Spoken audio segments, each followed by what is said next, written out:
Yeah, you can see that I'm not a parliamentarian myself because I don't know these buttons just yet.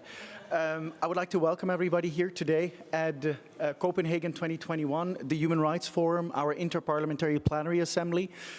I'm really impressed we got so many legislators from literally all over the world to be here today to celebrate Copenhagen 2021 World Pride Eurogames, but also to have these very important discussions on inclusion of the LGBTI community. And I think we all acknowledge that in every single country in the world, there's still quite some work to do, both in Denmark, Sweden, but also other countries on every continent. So it's very important for us to have everybody with us making this change in legislation, in activism, in culture, in education. So we are very excited to have you here today. I'm not going to speak too long. I'm going to give the floor to Ulrike Lunacek, who is for today going to be your host. And we are very excited to have you here. Thank you so much.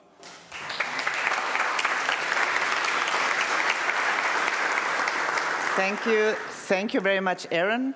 I'm already really enthusiastic about having so many parliamentarians and the Speaker of the Danish Parliament here with us today in person, and so many online as well, watching us from all other parts from the world. So this is really going to be a very exciting conference.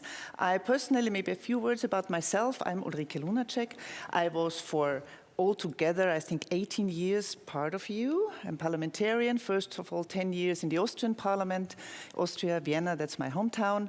And then for 8 years in the European Parliament, also Vice President of the European Parliament, and co-chair of the LGBTI intergroup. So I really am happy to be here with you. And also, especially for those in the parliaments I was, a special welcome to you, but also all of you. I enjoy places and situations like that, because it's simply knowing that we are many.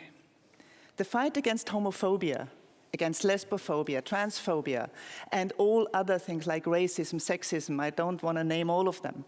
This is something where we need all of us, and from hopefully all political sides, from all the diversity of also political opinions we have in this world.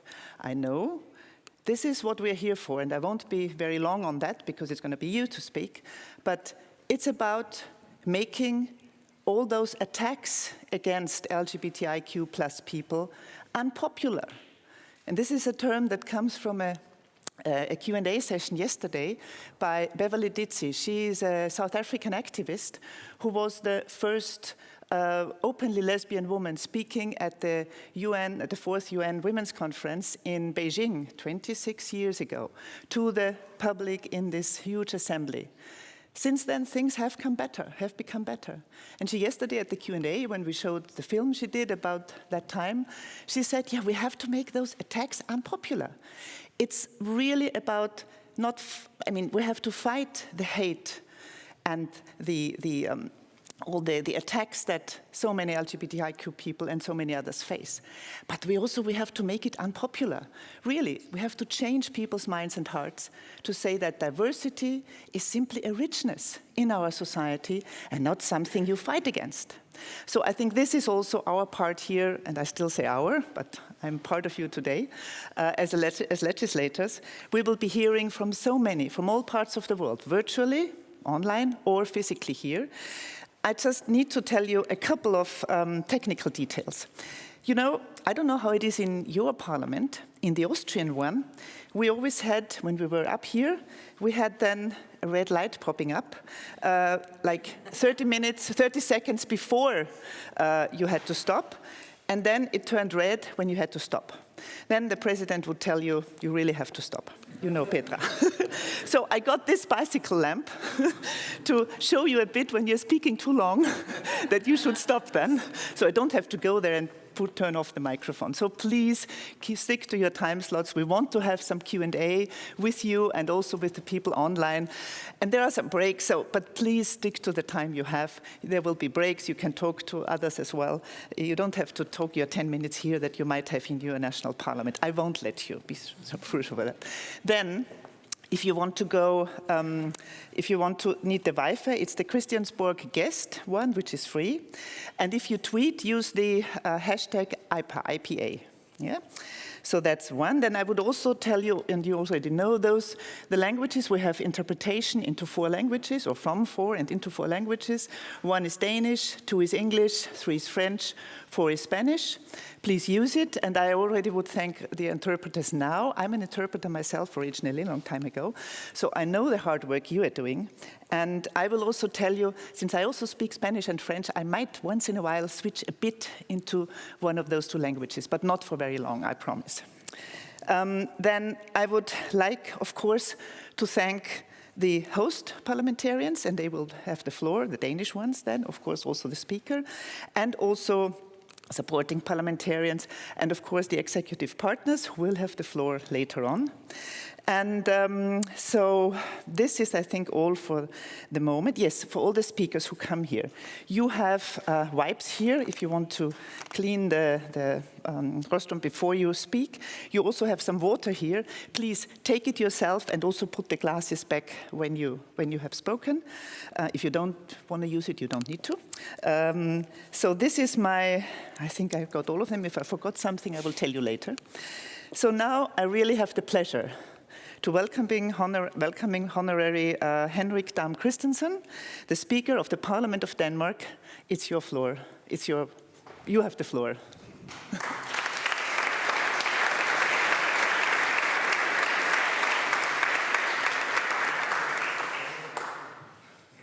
Thank you very much. Is it okay? Is it on? I think you have to push it. The mic here. This one, yes. Thank you very much. Dear parliamentarians and other members of the movement fighting for equal rights for the LGBTI plus community. Dear everyone involving in arranging Copenhagen 2021. And hello to everyone watching this conference online around the world. Welcome to the Danish Parliament. We are very pleased to host this important conference.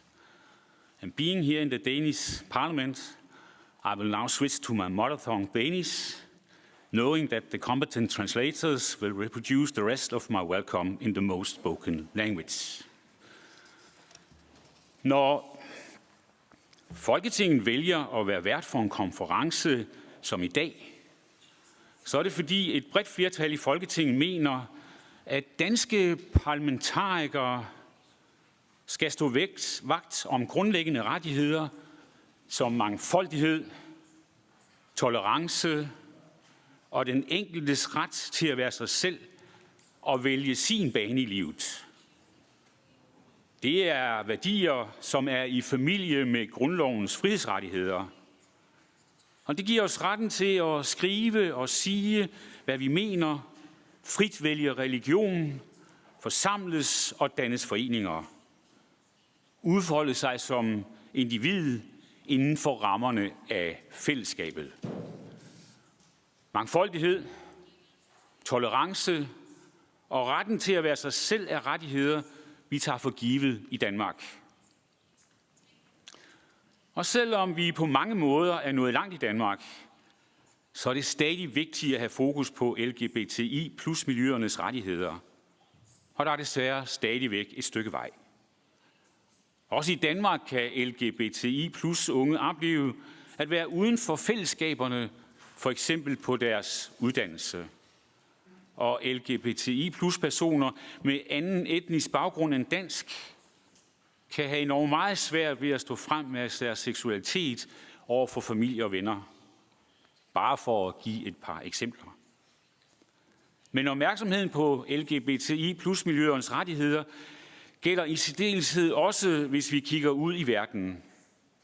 Vi så det for nylig under EM i fodbold, hvor en dansk roligan oplevede at få frataget en regnbueflag, han havde medbragt på stadion i Aserbajdsjan.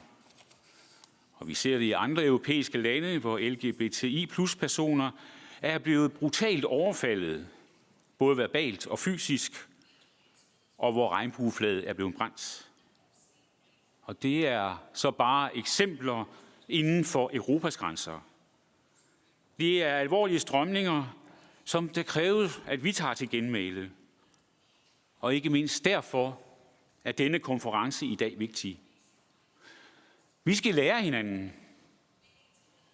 Vi skal fremme tolerance og respekt og stå sammen i kampen for retten til at være den, man er. Da jeg i dag ankom til Christiansborg, vores parlament, bemærkede I måske, at regnbueflaget er hejst side om side med det danske flag. Det er anden gang, at Folketinget lader regnbueflaget gå til tops. Det virker måske som en lille handling, men det er et billede med en meget stærk symbolsk betydning. Det understreger nemlig, at Folketinget støtter de grundlæggende rettigheder og værdier som mangfoldighed, tolerance og den enkeltes ret til at være sig selv og vælge sin bane her i livet. Endnu en gang. Hjertelig velkommen til Folketinget. Jeg håber, I får en både god, spændende og udbytterig konference. Hjertelig velkommen.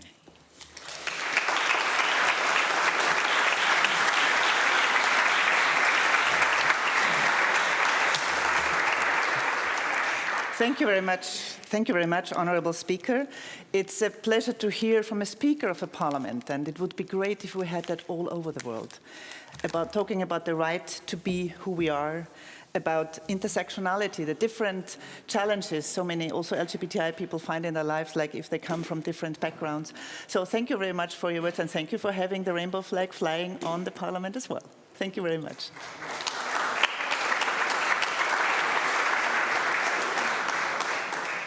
So now I have the pleasure to introduce several parliamentarians from the Danish Parliament who are the ones who are hosting that with us. There are two of them who sent videos, which will be introduced now. The first one is Jakob Ellemann-Jensen, from the party leader from Venstre. So that should be.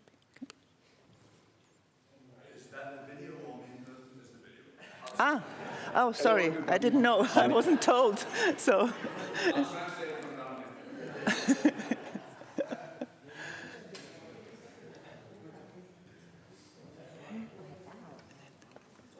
Yeah, but sorry. Hello, everybody. My name is Jakob Ellemann-Jensen. I am the chairman of Venstre, the Liberal Party of Denmark. Welcome to our parliament and welcome to the parliamentary part of Copenhagen 2021. Freedom is a core value, especially for a Liberal Party. Freedom to be whoever you want to be, freedom to love whoever you want to love, and hope they love you back. However, the world is not that simple. We still have a long way to go. The LGBTI plus rights is fundamental. It should not be a Danish value. It should be a value across the world. Let's push it in that direction. I hope you have a good time.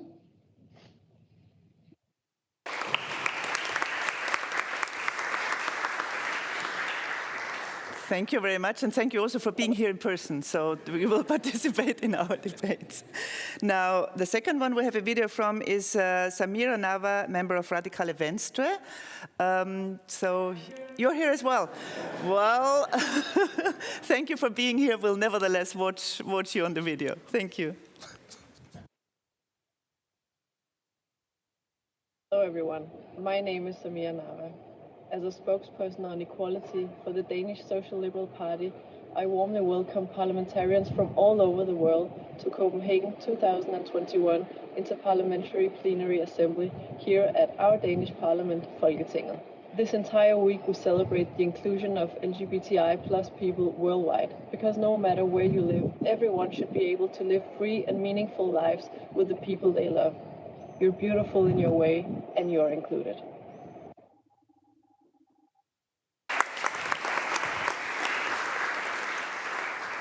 Thank you very much. No, we won't have Baroness Barker here now.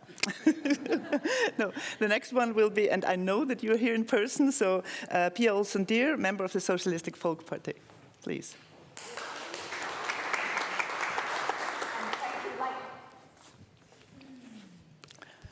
Like my colleague, I actually sent a video, but it never came.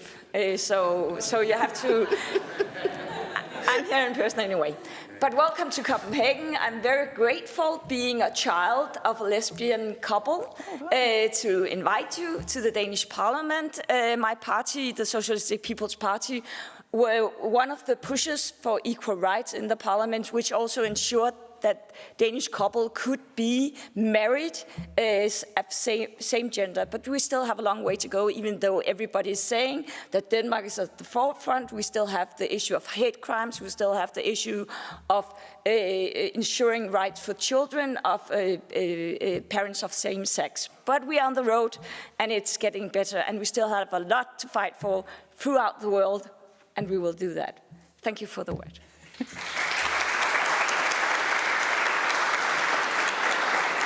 Thank you. Thank you very much, Pia. And I mean, the fact that you're the daughter of a lesbian couple, I find that wonderful, having you in Parliament. But there will be more in the future. So now the next one of the hosting parliamentarians is the party leader of the Konservative Folkeparti, Mr. Søren Pape. Yeah, excuse me. Oh, yes. Yeah, oh, it's on. Okay. Thank you very much. I always like to welcome you all to Copenhagen, to this very important conference, because what's most important about this issue is that we are speaking about it no matter where in the world we are living, that we speak up and we take the fights for this. As leader of the Conservative Party, of course, it's my responsibility that we speak up. We do it here, we do it in Europe. And many people say you don't have a problem in Denmark. Yours must be a fantastic place to be gay. Yes, it is a fantastic place. I just also have to say that just under the surface, you can get all the negativity and hate you want if you look for it. I just have to look through my social media. No problem getting people who think I should be in another place. But I live with that because we have to speak up. What can we do as parliamentarians? We can speak up when we see something is wrong. I've been the Minister of Justice. I have seen how much hate crimes still are, and we have to fight it. We have to make tough laws against hate crime, but we can't make laws to stop this hate. We have to talk about it. We have to speak up. We have to talk about it in schools. We have to tell people that it's not that you are a human being. You have the right to be whoever you are. And then we also have to speak up when it hurts. We have to say when we see in our own backyard, when a country member of the European Union have LGBT-free zones, then the world still is a crazy place. But let's fight it together. Right?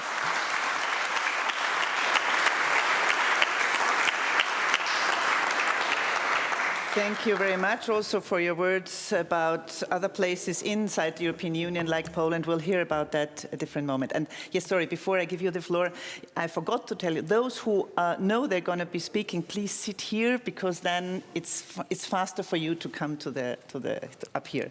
So the next one, I would like to welcome a member of the European Parliament, Karen Melchior from the Radikale Venstre, and you're from Renew Europe. The floor is yours. Thank you very much. Velkommen. Welcome, bienvenue à Copenhagen. The importance of pride is important here in Copenhagen, it's important in Viborg, in Jutland, in Denmark, and it's important in Warsaw, because it allows you to see that you're not alone. It allows you to find your tribe. And this is important today in all countries, because even in Denmark, the mental health of the community has big problems, especially for our youth. And we must not rest until all of the community is fully included in our societies. I also really appreciate that this is a human rights conference, because LGBTIQ+ rights are not special rights, they're human rights. And we see this as a problem in countries such as Poland and in Hungary, where politicians discriminate against minorities. This is not a special issue, this is a rule of law issue, and we must treat it as such. When talking to activists in Poland and in Hungary, they say that they are meeting more and more acceptance from society, even as the political rhetoric is becoming worse. When we see discriminatory remarks, derogatory legislation, LGBTI-free zones in Poland, this is a sign that our democracy is in danger. When you went into the coal mines in the old times, you often took a little canary with you, because the canary would stop singing when the level of oxygen went down. So you knew that you needed to get out, you needed to do something. Discrimination against minorities is the canaries of the coal mine of our democracy. It shows us that our rule of law is in danger, that our democracy is in danger, and we must react. And we must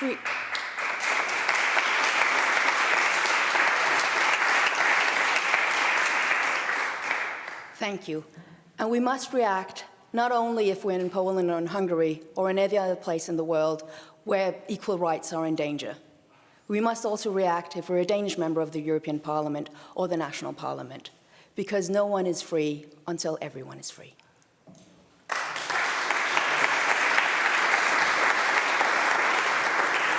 Thank you very much, Karen, also for this sort of proverb, or not proverb, the history with the little canary and how much we have to look at our democracy when it's in danger, sort of seeing what tells us why it is in danger.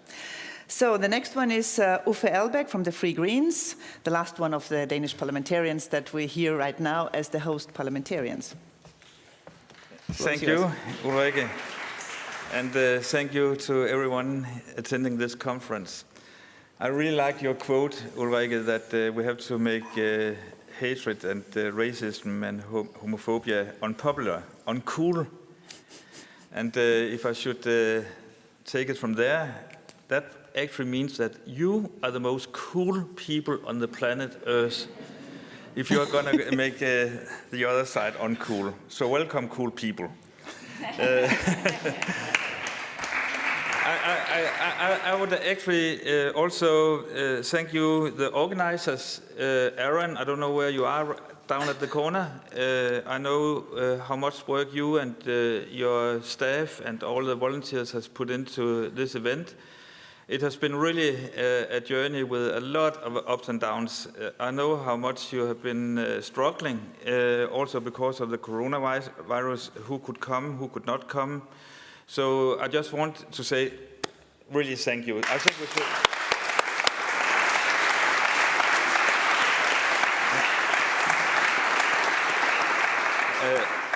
On my bike into the Parliament this morning, I was thinking, what should I actually say to you guys? What should be my message? And there were two things coming up in my head. One was that we should all be aware who is not here.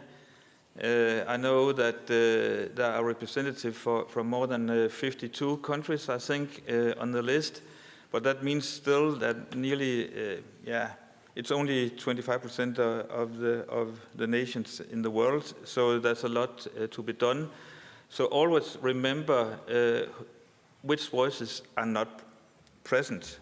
And through that, what kind of perspectives are not here. That was one question I would like to share with you. The other one is actually what is going to happen after this conference. I'm really, really happy about that so many members of parliament are present. But how can we actually work together after this conference?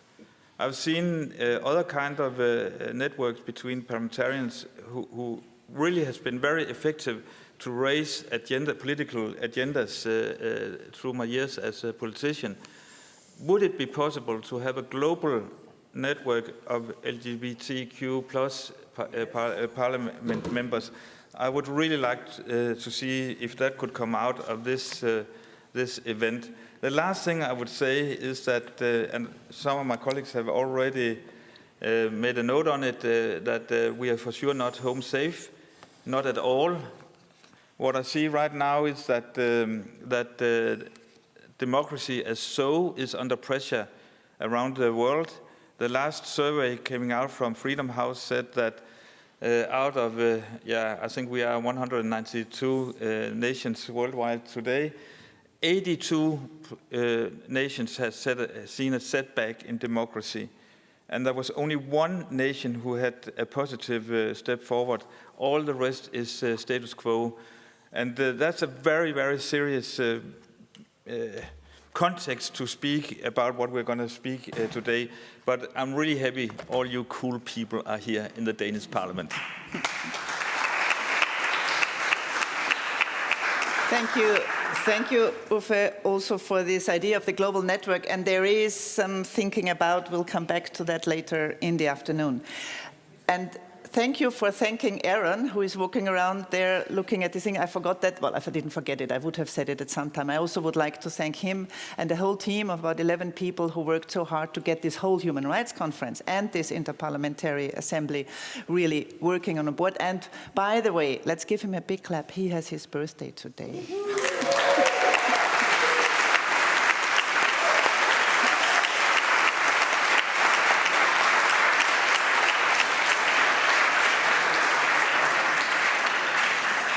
So, thank you, Aaron. Anyway, now we get to those who have been working with us as executive partners to really make this parliamentary conference happen. There's 4 organizations which I will present now. Some of their leaders are here. The first one is not.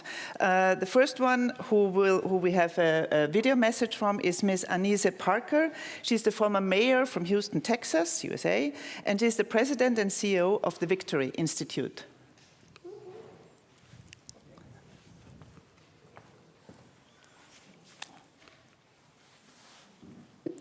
Hello, parliamentarians and leaders. I'm Anise Parker, former mayor of Houston, Texas, and the president and CEO of LGBTQ Victory Institute, an organization dedicated to preparing LGBTI people to run for office in the United States and in countries around the world. Victory Institute partners with local organizations to grow LGBTI political participation in ways that make sense in the local context, meeting with political parties to increase LGBTI members, organizing get-out-the-vote efforts targeting LGBTI people, and training members of our community to win elected office. We are dedicated to this work because we know, as you do, that LGBTI representation in political parties and in elected office is among the best ways to advance equality. We change the hearts and minds of parliamentarians. We ensure legislation is inclusive of our community. We inspire more LGBTI people to consider runs for elected office. As elected leaders, we have enormous power to make change and inspire the next generation. That's why Victory Institute is proud to be an executive partner for the Interparliamentary Plenary Assembly. It's also why it is so important you have come together to build a network and learn from each other. I encourage you to further strengthen this network by joining us in Washington, D.C. this December 1st through 4th for our International LGBTQ Leaders Conference, the largest gathering of LGBTQ elected officials in the world. Representatives from more than 40 countries will be in attendance, and we'd love to have you also. Find out more at lgbtqleaders.org. Thank you, and I hope you have an excellent assembly. Thank you, Anise. And the next one is the president of the European Parliamentary Forum on Sexual and Reproductive Rights, and I'm very happy to welcome a colleague who we've been together in the Austrian Parliament for many years, Petra Bayer. The floor is yours. Yeah, thank you very much, Ulrike, and great to meet you again.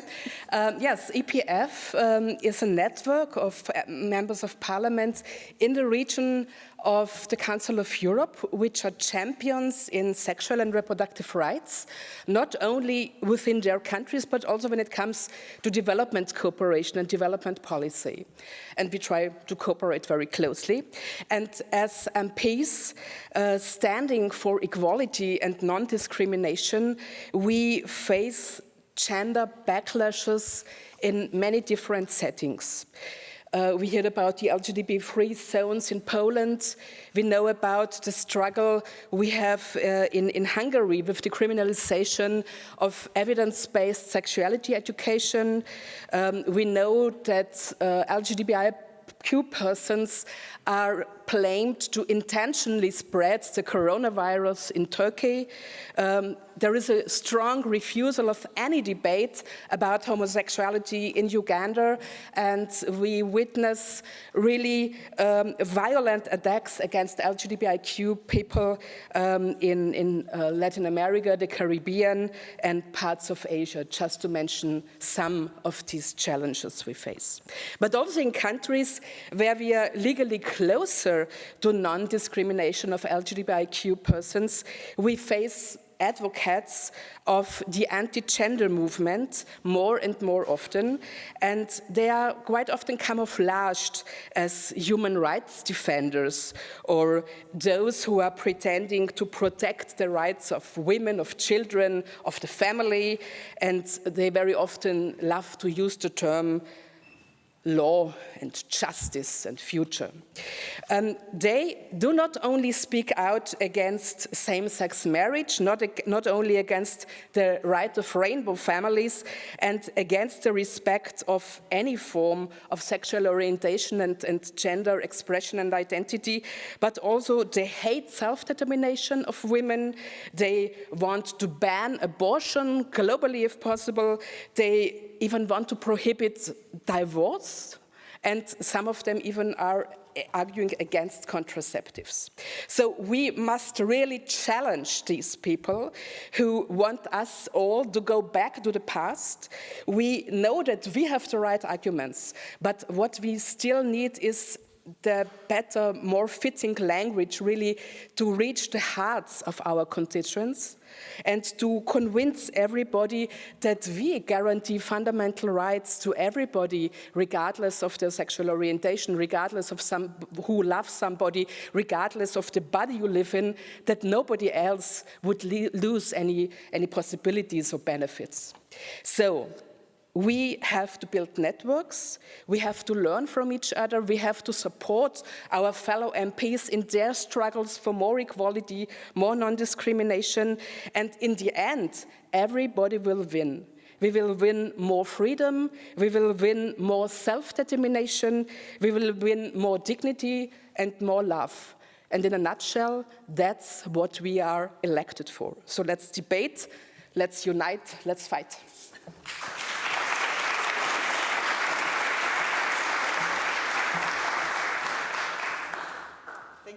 Oops, sorry. Yeah, it's on now.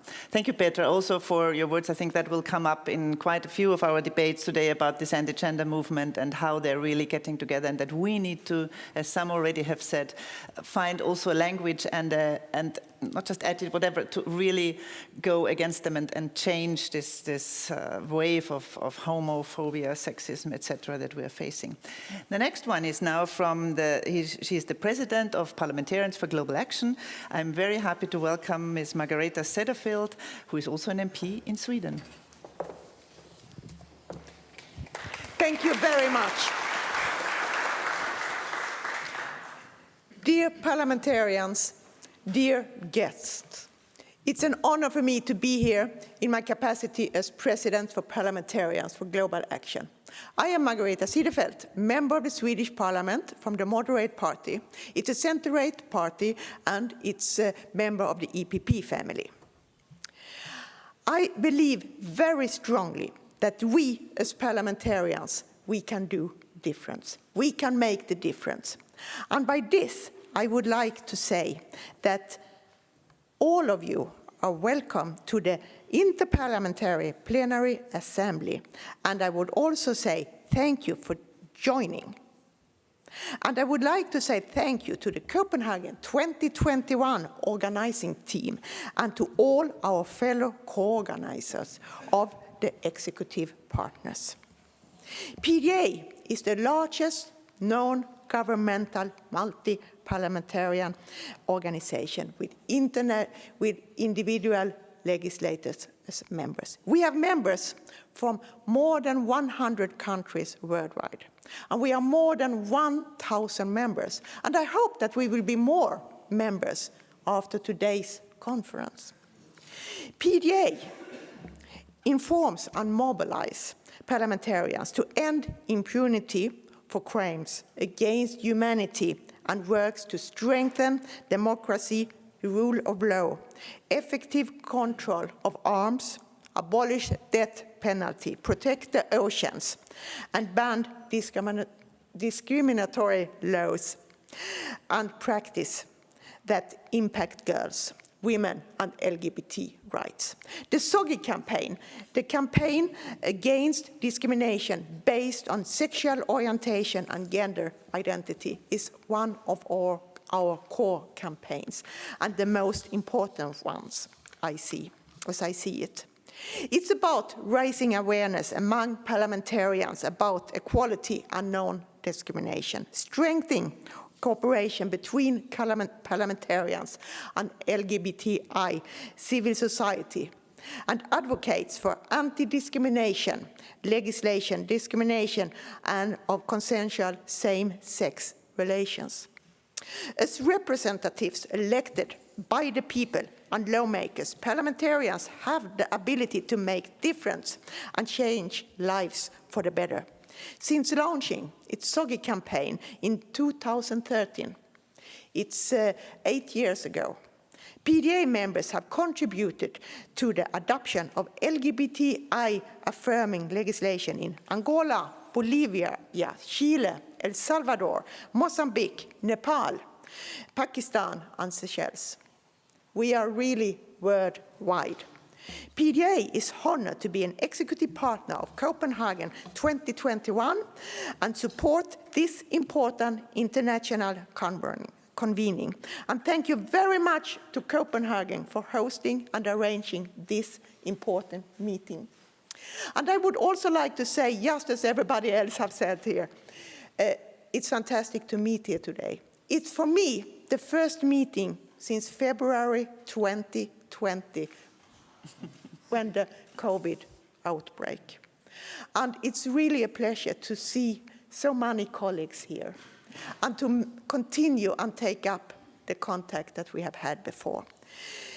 And I do hope that this conference will inspire us to work forward as parliamentarians against inequality, against intolerance, for tolerance and respect. And we as parliamentarians, we can make difference. We are the ones who make the laws. We are the ones who can influence the debate if we dare. And we do, doesn't we? Thank you very much. Thank you very much. Thank you very much. Thank you very much, Margareta. And may I just introduce here a short term of my own history. I'm so happy now there's also quite a few members from conservative parties here, because when I ran for the first time for the Austrian Parliament in '95, openly as a lesbian, oh wow, there wasn't anybody who would even support me or who support the issue. Things have changed, that's good. We need more and more of you also from the conservative parts of society, because as so many of you have said, it's simply about the diversity we have, yeah? And there is sort of, that's an essence of human life, and so everybody should be on our course. Now, the last one who will have a video here now is Lord Nick Herbert, member of the House of Lords in the UK, and the government envoy on LGBTI rights and the chair of the Global Equality Caucus. He sent a video because unfortunately he could not come, also because of COVID, so we'll have the video with him now.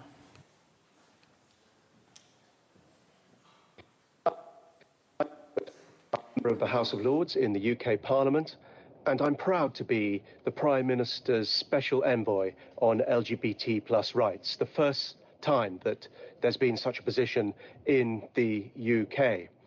I'm really sorry not to be able to join you in person at Copenhagen 2021 because of the COVID regulations. I know how important this session is, and I'm delighted to be joining it because it's all about the power of legislators to affect change.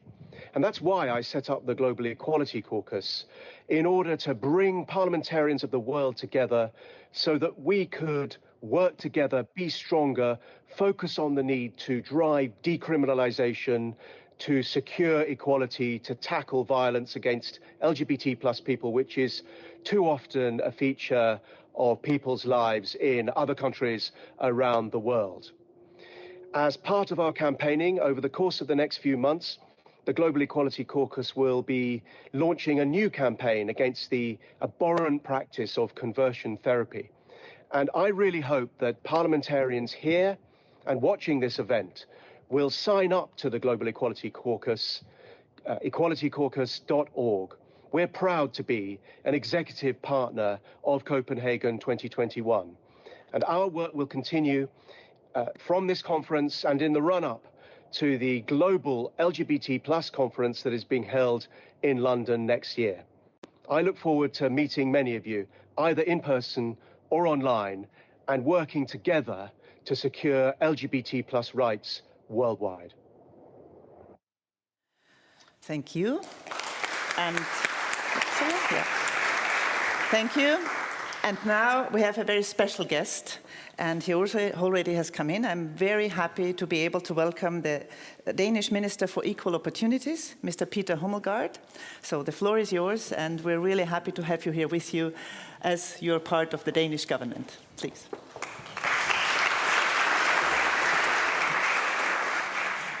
Well, first of all, thank you, Chair. And I have to say, it is truly amazing to stand here today.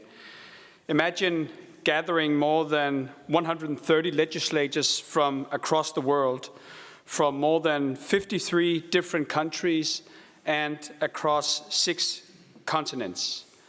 And that's also why I'm very humbled by seeing all of you dedicated colleagues, and I also warmly welcome you to Copenhagen and also online. I want to thank Henrik Dam Christensen, the national parliamentarians, as well as the Danish European parliamentarians from different political parties who organized and supported this event. Because the fact is that you have made a difference. This event sends a clear signal that LGBTI rights is a core value. In the words of EU President von der Leyen, being yourself is not your ideology, it's your identity. And we all stand united. LGBTI rights are human rights, and we will never back down on that. Copenhagen 2021 and the many official events like this one celebrates tolerance, equality, anti-discrimination, and happiness. This historic event shows us that we have come a long way in ensuring that everyone must enjoy the same rights to be who they are and to love whom they want. It also shows us that we can unite across the globe in celebrating equal rights and love. We gather under the rainbow flag, and I'm also very proud to see it swaying all around the city, signaling our joint message of support for the LGBTI community. But we are also here because we need to do more. The lives of many LGBTI persons is still a constant battle for recognition, for acceptance, and for equality. And too many around the world still face discrimination, hate crimes, and even death. And we are here today because we must support each other in that struggle. As you all know, legislators play a crucial role in this. We have to ensure equality by the law and the first step to justice and safety. Everyone here stands by this, but I know that not every parliament nor government is behind you in this struggle. Some of you face reluctance, opposition, or even when you try to promote, or even oppression when you try to promote equal rights. And those of you who stand in the absolute front line against that sort of oppression, you have my deepest respect. What you are doing is crucial for achieving change, and I thank you for that. Allow me to share some of the Danish experiences. In Denmark, we have seen how progressive legislation over time has changed public opinion and has encouraged understanding, acceptance, and inclusion. In 1989, Denmark was the first country to adopt the option for same-sex couples to enter into registered partnerships. It was not quite marriage, but almost, and it was a big step in the right direction. 23 years later, in 2012, full marriage equality was adopted. Same-sex marriage is not a battle between family values or not. It is about believing that family is for everyone. And I consider myself a family man. My wife and I had our second child on the first day of this year, and I'm looking forward to spending more time with my daughter when I later this year take my share of the parental leave. And the opportunity to share life with a partner of your own choosing, and to know that your love is accepted and recognized, is to me an integral part of the human experience. I firmly believe that it is the obligation of the government and parliamentarians to take the first steps to bridge population diversity and differences. And I wish for all citizens to have the opportunity to build a family regardless of sexual orientation or gender identity. No two families are the same, but all families are real families. And even though Denmark has adopted a series of important laws, we will continue to improve LGBTI persons' legal status. And our strategy for that is twofold. First of all, we will propose necessary legislation to ensure equality by the law, and we will propose bills on easier access to register a co-motherhood and changing one's first name, giving minors the option of legal gender change, and give transgender persons the option to become parents according to their legal gender. And secondly, and just as importantly, we want to create an inclusive culture in order to ensure equal opportunities and tolerance, including in education, in sports, and on the workplace. So in closing, I want us all, parliamentarians from all over the world, to make a pledge. Our struggle must not fade away after today. It is not enough to make fancy speeches and raise the rainbow flag once a year. We need to stand by each other to change the future. And we will not win overnight, but I am confident we will prevail. So keep up the good work. I wish you a good and constructive conference, and hopefully still a few wonderful days here at the Copenhagen 2021. Thank you.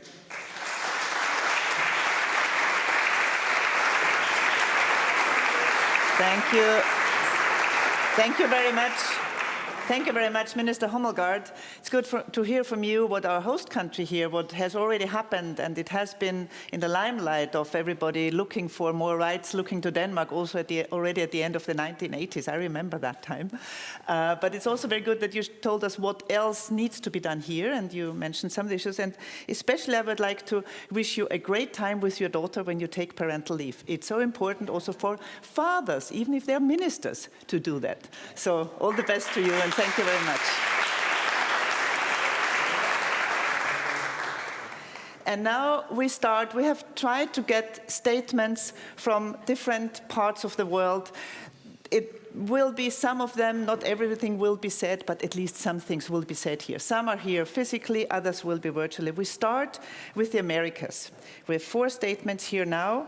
The first one will be from Ms. Brianna Titoni, who is a Colorado State representative. She is here in person, so the floor is yours, Brianna.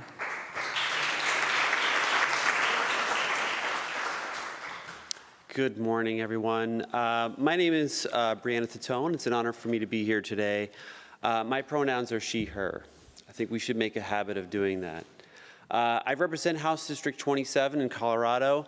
Those are the ancestral lands of the Arapaho and Cheyenne, and I'm the first openly transgender person to be elected to the state. But that diversity that I represent, however, is still lacking throughout the United States. In the United States, the LGBTI community has gained some fundamental rights despite recent setbacks. And as of 2021, the LGBTI community has gained fundamental rights. And also 20 states have conversion therapy banned in the United States. 15 U.S. states also ban the gay and trans panic defense. This is a court defense that uses a victim's gender identity or sexual orientation to exonerate them for violent assault and murder. Across the country, we have a mosaic of laws that both protect and discriminate. Many states have superior protections, but only some federal policies have been enacted. Our previous president made federal policies unfriendly to the LGBTI community, and President Biden restored many and strengthened those policies from the Obama administration. Our Supreme Court has upheld some rulings in favor of LGBTI rights, but no national law yet exists. The Equality Act would protect LGBTI people nationwide, but since 2015, it has yet to pass both chambers, and it's uncertain to pass the Senate again this year. Conservative judges appointed by the previous administration may likely rule in favor of religious freedoms over the rights of LGBTI people. This could result in judicial precedents that could take years to overturn. In 2021, we recorded a record number of anti-LGBT legislation. 115 of the over 250 introduced bills were anti-trans. And so far, 8 of those have been enacted into law. The purpose has been to divide our nation, and transgender youth have become the newest target for the religious conservative agenda. We must remind each other that the impact of discrimination is disproportionate along the lines of race, class, and gender identity. Due to this, Black transgender women are the most vulnerable population in our country. Standing here before you today, I recognize the unfair privilege the color of my skin grants me.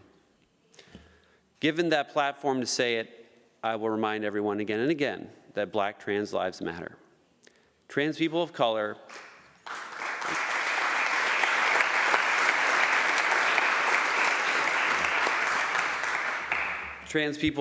and all persuasions matter, and we need to give them a seat at the table. Back in 1992, my own state of Colorado was called the hate state because of a citizen-voted constitutional amendment. But today we have the most diverse group of 8 LGBTI electeds from any state and an openly gay governor. But this is still insufficient. We need to elect over 28,000 more LGBTI people to public office before equitable representation is achieved in the United States. All the progress we have achieved in the U.S. comes from the hard work of queer activists and allies. When we unite, we can achieve true equity and inclusion. For all the LGB, cisgender, and heterosexual allies here, and those tuning in worldwide, now is not the time for complacency. Our trans siblings here in the U.S. and outside all over the world need your help, and we cannot make progress without you standing alongside us. Thank you so much for having me here, and thank you for hosting this event.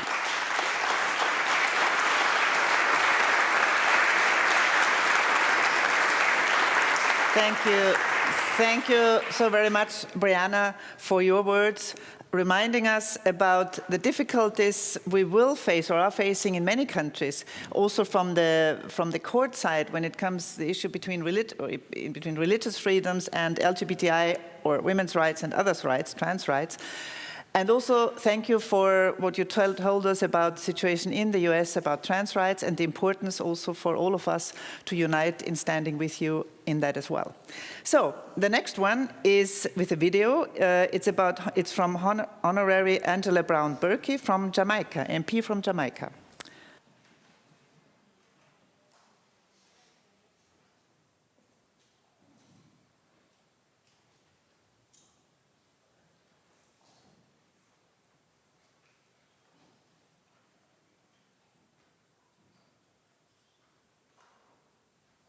Hello, everybody. I bring you warm greetings from the island of Jamaica. And let me start by thanking the organizers of Copenhagen 2021 for the privilege of being able to share with you today and to participate in the events and the activities. We are here today looking at the situation of the LGBTI plus community across the globe at a time when the entire international community is facing a pandemic. The thing about this pandemic that we are facing is that it has forced so many of us to take a second look at who we are, and in particular to look at the most marginalized and vulnerable, those individuals living at the margins of our society, those who find themselves at any point of intersectionality in terms of discrimination. And in that regard, I wanted just to say in terms of Jamaica that many people would know that in Jamaica we do have, in terms of public sentiment, a large percentage in terms of negative sentiment towards members of the community. It's changing, and I think it's changing slowly, but it is. I am, however, pleased that when I look at our legislators, I see a real marked shift. And that shift is one that recognizes a duty of care, one that understands that this is not about our personal choices, but rather it is about the role that we have to play as legislators, making sure that the rights, the well-being, and the livelihood of every single member of our society, that they are protected, that we do all that we can to reverse the inequities on which so many of our societies have been built, and that we have been merrily going along and ignoring. We can no longer ignore them.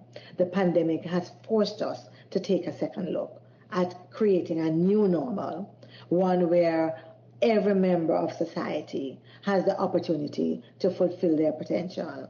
And I'm hoping that coming out of our discussions today, we leave with that renewed sense of duty and commitment to make sure that wherever we find ourselves and whatever our responsibilities are, that we are going to do them, carry them out in a way that ensures a safer, a fairer, and a better world in which to live. Blessings.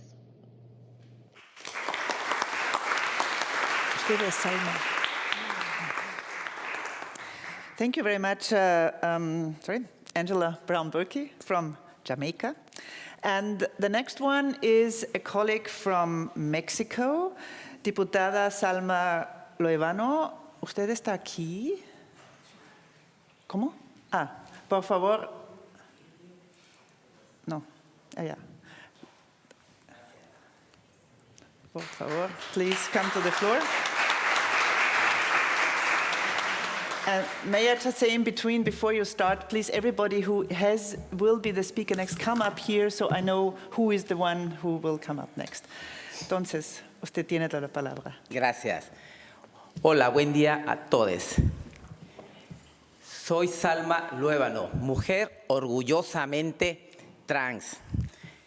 Accedo a la primera diputación federal por mi país, México, por una cuota arcoíris. Hoy les vengo a compartir lo que es las cuotas arcoíris. Las cuotas arcoíris es un proceso jurídico legislativo el cual hoy en día nos va a permitir avanzar como no se imaginan.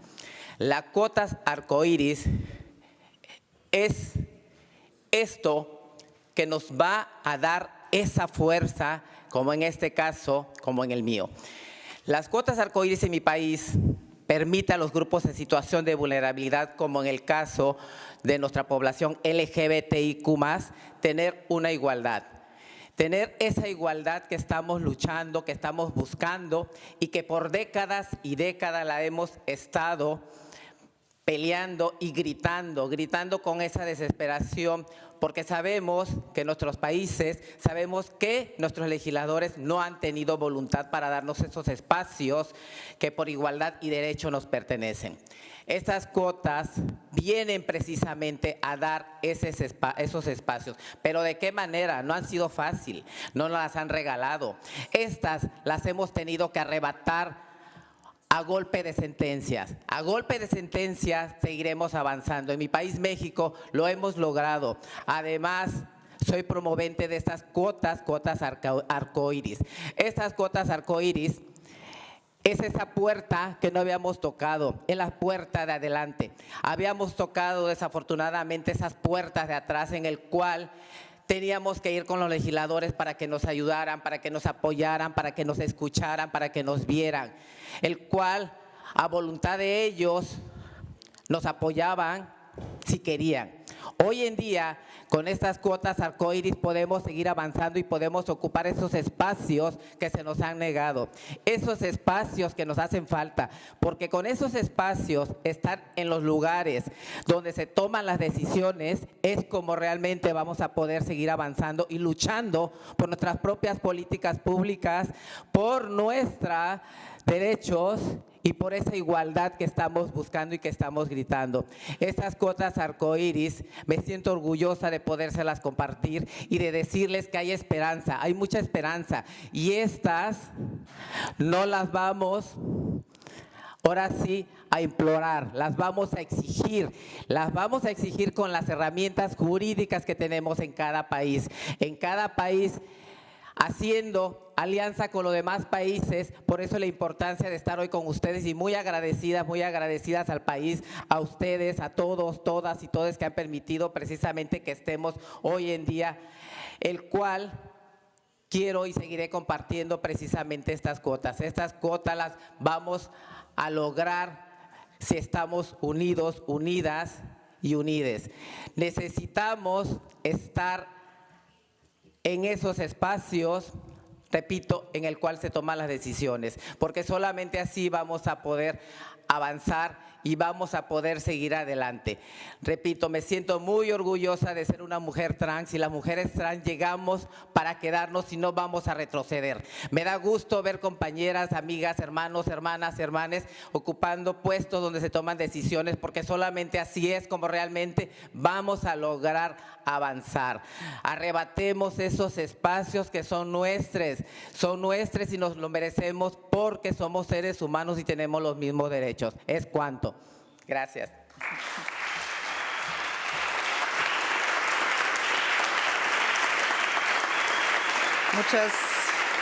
Muchas gracias, Salma, por sus palabras tan emocionantes también, porque la importancia, lo que usted ha descrito, de la representación propia de la gente LGBTI plus en todas las partes del mundo, incluso los parlamentos. Thank you very much, Salma, for these words of the importance of representing ourselves as LGBTIQ people in parliaments and elsewhere. The next one and the last one in this round of statements from the Americas is again via video. It's Diputada Karina Banfi of Argentina, and she will also speak in Spanish, so please put on your earphones.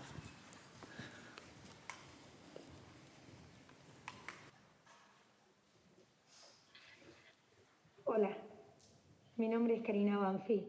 Soy diputada nacional por la República Argentina y quiero agradecer esta invitación a participar a Copenhagen 2021.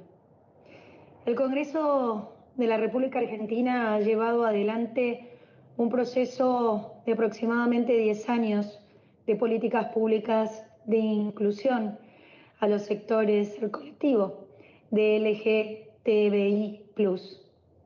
Para nosotros ha sido un proceso muy interesante, principalmente a partir del impulso y la influencia de las organizaciones de la sociedad civil que comenzaron alrededor de los 80s o los 90s con la prevención del VIH y que luego avanzamos principalmente en la concientización de la equidad e igualdad de los derechos de manera progresiva para todos los grupos relegados por su elección u orientación sexual.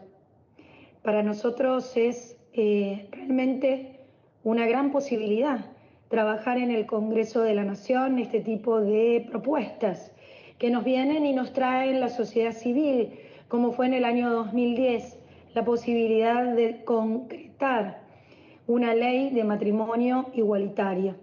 Fue extraordinario el trabajo que llevó adelante la sociedad civil y los distintos actores, los tomadores de decisiones en el Congreso de la Nación, que impulsó luego de este proceso otro tipo de normas como la Ley de Identidad de Género, la Ley de Educación Sexual Integral, que se da en el foco de la formación educativa, la Ley de Reproducción Asistida, en donde comienza a trabajarse los nuevos modelos de familia, la Ley Antidiscriminatoria, generando dos modificaciones en el año 2010 y 2015 muy importantes acerca de la no discriminación por la identidad de género, la Ley de Legalización del Aborto, que fue lograda el año pasado en el Congreso de la Nación, la Ley de Paridad para los cargos electivos y en el último mes la Ley de Cupo Trans. Estas son algunas de las normas que luego en su reglamentación generan todo un sistema de políticas públicas de inclusión para el colectivo LGTBI+. Para nosotros y nosotras en el Congreso de la Nación es muy importante poder impulsar el desarrollo y la apertura de los derechos humanos, en esa condición de igualdad sobre la que debemos apoyar nuestra Constitución y nuestra República.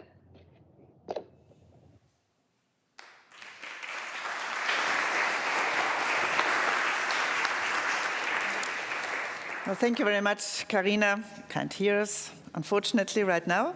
Anyway, thank you very much, and also for giving us this very good overview of all the advances that Argentina has seen in LGBT rights, in women's rights over the last years. I think it's really a country, and from a government that from there that we can, and the movements that have made the changes of legislation, that I think is a good example that many other countries and governments and parliamentarians can make use of in order to change the situation also where things haven't happened yet.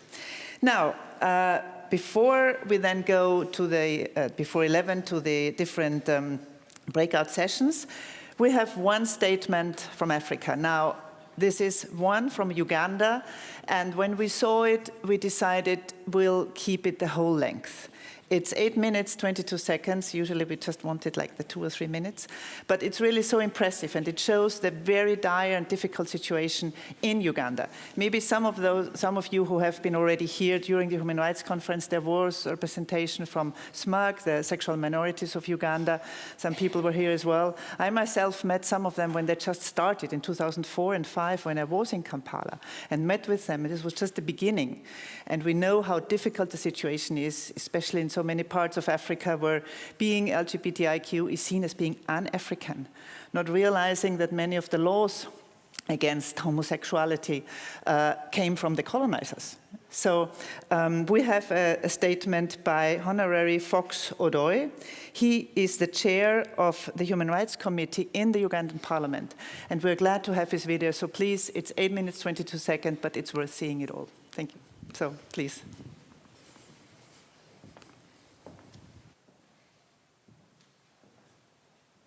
Distinguished chair of the session, honorable colleagues representing different parliaments and national assemblies, I send you fraternal greetings from the Republic of Uganda, otherwise known as the Pearl of Africa.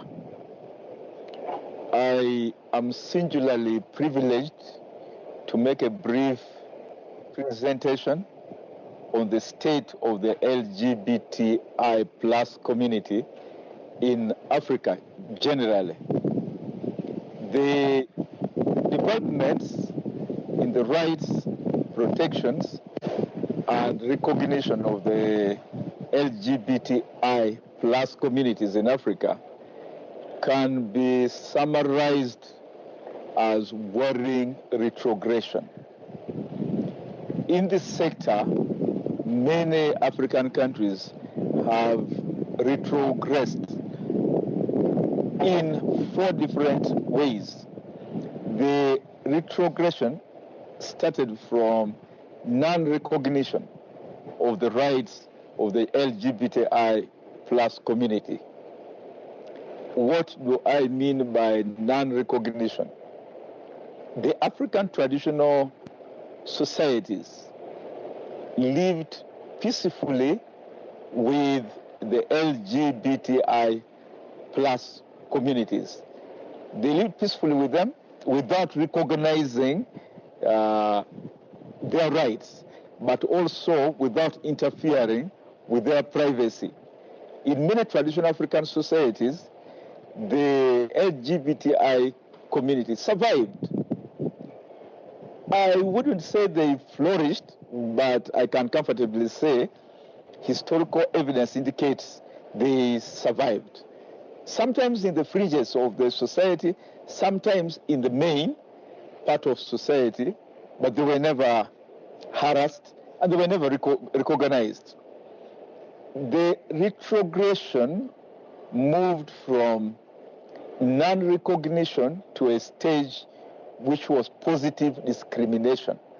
Positive discrimination on account of propaganda, on account of hate, and this placed the LGBTI community in a place where they were targeted, they were identified as a particular standalone segment of the community, and in some instances they were harassed, denied access to medical services, denied access to education, denied access to places of worship, and denied access to the general functioning of society.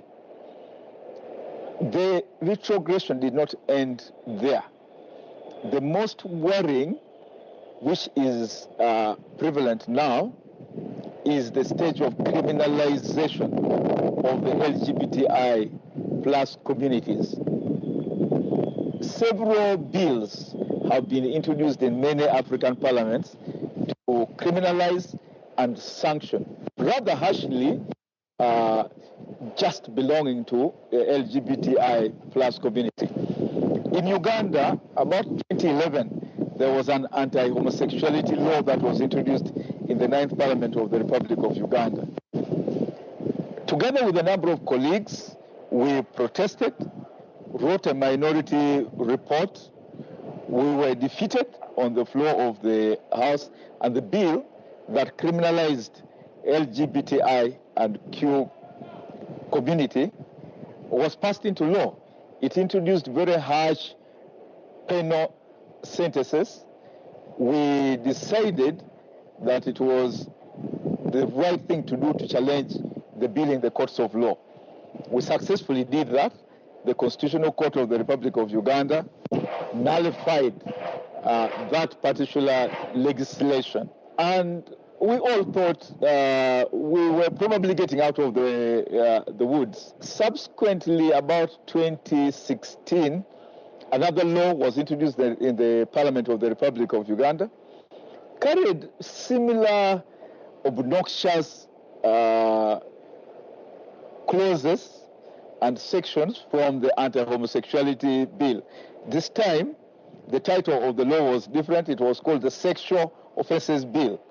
It had some positive aspects, but it also had the retrogressive aspects of criminalizing the LGBTI community. And it still introduced penal sentences. That law was passed by the 10th Parliament of the Republic of Uganda. To the best of my knowledge, it was sent to the President for assent. The President of the Republic of Uganda has not assented to this law, so it's not law as we speak now. We have taken the position as human rights activists that should the President assent, we shall contest this matter in court and we shall fight it all the way. But this is not the position only in Uganda.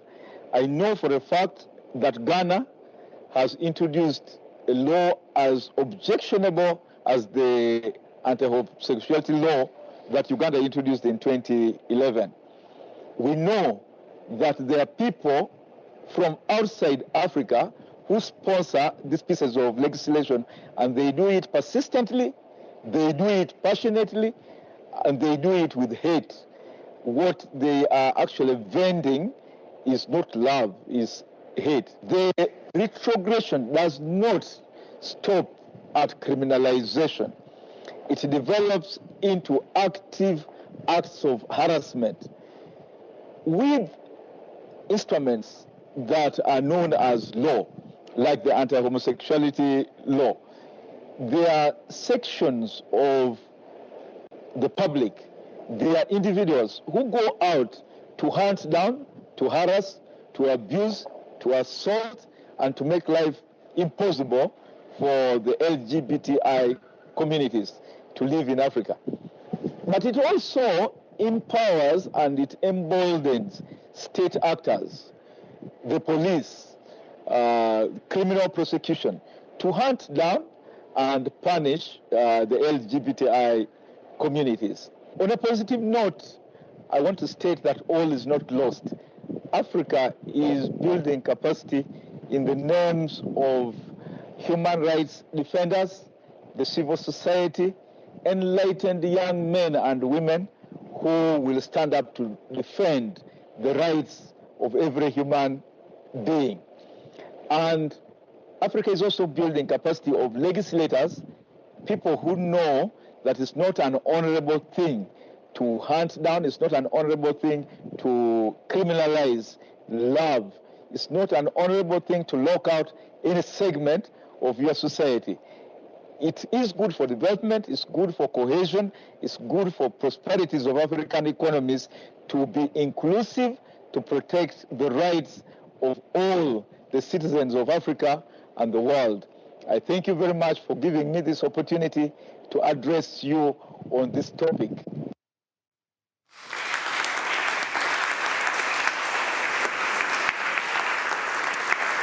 Thank you very much, Honourable Odoi. I think you would agree with me that it was worth listening to him when he really defined the 4 steps of retrogression. And unfortunately, we see them in so many parts of the world, here even in our own, in my Europe, in some of yours Europe, but also in so many other parts of the world where things had been better even before. So I really do hope that the President of Uganda will not sign the law that was passed in Parliament, and will maybe send it back to Parliament and make it undone. And I also liked when he said it's not honourable to discriminate. So this is, I think, for all honourable MPs in your own parliaments or others who are the ones who discriminate, tell them it's not honourable to do that. So I liked that part of his. And I also liked it, thank you, when he said all is not lost. So even in a dire situation like that, it's good to keep up the spirit and the hope and the energy that comes from uniting civil society, politicians, artists, whoever, in order to change things. So now, you'll have the option now to go to 3 different breakout sessions. They start at 11, so you've got 10, 12 minutes to go. I'll just say briefly what they're about. The first one is in the Fellessaal, and you'll find the signs out there. It's by the European Parliamentary, help me Petra, the EPF, Parliamentary Forum on Sexual and Reproductive Rights, yes.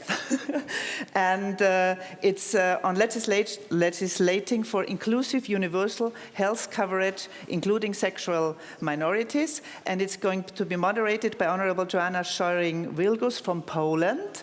You are here, right? So please follow her in case you don't find the room. And it's going to be, the breakout session is going to be until 11:59. So then there's lunch. The second one is moderated and also invited by the Victory Institute. It's on LGBT women in politics. And the moderator is Alheli Partida. She also was here, at least I saw her at the beginning, but she'll be there. So please, it's in the session in the room 233, but there will be signs there. It's the second breakout session. And the third one is by PGA, Parliamentarians for Global Action, and the Human Dignity Trust. It's about changing the law, the role of legislative reform in promoting protective measures for and decriminalization of LGBTI persons. It's here in this room, and the moderator there is going to be Senator Boris Dietrich from the Netherlands, so he is here. So those who want to follow that session, you can just stay here or get a coffee or tea or some water outside. We'll be back for lunch, not in this room. Lunch will be served outside. And we will have the pleasure then that at some moment already during lunch, the President of Iceland and the First Lady of Iceland will be joining us. And then we come back here. No, we go then to have a photo with them, and then we come back here. So, yeah, in the breakout sessions, help me, there will be interpretation? No. I think in the breakout sessions not, but that at the moment, sorry, I noted it down somewhere. I don't think so, but okay, I think there's nobody in here who can tell me right now. I don't think so. Sorry for that. So enjoy the breakout sessions and enjoy your lunch, and then we'll see each other again here. Yes.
Good afternoon, everyone who's here and everyone listening online, wherever you are.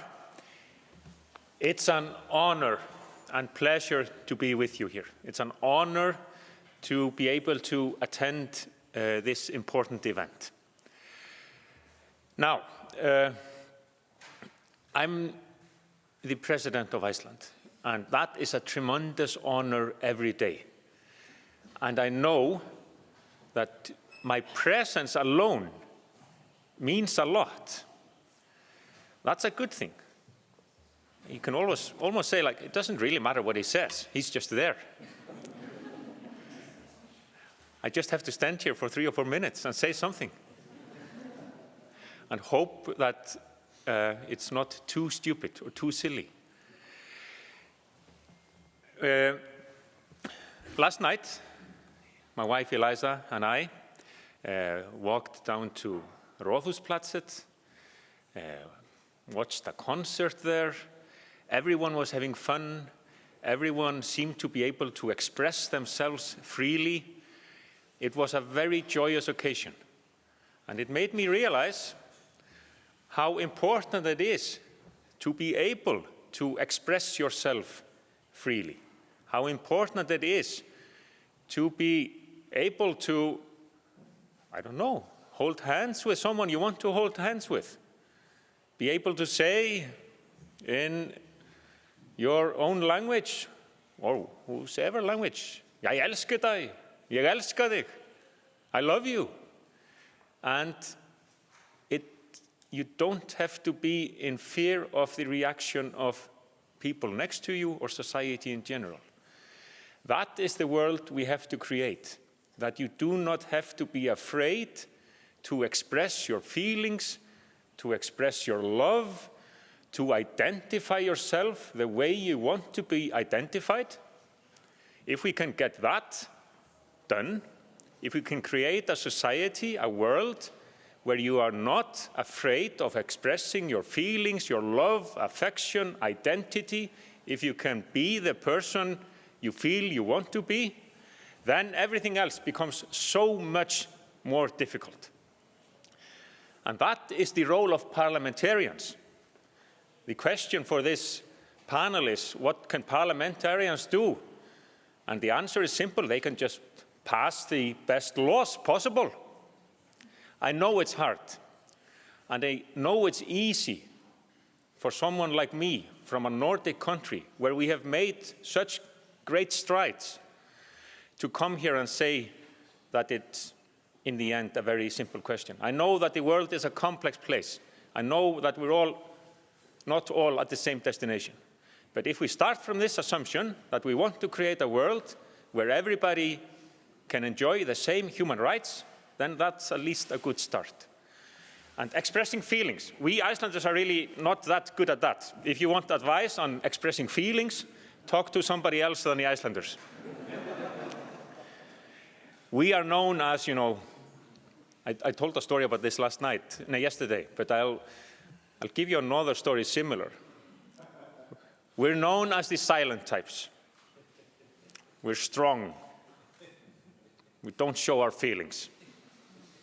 Feelings are for the weak. We are the silent, strong types. And I will give you the story of this Viking-type Icelander, this big, big Icelander, strong Icelander. And she was so in love with her partner that she almost told her how much she loved her.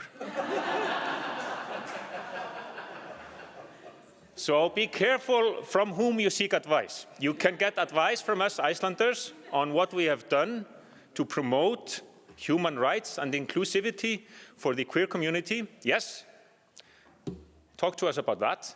We're not perfect. We were not perfect.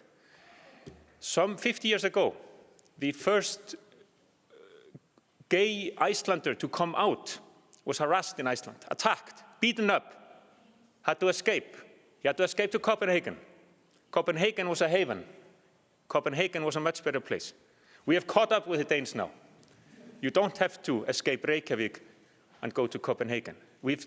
That's the lesson from Iceland. Things can change. You can be optimistic. That's a good lesson from Iceland. We've passed laws. Just Google the laws. I'm not going to recount it for you. We've passed laws on inclusivity, on equal rights for transgender people, for intersex people, for the whole LGBTIQ community. We've done that. But talk to somebody else about emotions and feelings, because there's still work to do for us there. Have a really great panel and enjoy this occasion, and it will be a source for good. I can promise you that. Thank you very much.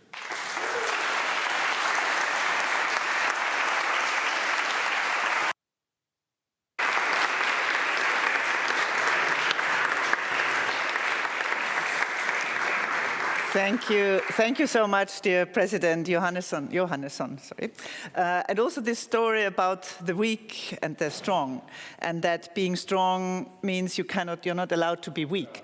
I think that's one of the issues that also, especially gay men face, who sort of in football, that you're weak when you don't get the goal in, and then you're called the bad words for gay men. So the issue that being weak not necessarily is something bad. But I also like the way you talked about that we shouldn't look to Icelanders for showing feelings. But I think you showed quite a lot. So thank you very much for this very nice speech. That's good. Well, you're also the president. So thank you very much for that. And we move on now to a panel which will be chaired by somebody else, the first plenary panel that we will have here directly at the table about the role of elected officials at the international level. Before I go into details, let me also tell you that we will have after that a Q&A with people here in the room, but also people who are online have already and can put in their questions, not the answers, maybe some answers to the questions, but nevertheless in the Q&A session via Slido, via internet. I get those questions in here and we'll feed them in sort of in between you, whatever and how much time we have. So that is for your information.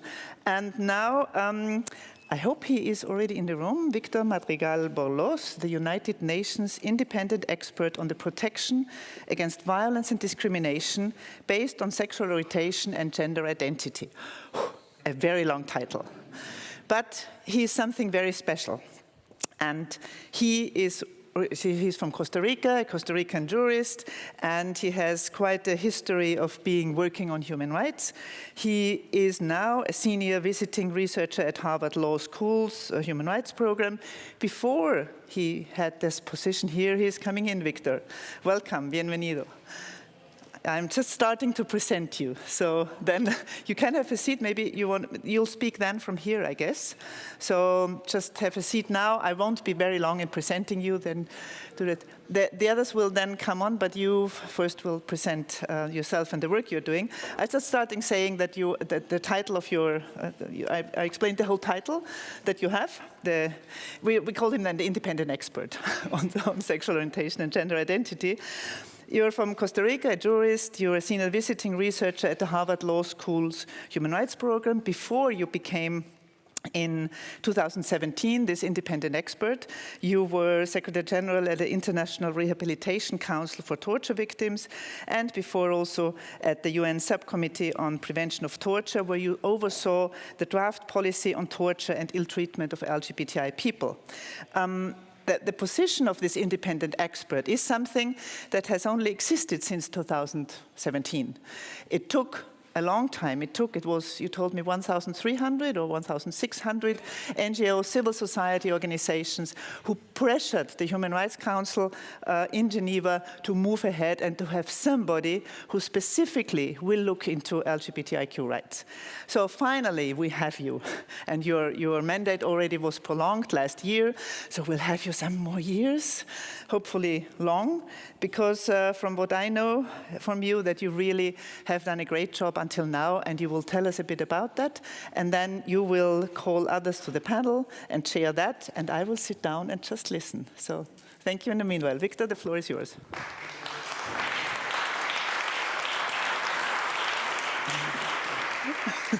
Yes. Having such an incredibly distinguished activist, politician, pioneer, and champion of our cause to introduce one is the stuff that dreams are made of.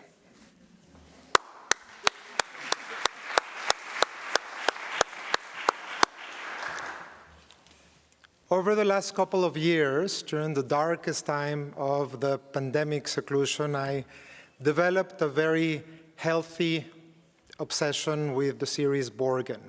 Sure that some of you know it. It happens in the halls of this parliament, and it is the source of what now has become my favorite cheeky sentence, when the fictional Prime Minister of Denmark calls her advisor and says, "I accidentally slept with my driver yesterday."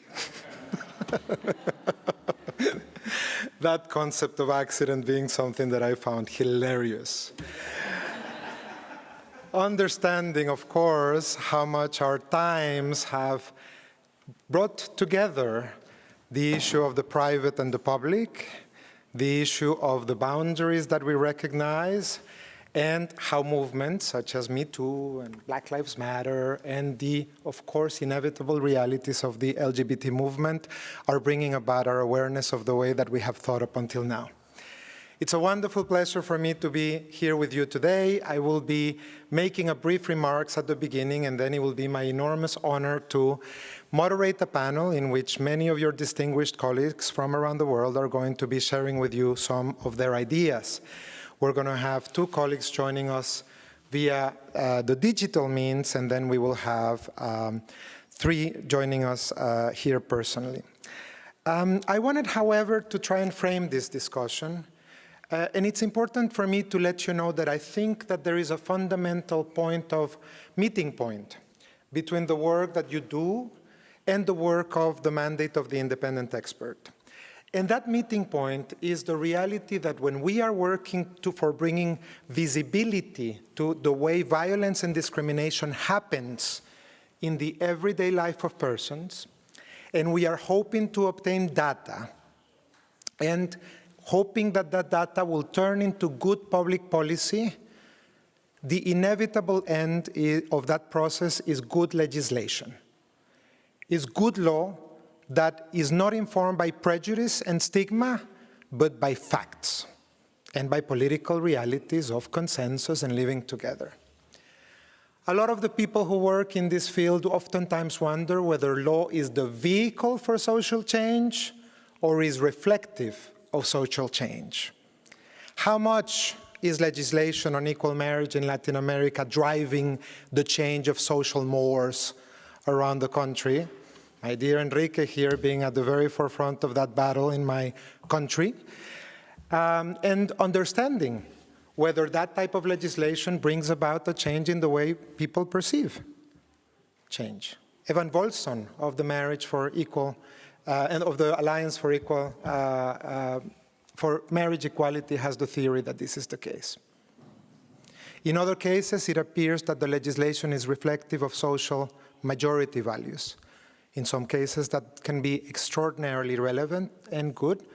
But what do we do in the cases in which the majority actually has embraced discrimination as a value? I recently joined 9 of my colleagues, special rapporteurs, to present a detailed commentary of draft legislation in Ghana, where an article-by-article analysis of a draft law revealed that it enshrined in law the statement that lesbian, gay, bisexual, and trans persons are deviants, and that they are only out there to recruit children to bring them to sexual deviancy. And it's a law that in all of its magnitude constitutes a violation of human rights from its first letter to its last letter. We advised Ghana that adopting said legislation in full or in any part would be in itself a violation of human rights, promotion of torture in the form of conversion therapy, and an enshrinement of exclusion of all sectors of life. And now, of course, now you see how much I understand the connection between your work and mine. During the last 4 years, I have produced commentary in relation to draft legislation or legislation in at least 35 countries. And I have been asked by 17 countries at least, to produce comments on draft legislation covering legal recognition of gender identity, banning of conversion therapy, and in some cases, projects of decriminalization. The law is a powerful instrument, and it's a powerful instrument that, as of today, makes that 2,000 million people live under criminalization of sexual orientation, a third of the world in 69 countries.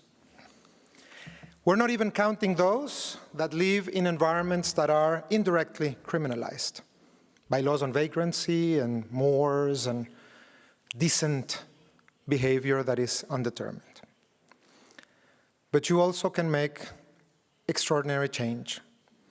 Argentina and Uruguay have brought about the most advanced legislation that I recognize on recognition of gender identity based on self-identification. And we know that every day, one of the layers of the rainbow dress is taken out to be replaced by a rainbow flag. And that means that one more country has decriminalized. 2 years ago, the Supreme Court of India, with the stroke of a few pens, took 1.3 billion of persons away from criminalization. And so did the Supreme Court of Botswana, the High Court of Botswana, and the Supreme Court in Trinidad and Tobago. Parliaments have decriminalized in many contexts, including Mozambique and Angola. Other legislation is, of course, conducive to other aspects of LGBT life, including, not least, legislation combating discrimination or promoting social inclusion. And of course, I see our very distinguished colleagues from the United States of America, and we know that there's a very current discussion in relation to the Equality Act, for example, in the United States. And of course, we're very much hoping that this will be part of the awareness that we gain during these days. There's no doubt that the role of law as either reflective or promoting social change is an essential part of the goals that we have set for ourselves for 2030. We aim to live in a world free of criminalization. We aim to live in a world free of conversion therapy. And we aim to live in a world where legal recognition of gender identity exists and it's based on self-identification. I hope that many aspects, including those, will be explored in our panel tonight. And now it's my great pleasure to announce that we will have first a video intervention by the Honorable Valerie Woods, recognized pioneer, known to so many in this context. I'm trying to see whether I can see the person in charge of starting the video.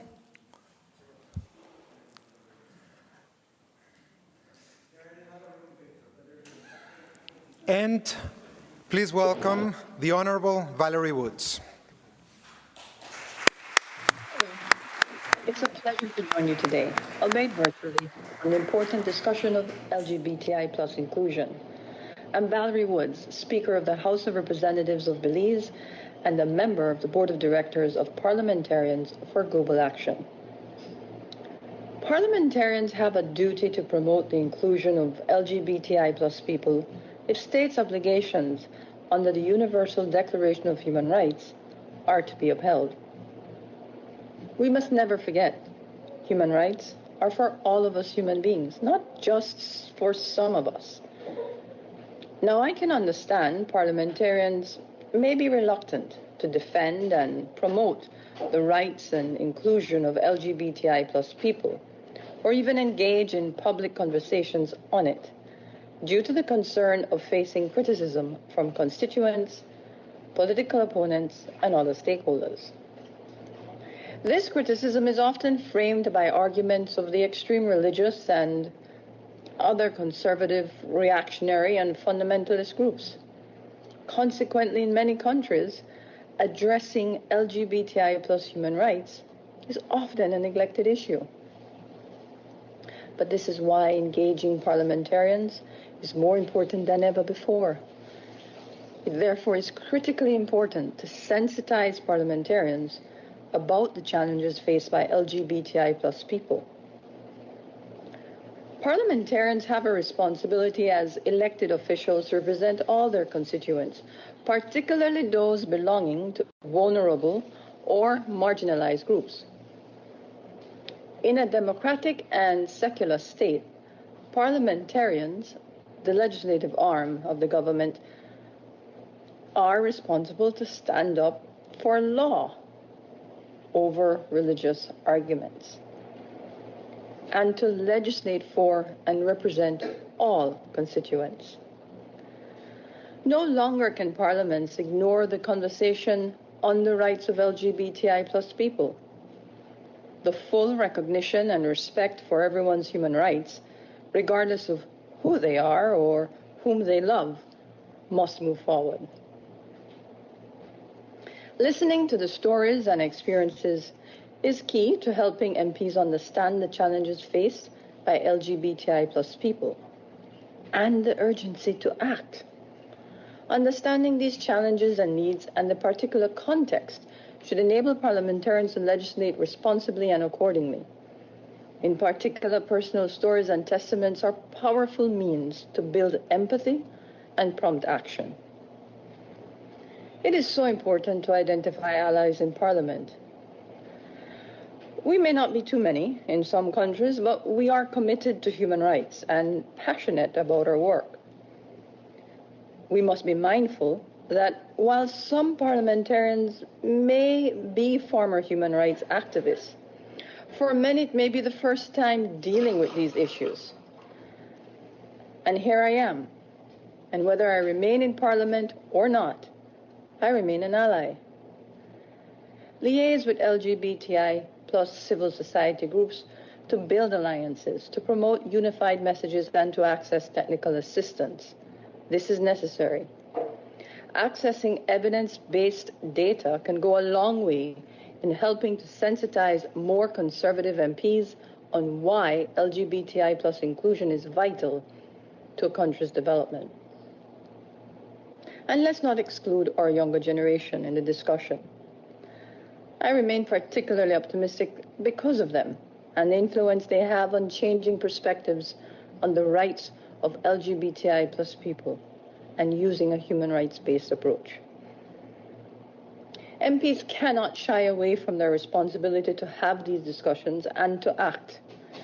A human rights-based approach is our pledge as MPs, and citizens and civil society groups should also know They too can influence change, for example, by petitioning MPs to act.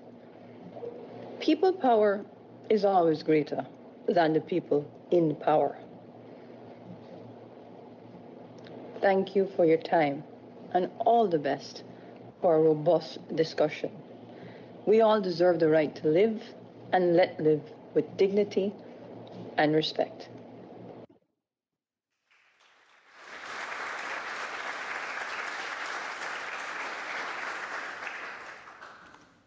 The words of Valerie Woods mean a lot in a country that actually achieved decriminalization in the last 5 years as a result of a combined effort of strategic litigation, legislation, and public policy implementation.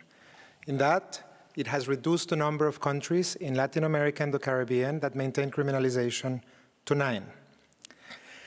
We're now going to have a panel of distinguished speakers who will bring about their experience, and it will be a combined digital and physical panel. I would like for us to acknowledge, coming us via digitally, the Honourable Louisa Wall of New Zealand. Is she there?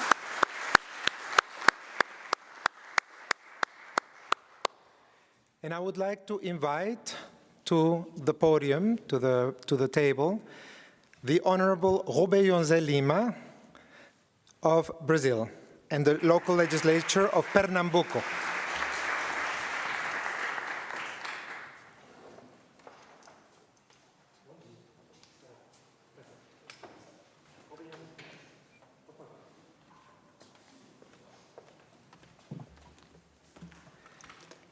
And I would also like to invite to join us the Honourable Mark Takano of the United States of America.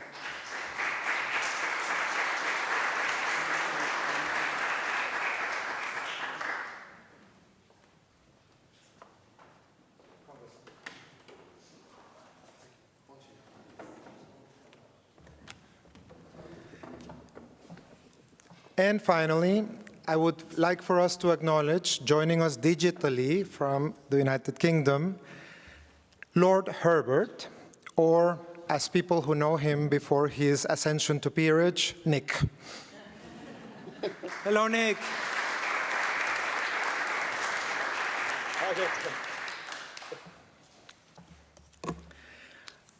I believe that the idea on this panel, as you can imagine, is to make sure that we are listening to the extraordinary experiences around the panel today. We had originally requested Ms. Wall to present in a few minutes her overview of the main features that she would like to bring to the floor today. Ms. Wall, the floor is yours. Kia ora and greetings from Aotearoa, New Zealand. Thank you to the hosts and organisers of this global LGBTIQ+ Interparliamentary Plenary Assembly. Can I firstly acknowledge Victor, who will be moderating the session, and thank you for your opening remarks. I also want to acknowledge panellists, and particularly Nick, my good friend, who I haven't seen for a while. I, with him, joined other colleagues in June of 2019 in establishing the Global Equality Caucus on LGBT rights. And that has been, I think, our commitment to ensuring that the work that we've done domestically within our own country takes on international significance. And from my perspective, it's incredibly important as we fight for a fair, just world that acknowledges LGBTIQ+ peoples as equal human beings and as equal citizens within our respective democracies. My voyage into this space started quite early on in my political career. I was elected in 2008 into a Labour caucus that had other members of the LGBT community, and we also had recognition within our political party. And it's incumbent on me to actually highlight that context. We've just celebrated our 35th anniversary of homosexual law reform in New Zealand, and it's also the 8th anniversary of marriage equality. And so my entree into Parliament was to chair Labour's Rainbow Caucus, of which there are 9 of us out of a caucus of 65. And in fact, in our Parliament, there are 13 LGBTIQ+ members of our New Zealand Parliament, which is over 10%. So having a mandate within my political party enabled me to pursue marriage equality for our community. And I'd also like to acknowledge Boris Dietrich, who's there. And Boris was fundamental in assisting us with the debate and discussion in our Parliament. He came to New Zealand in 2012, and I will forever be grateful for both his and the US campaign for marriage equality, which ended up being a global movement for their assistance and enabling us to be part of what was a global conversation. Victor, how long have I got? I mean, obviously, I've got a lot to talk about. As a dear Bolivian friend of mine says, you can begin wrapping up your first point, dear Valerie, which means perhaps a minute, if that's okay. Oh, no, that's good. So currently in New Zealand, and because of that context, I think it's important to know, for people to know, that we've committed at our next census, which will take place in March 2023, to collecting the data of sex at birth, gender identity and sexual identity statistics, which obviously will provide an evidence-based about our existence within our society. We currently have before our Parliament self-identification laws, which will enable people through self-identification to change their birth certificates. And we're also, before our Parliament, debating the criminalisation of conversion practices. And probably the only other issue to note is that surrogacy has become quite a big issue and an opportunity for our community, particularly our gay men, to become parents. And one of my colleagues, Tamati Coffey, has a bill in the ballot that seeks to address that particular issue. So, kia ora koutou, and it's a shame I can't be there in person, but I very much appreciate the opportunity to be part of this discussion. Thank you.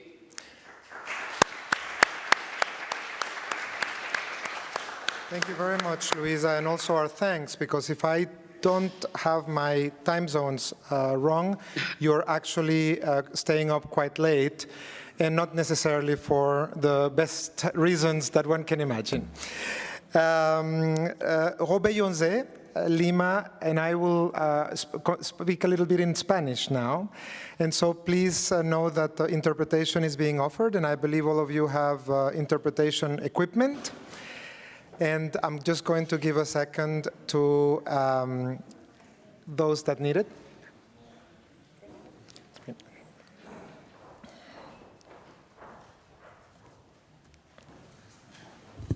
Hola, buenas tardes. Con mucho gusto les saludo. De un momentito, por favor, para asegurar que todos tienen sus y la están escuchando bien. 1, 2, 3, 4. Is interpretation going well? Yes? Robeyonze, por favor. Ok. Buenas tardes, con mucho gusto les saludo.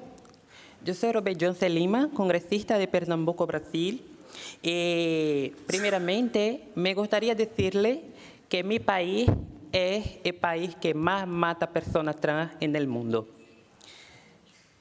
Aunque tengamos allá en Brasil muchos avances en la Corte Superior de Brasil, que ha reconocido allá el matrimonio igualitario, que ha reconocido allá el cambio de nombre para las personas trans, pero hasta hoy, allá en Brasil, hay un vacío legal. Es decir, la Corte Superior de Brasil reconoce la diversidad, pero allá en Brasil no hay las leyes para garantizar la ciudadanía de la persona LGBTI brasileña. Bueno, es decir, que aunque la Corte ha reconocido la diversidad en Brasil Esto no es decir que tenga seguridad, esto no es decir que se va a garantizar los derechos de la persona LGBTI. Como se sabe, congresistas allá en Brasil, abiertamente LGBTI, sufren la violencia y sufren amenaza, como lo que ocurrió con el diputado John Wille, que hoy vive aquí en Europa. Además, la violencia LGBTfóbica en Brasil se ha agregado a la crisis de COVID-19, perdón, que ha afectado mucho a muchas personas LGBTI+. La cuarentena y la LGBTI-fobia intrafamiliar que sufren muchas personas LGBT en su familia, la pobreza, el hambre es una realidad allá en Brasil. Allá, las personas trans no se sabe si van a morir de COVID-19 o de la violencia. Estamos en Latinoamérica, hay muchos países vecinos de nosotras que hablan español, pero la lengua nos pone un poco más lejos. Es por esto que estoy aquí intentando hablar español con ustedes para que me quede un poco más cerca.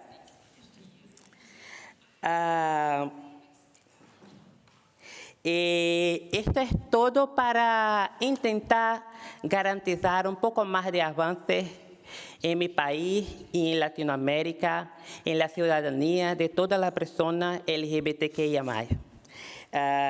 Es por esto que necesitamos de ustedes. Muchas gracias. Buenas tardes. Muchas gracias.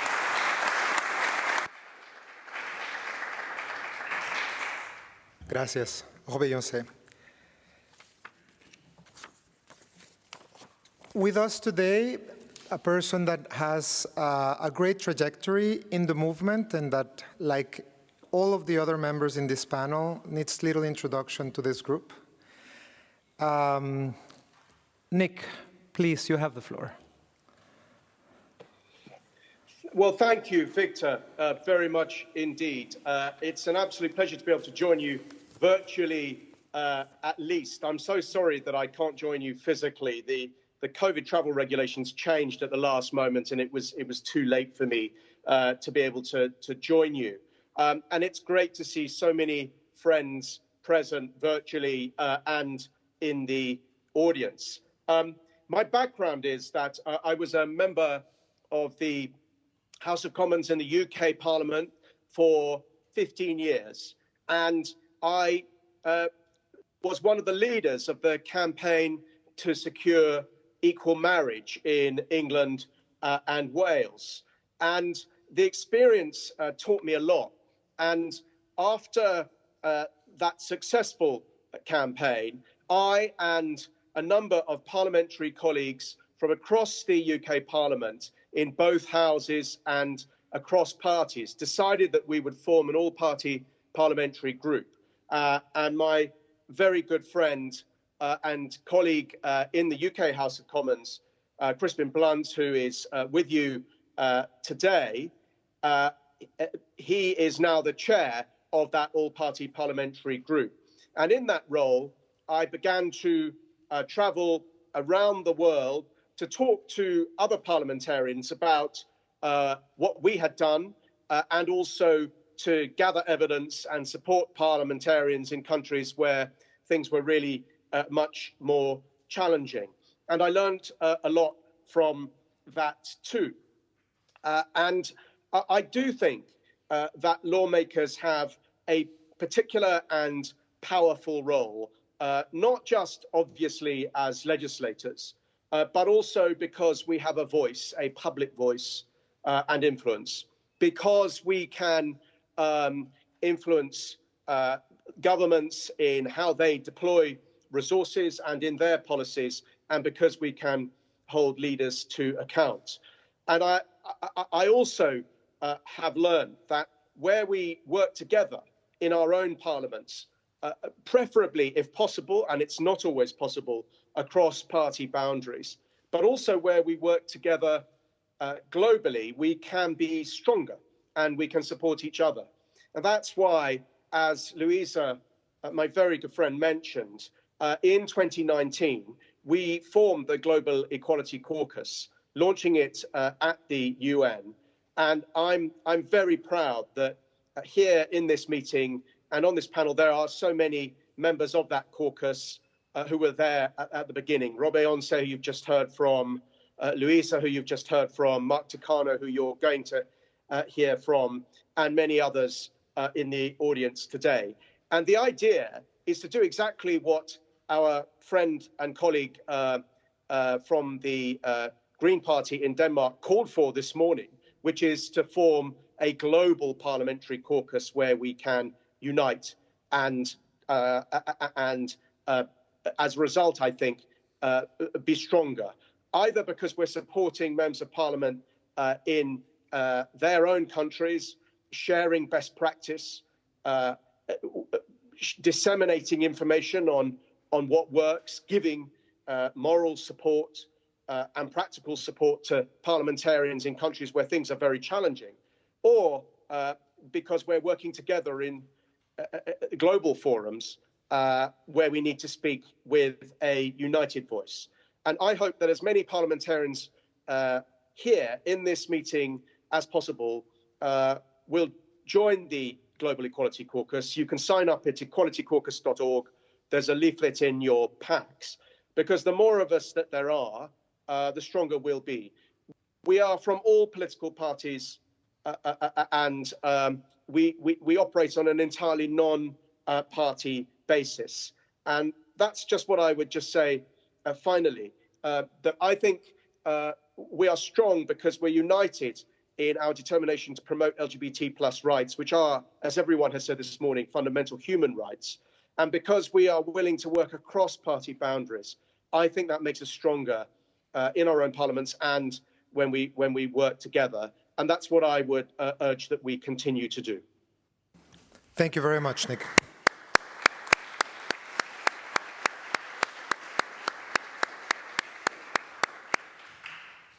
Onse was already hinting at some of the balances and interesting dynamics that are generated between state and federal levels of complex structures. And we have the honor of being joined today here by the Honorable Mark Takano of California, United States. Well, thank you very much, Victor. Nick, I wish that you were here in person so I could say to you in person an answer to your call for a global LGBT caucus, LGBTQ plus caucus, to say, yes, my lord. Yes, my lord, I am in concurrence. Well, let me just say that the question that was posed to me in advance was about to talk about my engagement with LGBTQ issues in Asia. I am a member of the United States Congress. Speaker Nancy Pelosi named me as her representative to the Japan-U.S. Friendship Commission. It's actually a formal federal government agency. It was formed in the wake of the height of tensions between Japan and the United States, much as we're seeing between the United States and China today, and many countries in China. The stresses of that competition between Japan and the United States led to the creation of this commission, funded by the Japanese, in part because of some arrangement from some debts owed during World War II or the investments the United States put into Japan. But anyway, this commission is funded, has its own budget, and is independent. As a result, for the last, I can't remember when I was actually named. I've been in Congress more times than I've realized. I'm going on this is my 9th year. I'll be going on my 10th year, my 5th mandate to be in the Congress. But this commission, as a result, I co-lead a delegation of American members of Congress to meet in Tokyo and in Seoul because this commission also funds a trilateral dialogue among the Japanese, the South Koreans, and the Americans. The profile is high enough such that at least, I believe almost on three occasions, I've actually had an audience with the Prime Minister. And I've taken that opportunity to raise issues of the moment relating to LGBTQI, issues related to the LGBTQI community. So, for example, there is an issue related to binational same-sex couples. There are people who wish to work in Japan and work in Asia, in a number of capitals within Asia. There may be a binational couple. One may be Japanese, the other might be of another nation. American, it could be from Europe. It could also be just there's not a Japanese partner, but there could be just a couple, and one has been hired to work within Japan. The other is the spouse, a same-sex spouse. There's been difficulty in having the spouse gain recognition, and there are immigration issues. So I've raised this issue with the Prime Minister. He, at one point, conflated it with same-sex marriage. I said, no, they're not the same issue. This is something that your Justice Ministry can and should solve. And so, as a member of a legislative body from America, I'm not charged with foreign policy portfolio. But we have a separation of powers. We have an executive. We have legislative, a legislative power. That's an example of what I use with the particular position. Nancy Pelosi is often quoted as saying, know your power, know what your power is, and use it. So know your power and use it. And so I try to find ways in which my position, I can constantly advance, of course, the national issues, but also issues important to LGBTQI people. Let me just conclude by saying that Japan is the only one of the G7 nations that does not recognize same-sex unions. It is not. The United States also does not have a national guarantee of LGBTQ rights nationally, and Japan doesn't either. Both of those issues are at stake in Japan. My belief is it's so vitally important for all of us as parliamentarians to press on the issue of LGBTQ rights, because it is, of course, I think, a marker of a democracy's health and strength, that those rights are respected. And as you know, democracy everywhere is somewhat fragile. Fragile in the United States, maybe less fragile in some parts of Europe. But what we thought was inevitable cannot be kind of assumed to be inevitability. Progress is not inevitable. It's something that we have to work for. Thank you. I yield back. Thank you very much.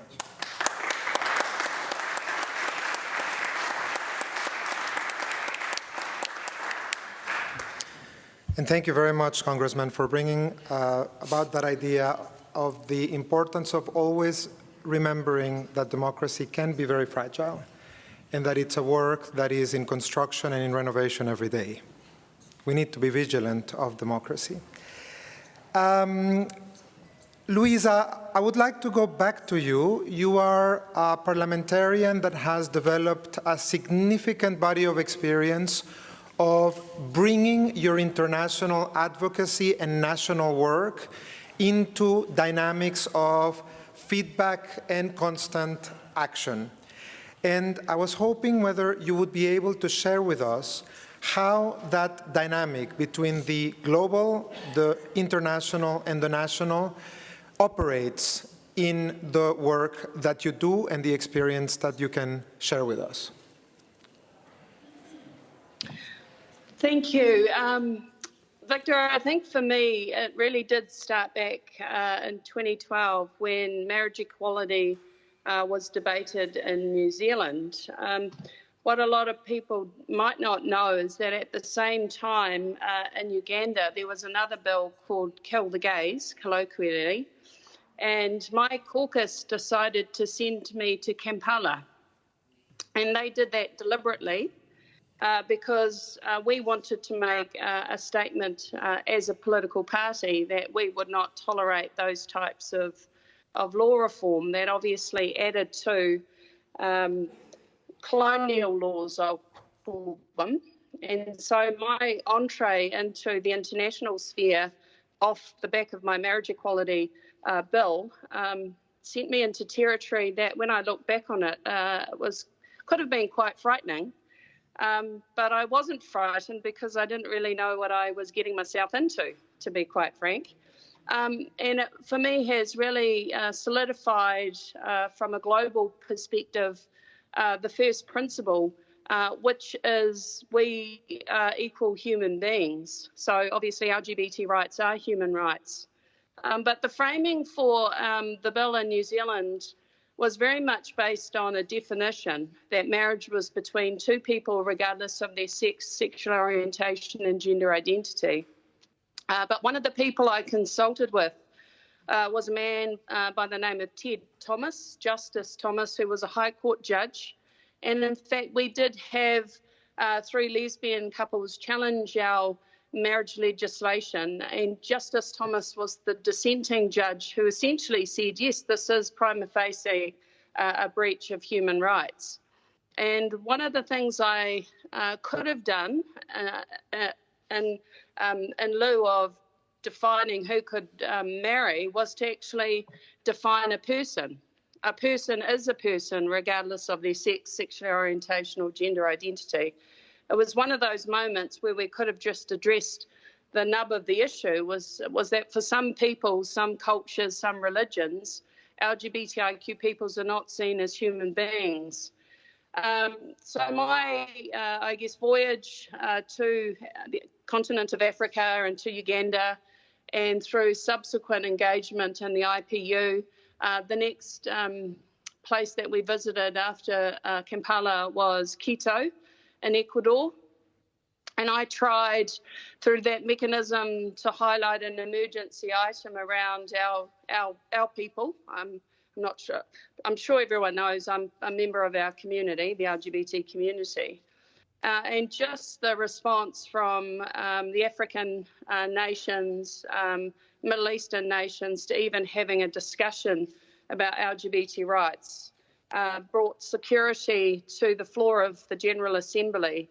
And it really has solidified my, I guess, role as a Member of Parliament to, through membership of the Global Equality Caucus and through forums such as this, for us to get to a first principle about our right to exist as we are. And unless we can exist as we are, we can't actually hold our systems, our political systems, to account for meeting our health needs, our social needs, etc., etc. And I think what we've done in New Zealand, as Nick highlighted, was to make this issue cross-party, and we have the same. We have a caucus across the House that works collectively to bring about such legislative reform in our own country. In terms of, excuse me, my specific, I think, responsibility as an LGBTI Member of Parliament who has obviously engaged in issues for our community is really the Pacific. And we have 7 Pacific countries where we're still criminalised. So Samoa, Tonga, the Cook Islands, Tuvalu, Kiribati, Solomon Islands and Papua New Guinea. And I think for me, the framing of the advocacy in that space has very much been about the colonisation of the Pacific and like the 35 countries who are Commonwealth countries who continue to criminalise LGBTIQ plus peoples, it was really an opportunity for me, having gone to the Cook Islands in December 2019, to actually state that New Zealand has been a coloniser as well. And it was the laws that we got from the British that we then imposed on the Cook Islands that we are now trying to eradicate. And for me, the basis of any support for our communities, our LGBT communities in the Cook Islands has to be through the LGBT peoples who live in those islands, through the Te Tiari Association, and through the development of Pride Cook Islands, which was formed just in April this year. And so I've very much seen my role as standing in solidarity with the members of our LGBT communities, in this particular instance in the Cook Islands, and doing everything that I can to support them, to provide resources, to highlight the issue, and to fundamentally, because I am an Indigenous person myself, I guess reclaim the identity that was lost through colonisation. So we have a term in our country, takapatapui, and there are many Pacific countries who have terms for LGBT people. So the fact that we existed pre-colonisation is unquestioned. I think the biggest challenge we have, though, it's not now colonisation which has been led by British engagement with our nations. It's actually colonisation by Christianity that is providing the biggest barriers for law reform, and we've certainly seen that in the Cook Islands. Other than that, yeah. So that would that you really like is to conclude, Luisa? Please go ahead. Oh, well, just in conclusion, I mean, I think, as you mentioned, a pathway forward has to be a push for global decolonisation or a global decolonial mechanism that enables our Indigenous communities to rise up and reclaim. So I think it is part of an Indigenous rights agenda. It is part of a Black Lives Matters agenda. And obviously the overarching framework is a human rights agenda. But I do think that our communities have the tools and the knowledge and the intelligence ourselves. It's how we then provide support for those communities to start speaking for themselves. And to do that, they need platforms. And obviously that's the privileged space that we occupy, because we have platforms to be able to speak up for the rights generally. But we need to support them to speak up for their rights specifically in country. Thank you very much, Luisa. I'm particularly thankful, Luisa, that you have described in really a very, very nuanced perspective the way that all of these processes of international advocacy and national advocacy link up with other major discussion within our movement.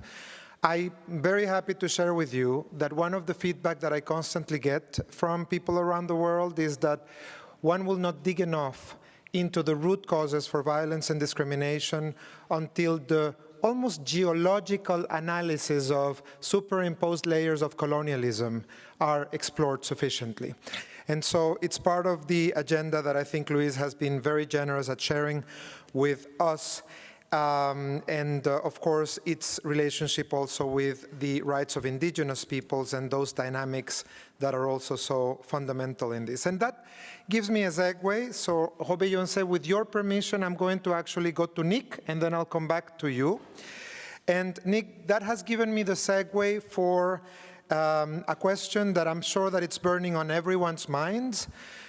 Some of us were present in Vancouver in a seminal meeting where the Global Equality Caucus was actually reaching some levels of design and concretion. And as you said, you and a number of visionary colleagues put together this caucus that actually has the aspiration to galvanize energies around this idea of furtherance of the rights of LGBT persons. Can you share with us what you think are the possibilities and limitations of that joint endeavor? Yes, I mean, thank you, Victor, and thank you so much for the advice that you gave us in Vancouver and the encouragement to form the caucus a year later. I go back to our experience in the UK Parliament and why we decided to form a formal parliamentary group.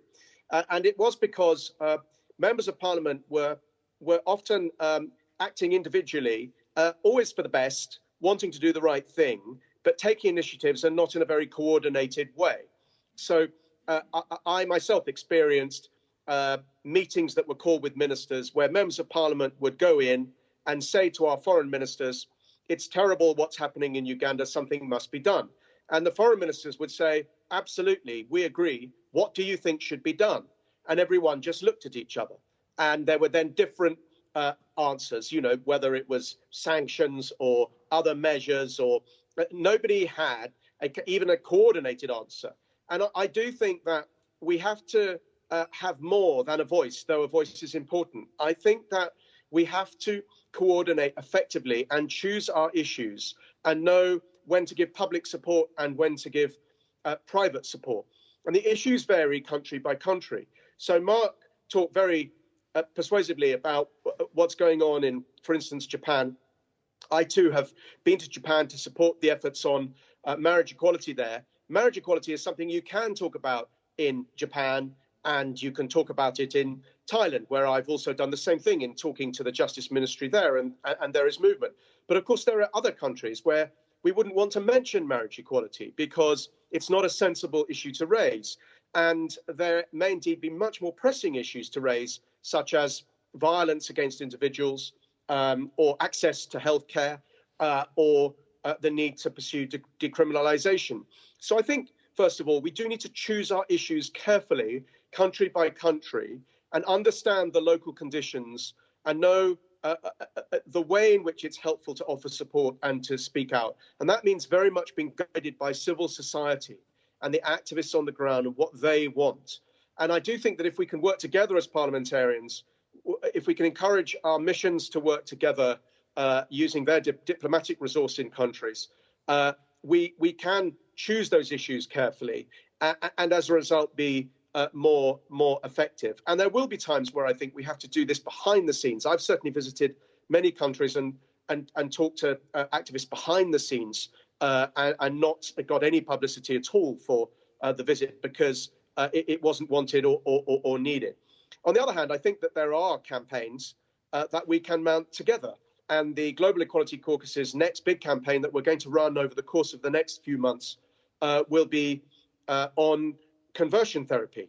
And we're going to join together and encourage the sharing of evidence and best practice on how conversion therapy bans are achieved, because there are a few countries where there have been, a few other countries, including the UK, where a ban is underway, and other countries where we have to make the case. And in that, we need to draw on, for instance, reports and initiatives such as yours, Victor, so that we have the evidence base and the imprimatur that we can go out and make the case. So we're going to be campaigning on conversion therapy, but we're also going to be doing much more than that. We're going to be trying practically to support parliamentarians when they want to introduce a ban or pursue a ban in their individual countries. And finally, just to say, I do think there will be times where there are immediate issues where we need to get together and agree a response, and where we could be more vocal if we had the numbers in the caucus and could quickly rally support for things. And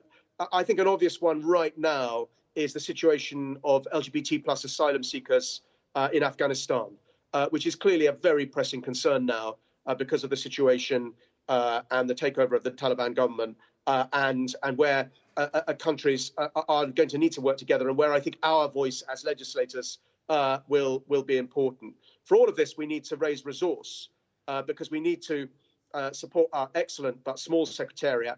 Alan Wardle, our director, is with you today. Andrew Slynn, our researcher, is with you today. But we have ambition to build a regional network around the world so that we can do much more to support parliamentarians. All of us as members of parliament know that we only achieve anything at all with the support of excellent staffers. And so we do need a secretariat to help us. We've had some support from Google and others for our campaigning, but we need more support if we're going to be effective as a global force. Thank you very much, Nick. Very much appreciated that connectivity. And Congressman, I wonder if I can go to you now. We have been talking about the dynamics between the international and the local, and you yourself offered very interesting example of these dynamics. But we also know that many of us operate in contexts that are complex domestically, and dynamics between state and federal entities are present in many countries in the world, not least Brazil. Beyoncé was making reference to this, and of course, many countries around the world, such as the United States of America. And it appears to me that there are different dynamics involved here, some of which may be described as, in some cases, the political identification between state and federal can be a very useful driver for change. But sometimes when that harmony doesn't exist, it can also be quite a source for politicization of LGBT issues. On the other hand, human rights are essentially a political endeavor. And so my question to you is, in practice, and of course given the eminent office that you hold, how do you view those balances between the necessary political nature of human rights and the dangers of politicization of human rights? Well, I'm afraid you've asked the wrong person that question, because in the United States we are very much in a state of politicization. It has become the cultural differences that have led to the divisions within the United States have gotten even more pronounced.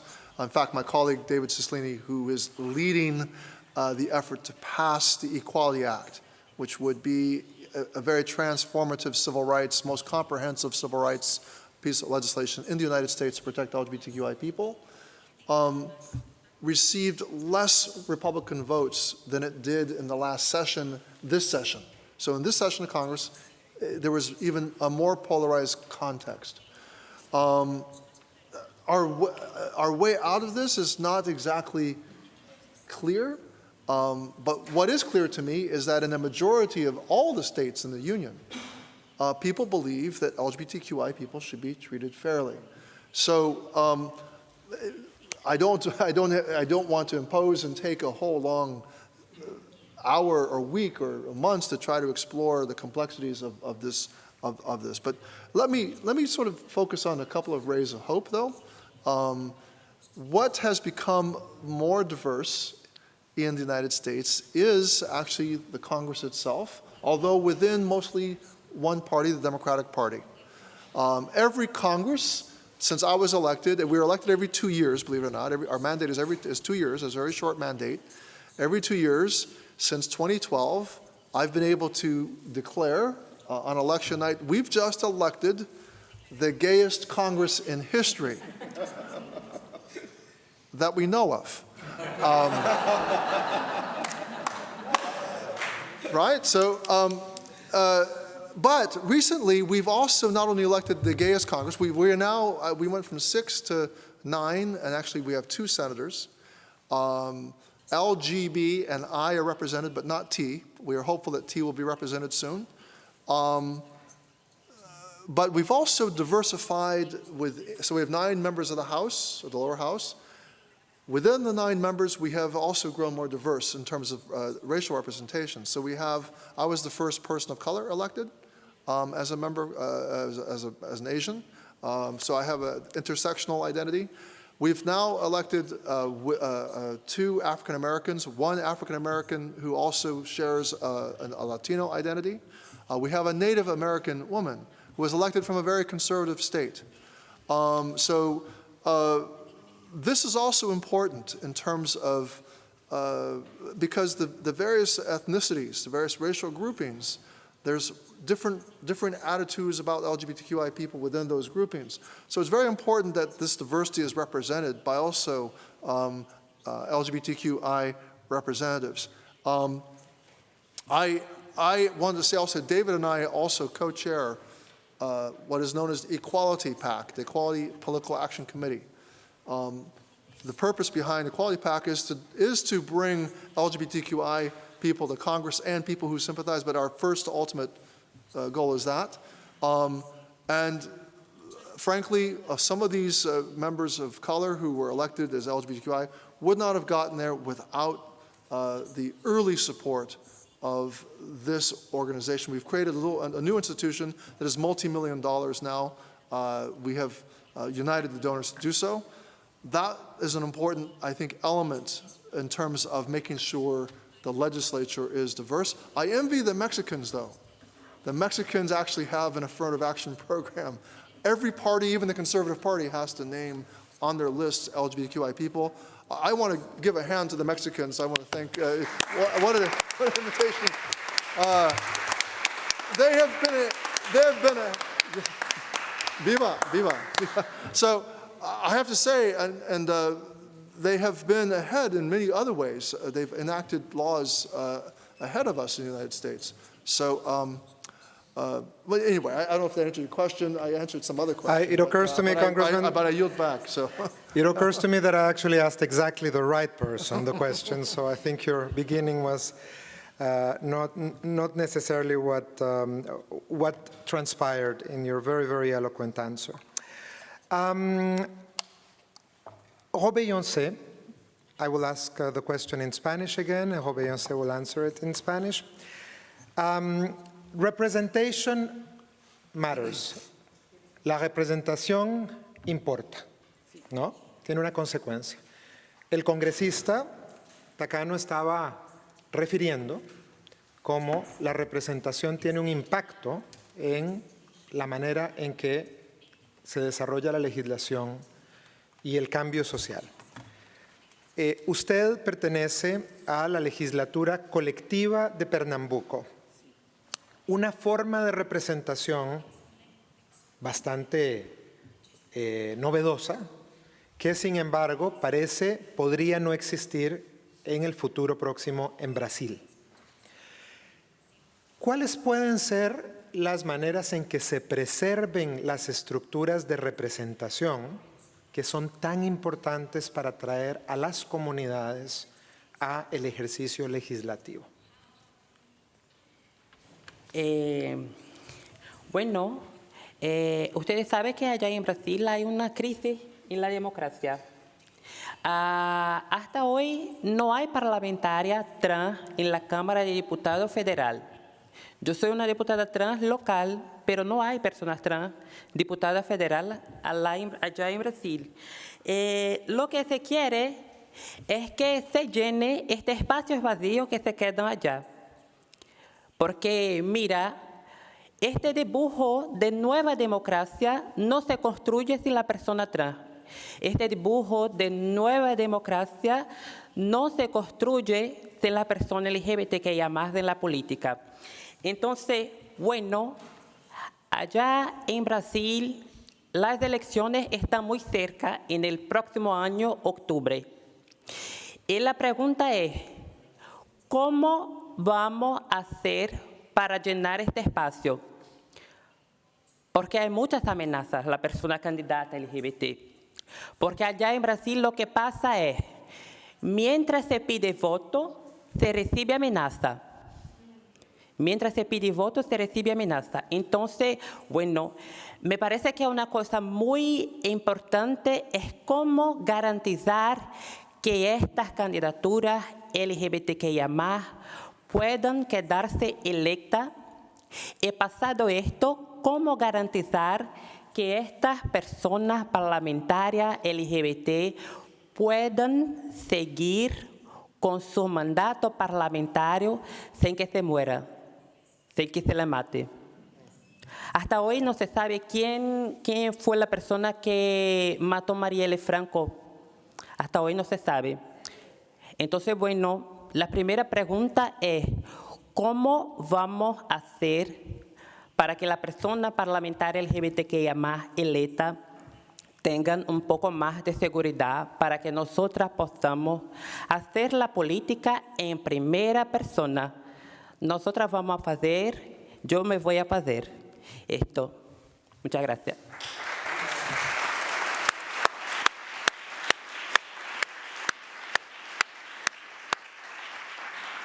The Congresswoman evokes, of course, the case of Marielle Franco, the local politician who was killed, and whose wife, Monica, who's also in politics, has been keeping count of the days since the murder, that the murder remains in impunity.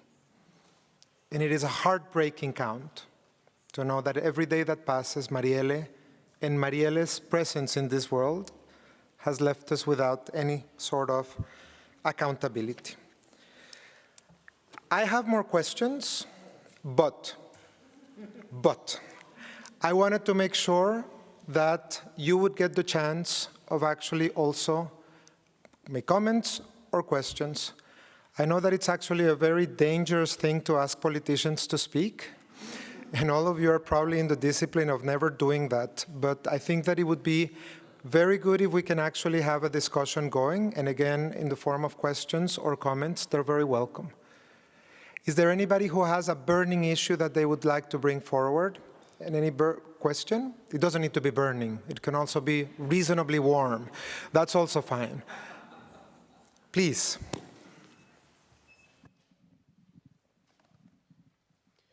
If you could kindly say who you are and... Claro, muchas gracias. Temístocles Villanueva, diputado por la Ciudad de México. Me parece que el hecho de contar con un especialista en temas de diversidad sexual en la Organización de las Naciones Unidas es un avance fundamental. Pero también estamos viendo con mucha claridad cómo existe un desnivel en el reconocimiento de derechos alrededor del mundo. Dentro de nuestras propias regiones, en América Latina, no es lo mismo hablar de los países centroamericanos que hablar de Argentina, de Uruguay, de Costa Rica o de México. Y existe también la voluntad de la Unión Europea de seguir avanzando en favor del reconocimiento de derechos. Me parece a mí que el camino al que debemos seguir avanzando es el reconocimiento de una convención internacional, como lo existe en el reconocimiento de derechos a las mujeres, como existe una convención para las personas que viven con alguna discapacidad. Creo yo que este esfuerzo que hemos logrado trazar el día de hoy debe de verse materializado en una exigencia de este tipo. Yo sé que los diputados podemos no siempre jugar un papel relevante en el ámbito diplomático o internacional en nuestros países, pero también creo que conjuntando esfuerzos sí podemos buscar que en nuestros países se busque, se resuelva, que en la propia Asamblea General de las Naciones Unidas se proponga una convención internacional contra la discriminación por orientación sexual o por identidad de género. Ese era mi comentario más dirigido a usted, pero por supuesto también a los compañeros panelistas. Thank you, Temístocles. And the reference that you make to the necessary work of legislating internationally for conventions that recognize rights is, of course, part of the work of building international human rights law. It was, of course, left to diplomats and parliamentarians to know when the right time has come. I can just share with you that when I became the independent expert, this was as the result of a visionary work of over 1,000 organizations and a lot of political capital, not least from many of the countries that are represented politically here. Somebody at a reception a year later said to an ambassador, whose country I'm not going to name, "Oh, what about a convention?" And the ambassador fled the room and left the reception, never to be seen in this company again. So I think that it is important to recognize that there was, at that time, a significant notion that this was a fight that had taken a lot politically. But I think that it will be up to those in the political and diplomatic arena to determine when the next step is to be taken. And I wonder if any of our distinguished panelists would like to add, and I will call on the ones that are joining digitally. Luisa. I think in an ideal world we would have a convention. Obviously, to have a convention, you need universal acceptance to a degree across the United Nations. I think some of the biggest challenges we're currently facing has been a pushback in terms of our LGBTI rights and our decriminalisation processes, and then obviously pushing for full inclusion as equal citizens in our country through marriage equality and protections under various human rights laws. I think I think it's a great aspiration to have, and we do need a strategy, for example, to address the propaganda that started in Russia and has been carried on by Hungary, Turkey just recently, and leaving the Istanbul Convention, stated it was because of LGBT advocacy and how that would affect how they supported lesbian women. And obviously the law reforms that are starting to take place in Uganda again and Ghana. So I think we do need a coordinated effort and a gathering together of countries in the first instance, as I said before, to try and fund civil society in country or via the UN. And I want to acknowledge Charles Chevelle, who is on the call. He actually helped access some funds for the Cook Islands. But we also need to work with organisations like the Global Fund, whose primary focus has been on malaria, TB and HIV. And I think they're the ones who really should be leading the legal challenges in country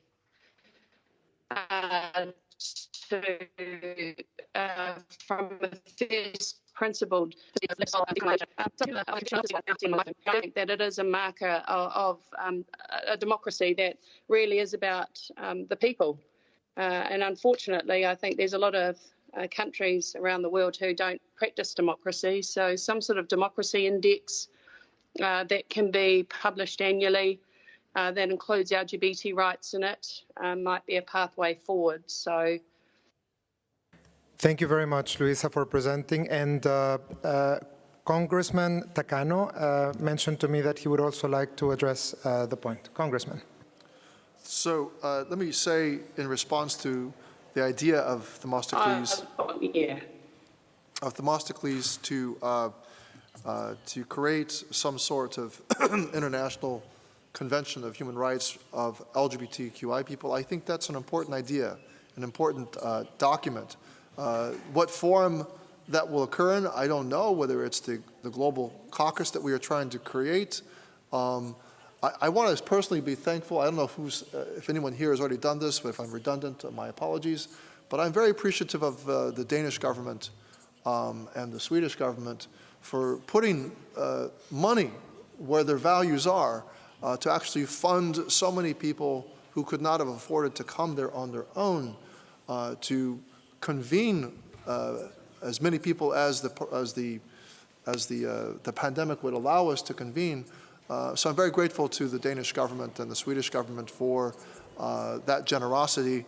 But that same spirit of generosity needs to also occur if we're going to make the idea of a global convening possible. I think that's going to be a very powerful idea.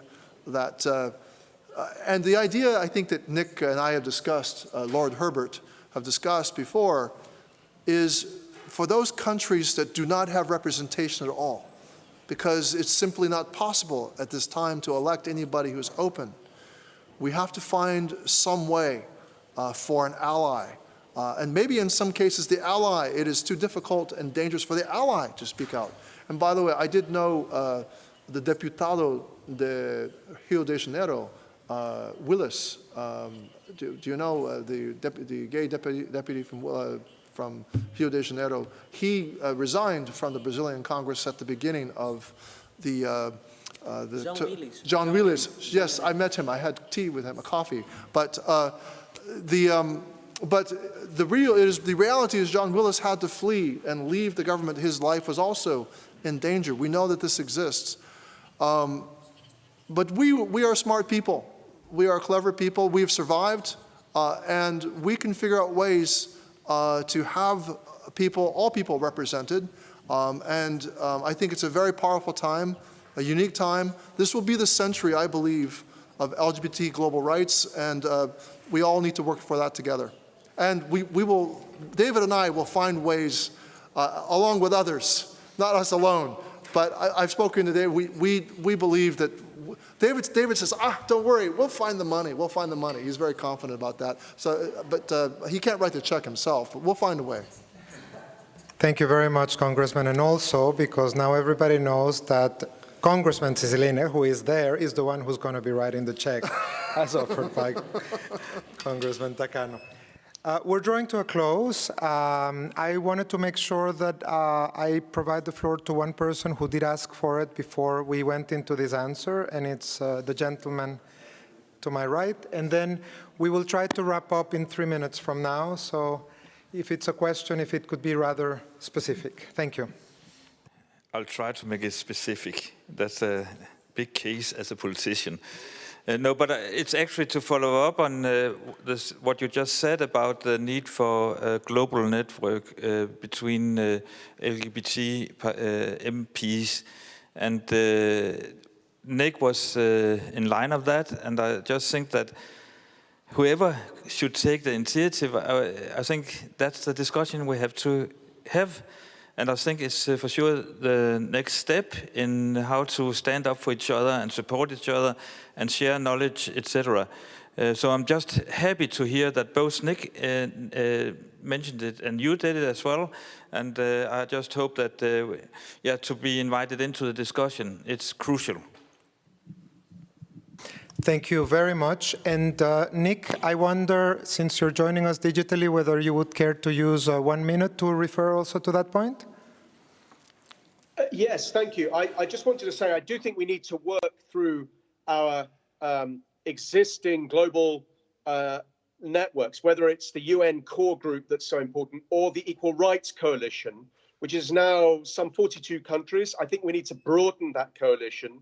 Next year, the UK will be hosting a global LGBT plus conference in London in June. Part of that will be the Equal Rights Coalition conference. We're co-chairing the Equal Rights Coalition with Argentina at the moment. And we're also going to be inviting parliamentarians. I'm chairing that conference as the Prime Minister's Special Envoy on LGBT plus rights. And so this will be a major event. And I think at it, we do need to think very practically about how we can make sure that we don't just have conferences, but we actually put in place a plan to give the support we need to the countries that want to move forward and to take action in relation to the countries that are defying human rights. So that conference in June in London will, I think, be a very important event where for the first time we'll actually be bringing together not just the Equal Rights Coalition, governments, officials, academics, experts, but also civil society activists together with parliamentarians from all around the world. So it will be a major event. And I hope that many of you who are present will want to join us at that. Thank you very much, Nick. And with that, we're drawing the panel to a close. I want to warmly thank our very distinguished panelists, Valerie, Luisa, and Nick, who were joining us via video or digitally, with the limitation that imposes, because it's as we know, it's a more limited medium. So let's thank them for their dedication and support.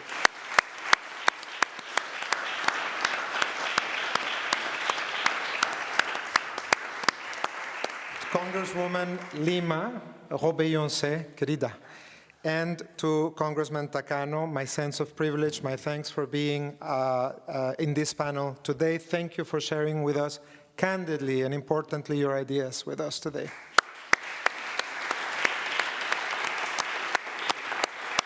And my last word of thanks are going to be to you, because you are the ones that are bringing about change. You are the ones that are making change happen in the everyday in your countries. Pioneers like Tamara Adrián, who went where nobody had gone before many years ago and signaled the road for so many people in participation in politics.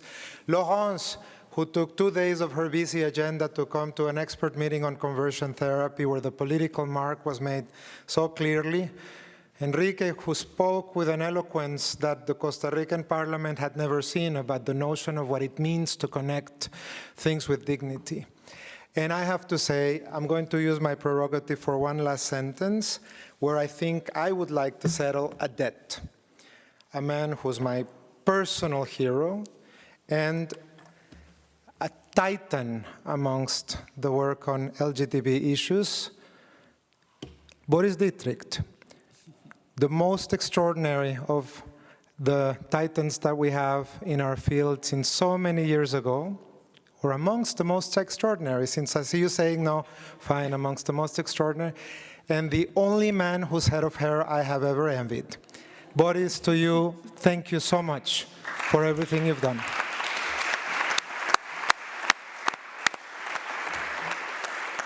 Ulrika, I thanked you at the beginning, and now I thank you again. Have a good rest of the day. Thank you. Muchas gracias, Victor. Thank you very much for leading this great panel. Thank you also to all the participants and to you. Yeah, sure. Okay. And yes, we'll move on to the next statements. So thank you. Please take a chair. Thank you also for those who were online. I hope you continue to listen. And also those here, so thank you. I mean, you can stay here for now if you want to, but we'll have others speaking here from here. So now we come to have some more regional statements, and there will be now 5 from Africa, from Europe, and if I've got it right, also from the Middle East. So we will start with Poland, the already quite often mentioned country inside the European Union. And I'd like to welcome Robert Biedroń, now MEP, member of the European Parliament from Poland. We've known each other for a long time when you were still at the KPH, whatever it is, Campaign Against Homophobia in Poland. You were the mayor of a city elected directly of more than around 100,000 people, where everybody was like, that can happen in Poland? An openly gay mayor elected freely? So, but then you became a national parliamentarian, and now you're in the European Parliament. You've got around 3 minutes to... Yes, I'm sorry, but there will be others as well. And it's not only Poland that we also need to talk about, but the floor is yours. Indeed. And yeah, and you need to press the microphone, yes. Right. Thank you very much, Ulrike, and I hope we're right. Do you hear me? Yes? Okay. Okay. Coffee would help, huh? Okay, I come from Poland, as Ulrike has said, a country where President of the Republic says that we belong to the movement more destructive than communism. A country where Archbishop of the city of Krakow, placed only 70 kilometers from Auschwitz-Birkenau, Nazi concentration camp, where more than 1 million of people were killed, warns against new plot that wants to control our souls, our hearts and minds. This new plot would be, and I quote, nor Marxist, neither Bolshevik, but born on the same spirit, neo-Marxist. Not red, but rainbow. He means us.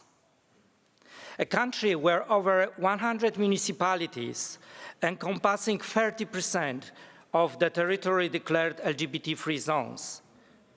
It reminds the darkest moments of European and Polish history, when Jews could not even enter the shops or trams because they were Jew-free zones. Or they could not sit with other schoolmates only because they were born this way. All those things do not happen in political vacuum. They have real repercussions on our lives, on our mental health. 70% of LGBT plus teenagers in Poland have suicidal thoughts. Almost 50% of them have signs of depression. All of this is happening in 21st century, in the heart of Europe. Has real sponsors, state, and real victims, our community. I come from the most homophobic country in European Union. But I also come from the country of many activists, NGOs, brave human rights defenders who know all of them, that another Poland is possible, who know that democracy and human rights are not forever. They are like beautiful flowers. We need to take care of them every day, water them, not to let them fade away. I come from a country of the biggest anti-regime social movement in modern history, Solidarity movement, with Lech Walesa as a leader, where millions of my compatriots, dreamers, believe that the freedom and dignity are not just an empty words, the declaration, but a dream worth fighting for, and they succeeded. My mother was one of them. She was a Solidarity freedom activist. And she taught me an important lesson. Injustice, discrimination, violence are also not forever. Sometimes you might think they are, but you might be like a beautiful bird in a cage. You are used to live in your cage. And all the terrible limitations it brings. You might even think it is the best you can have.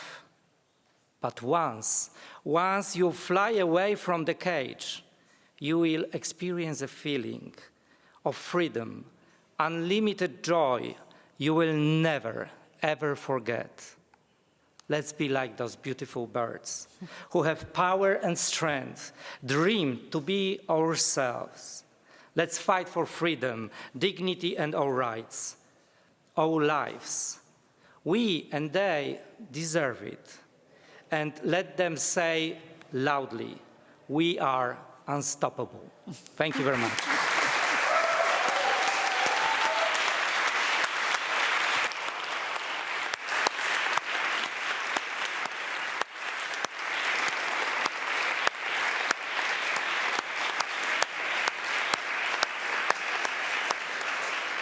Thank you. Thank you so much, Robert, for these passionate words. We know you like that, and it's great to hear that. And also, you know, the poetic references. Because what are we as human beings when we don't dare to dream what we want, even in dire situations? So thank you for that.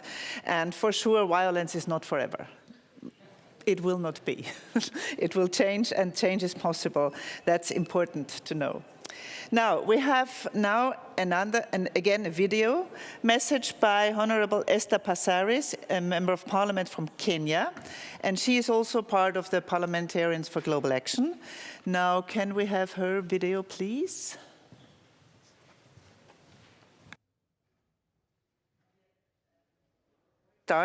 Can we have Monica Saikova already coming up here? My name is Honorable Esther Passaris, Member of Parliament for Nairobi County, and it gives me great pleasure to share my thoughts at Copenhagen 2021 on the rights of LGBTI plus Kenyans.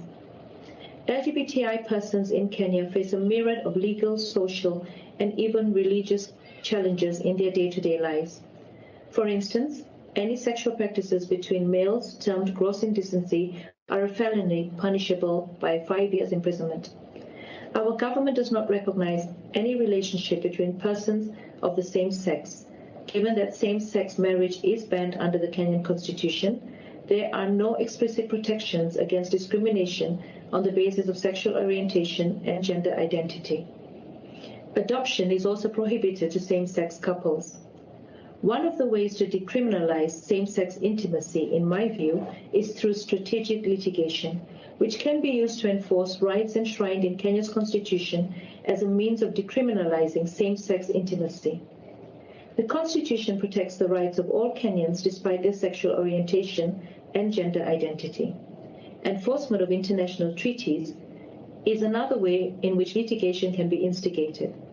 Articles 1, 3, 5, 6, 7, and 16 of the Universal Declaration of Human Rights speaks to the rights to equality, freedom from discrimination, life, liberty, and personal security, freedom from torture and degrading treatment, recognition as a person before the law, equality before the law, and the rights to marry and have a family. LGBTI Kenyans are in many places and circumstances denied their claim to this full set of human rights. One of the biggest challenges is that Kenyan society is highly conservative and a large majority of people hold negative views of LGBTI+ communities. Despite this state of affairs, various organizations have been working to protect and improve LGBTI+ rights, and I must commend them for that. Sadly, some of my colleagues in Parliament have publicly issued statements against the decriminalization of same-sex relationships. This is a huge challenge because parliamentarians are part of the legislature intended to make good laws that advocate for enforcement of human rights. By utilizing a human rights-based approach within the various stages of the law-making process, they can visibly reaffirm human rights values and principles, whether through public hearing, draft bills or analysis of bills and amendments. The bill drafting process provides many opportunities to examine the economic, social, political, civil, and cultural rights of LGBTI+ communities, and the means to protect them through legislation, thus securing national development objectives, aligning them with the Sustainable Development Goals. I wish you a most productive engagement at Copenhagen 2021, and I look forward to the outcomes of this gathering of great minds. Thank you. Thank you very much. Thank you very much, Esther Passaris from Kenya. So we also hear about the difficulties in Kenya, but also the question that sometimes it helps when the courts get in and push and other things that are still necessary to do. We have 3 other messages, 2 physical ones, 1 online before the coffee break. So please stay in here. You'll get your coffee in around less than 10 minutes. So the next one is MP Monika Saikova from North Macedonia. The floor is yours, Monika. Put them here. Sorry. Okay, thank you. Dear all, I still have friends who are attacked because of their sexual orientation, unfortunately. And for me, this is very frustrating. And it's like attacking someone because he or she has brown eyes or not green eyes. So we cannot be quiet and afford attacks like this anymore. I have a right to be myself, and all of us here should be what they want to be. So as a member of the parliaments, we have a duty to work on this, to work for the interest of all citizens in our countries. I can say that North Macedonia, as a country, marks a progress on this field. 3 years ago, for the first time in the Parliament, was formed the Interparliamentary Group for Improving LGBTI Rights, which has a very big role for the progress in this field. In the group, we have around 15 members of the Parliament, which are coming from different parties and political ideologies. And thanks of the advocacy of this group and her good collaboration with the civil society also, the Parliament this year adopted the Code for Anti-Discrimination, in which for the first time we have protection of discrimination based on sexual orientation and gender identity. Also, according to this law, we had elected a new independent commission for anti-discrimination, who is competent to act on complaints, but also ex officio when there is some cases of discrimination.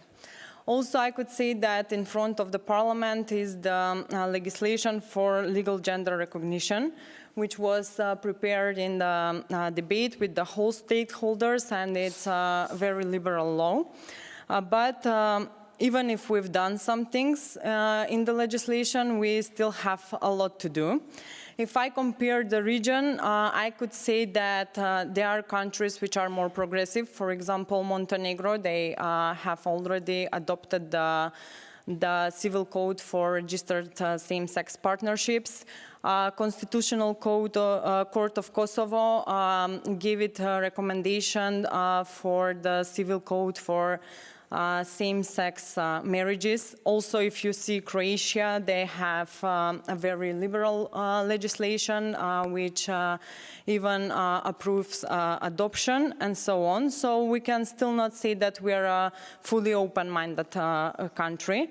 But as a part of this parliamentarian group, and also personally, I will advocate my country to have also a civil code for registered same-sex partnerships as a first step, because I truly believe that if we have obligations in front of the country as a citizens, like we are all paying taxes, so each of us as a citizens need to have equal social, economical, or family rights, and so on. The group in the Parliament will continue to work on raising awareness that each right is a human right. All of us need to fight until every human being everywhere is equal and protected in front of the law. I'm sure that each of us here in the room wants to live in societies where the equality, freedom, and democracy are highly valued values, so let's work more on it. And I want to add that in the end of the day, love is love, so we could not judge who is loving whom, and on that base, giving to them or taking someone's human rights. Thank you.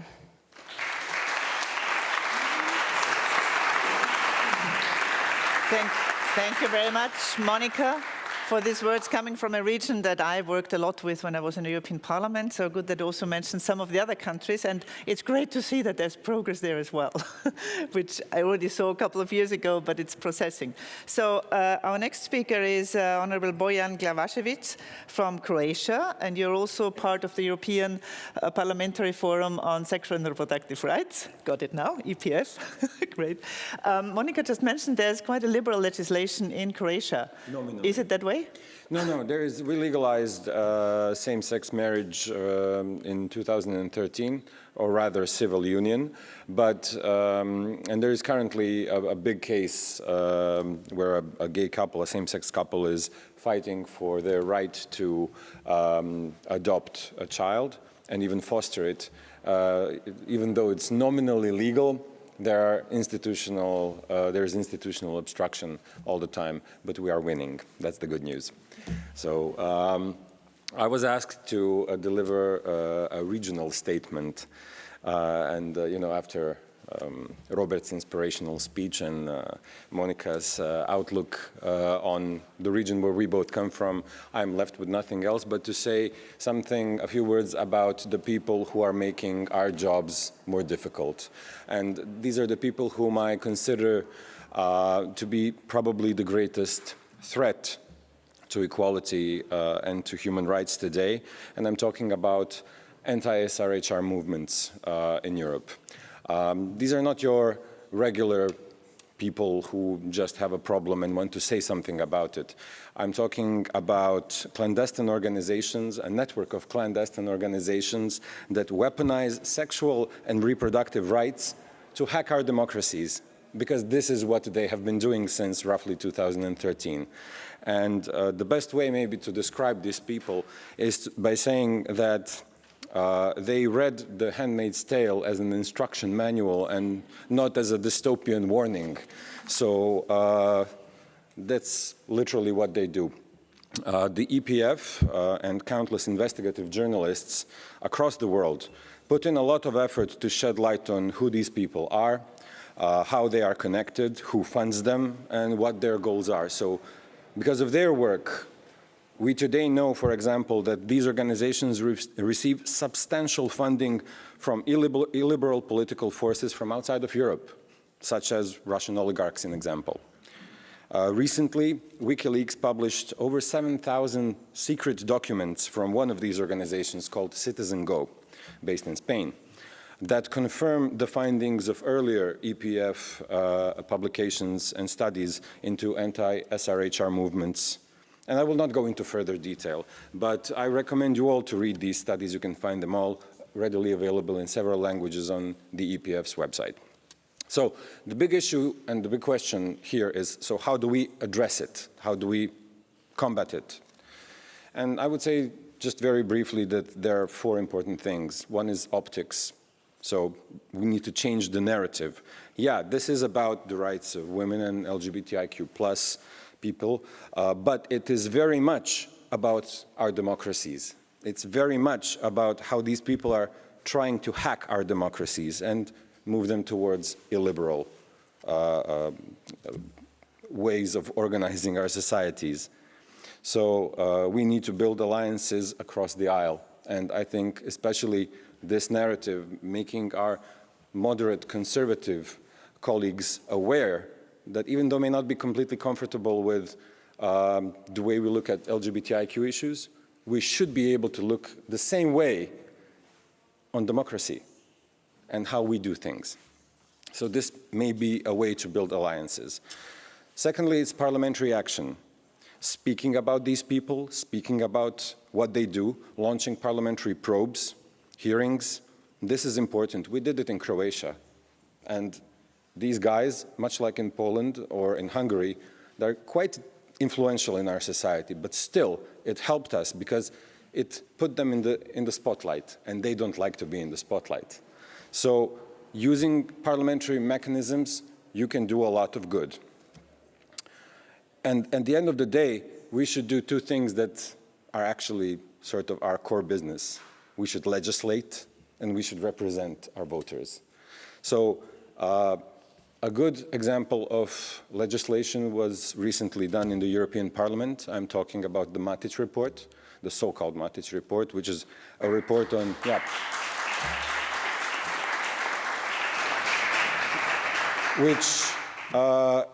which is actually an amazing feat, especially done by a member of the European Parliament who's there for the first time. But it was an example of a cross-aisle alliance that made it possible because moderate conservatives supported it.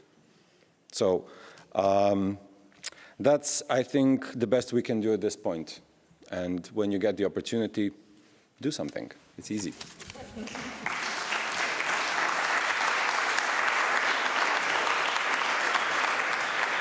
Thank you very much, Bojan, for these encouraging words from Croatia. And we had now both with very good messages from the Balkans.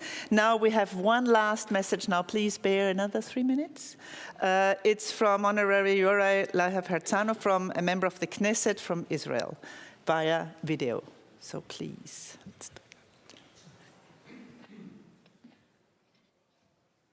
Hello everyone at the Interparliamentary Plenary Assembly in Denmark. First of all, I'd like to thank the Speaker of the Danish Parliament, Speaker Christiansborg, for hosting this very important and wonderful event. I'm one of the 5 LGBTQ community in the Israeli Parliament, the Knesset, and I'm very proud to be a member of the Israeli Knesset representing our community.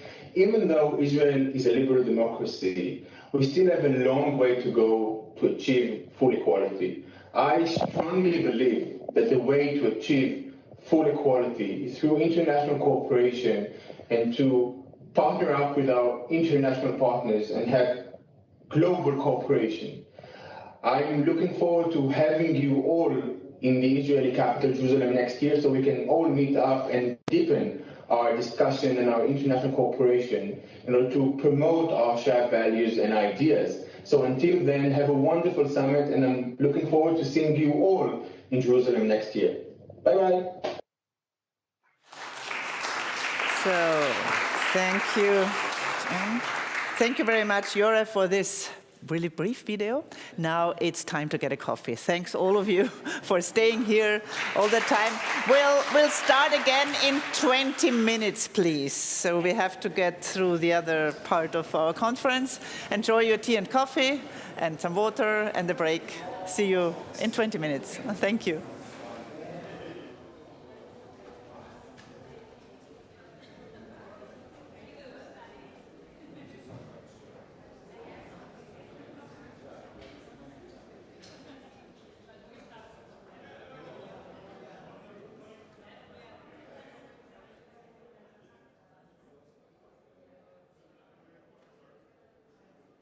Take your seats, por favor, tomen asiento. Gracias. Merci beaucoup.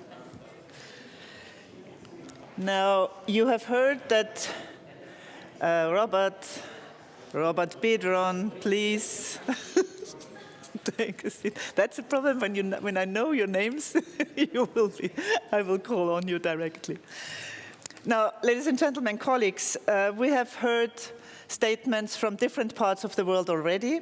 We now have some that come from Asia and Oceania. The first one will be a statement by Honorary Lyampo Dechen Wangmo, Minister of Health of the Kingdom of Bhutan, who decriminalized same-sex relations in 2021. So this is going to be the first message.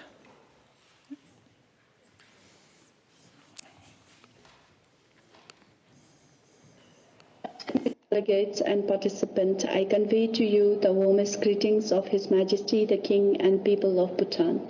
It is indeed a great honor and a privilege for me to be part of the Interparliamentary Plenary Assembly to promote human rights and inclusion of the LGBTI people. I would like to offer my heartfelt congratulations to many states who have made bold and wise decisions to promote and protect the rights and well-being of the LGBTI communities around the world. I stand here today to offer our sincere best wishes and unwavering commitment to take this humanitarian agenda forward for the well-being of the LGBTI communities around the world. Throughout my professional journey, I had the opportunity to interact and work very closely with numerous members of the Bhutanese LGBTI communities and as well as members of the LGBTI communities in different countries in the Southeast Asia region. Listening to their story of struggle, happiness, and achievement, both at the individual, community, and national level, I can only say that the human value of compassion and oneness will continue to prevail. And through all these profound and eye-opening interactions, there is only one deep common message that is constantly put across, which is to be heard and to be included. The legalization of homosexuality on the 17th February 2021 by the current government is a matter of a great pride for the Bhutanese population and in particular the LGBTI communities in Bhutan. Such act from the highest lawmaking institution in the country is expected to make a huge impact in the lives of individuals in terms of not only accessing healthcare services but also other social services without fear, stigma, and prejudice. This is also expected to bring about immense socioeconomic benefits in the long run by introducing more open, vibrant, and inclusive society. Since 2012, the formation of the informal network of LGBTI communities as part of the HIV prevention program has helped build the capacity of the community member to take forward their voices of right until today. The Ministry of Health will continue to handhold the upcoming network through the support of the Global Fund Country Grant. The journey doesn't end here. Today, I would like to call on the Member States to embrace the idea of more equal and fairer world with greater investment in empowering and enriching the LGBTI communities around the world. We must remain committed to continue this momentum and share stories of success and learning from our journey with friends around the world. Fairer and a more inclusive world is only possible if we work together. Tashidele, and thank you.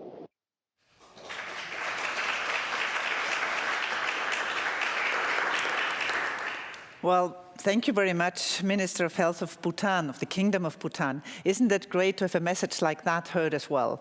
Because probably not, maybe some of you, probably all of you have heard about Bhutan, but who knows much about some of countries where, at least we're here in Europe, don't hear that much about it. It's a country from my country in Austria, which is part of the development agenda. But hearing that, it's really, and as she said, the journey doesn't end here. It's a journey they have already done, quite a successful one, which I wish other countries would have done as well, and other governments and legislators. But this is so good to hear, and I wish her and the country all the best in the future. Now we have 4 other regional statements, and I would already like Honorary Naveed Kamar from Pakistan to come up here, but before, oh yeah, sorry, I didn't, I haven't looked at all the names, I'm sorry. So you please stay here for a moment. We'll have another member of parliament from Fiji, Honorary Lenora Kereketabua. I hope I pronounced that correctly. She is also a member of Parliamentarians for Global Action, online here now with us via a video. Bula from Fiji. Attitudes towards the LGBTI+ community and those of diverse SOGIESC here in the Pacific is quite interesting. Historically, the relationship shows an intriguing conversation between culture and Christianity. Culturally, there's always been room for those of diverse SOGIESC who had roles built within our traditional structures. For example, the Fa'afafine in Samoa and the Whakaleiti in Tonga. Fast forward to the arrival of missionaries and Christianity to the Pacific, and we begin to see a shift in attitudes where this practice was frowned upon, an attitude only galvanized by the legacy of LGBTI+ discriminatory laws introduced by colonial powers in the Pacific in the 1900s. While my home country of Fiji decriminalized homosexuality in 2010, LGBTI+ anti-discrimination laws in the Pacific are few and far between, with 8 countries in Oceania still criminalizing private, consensual sexual conduct between adults of the same sex. A lot can be said about the nuances of having a law and the application of the said law. In Fiji, despite constitutional protection for LGBTI+ people, in practice, they continue to face high levels of violence, stigma, discrimination, and sadly even murder. In its 2020 Access to Justice report titled "Every Breath a Transgender Woman Takes is an Act of Revolution, Fighting for Intersectional Justice in Fiji," the House of Chameleon, a social justice organization devoted to ending discrimination and violence against transgender people, showed that 63% of transgender women in their research had experienced physical violence, 36.8% had experienced sexual violence, and 73.7% had experienced emotional or verbal abuse after the disclosure of their gender identity.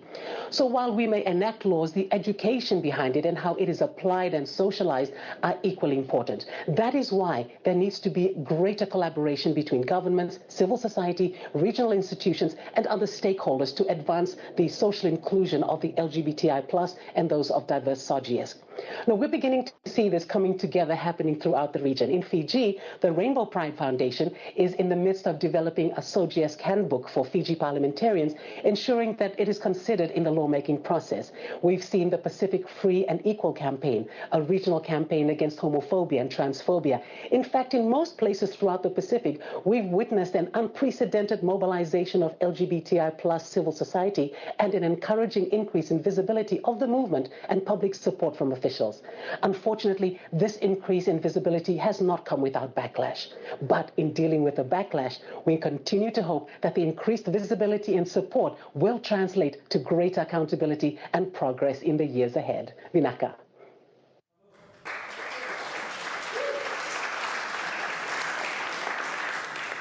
Thanks for the applause. It's great to hear that also like from Fiji.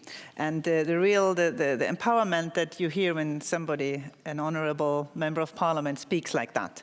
So now, Honorable Naveed Kamar, Member of Parliament from Pakistan, the floor is yours.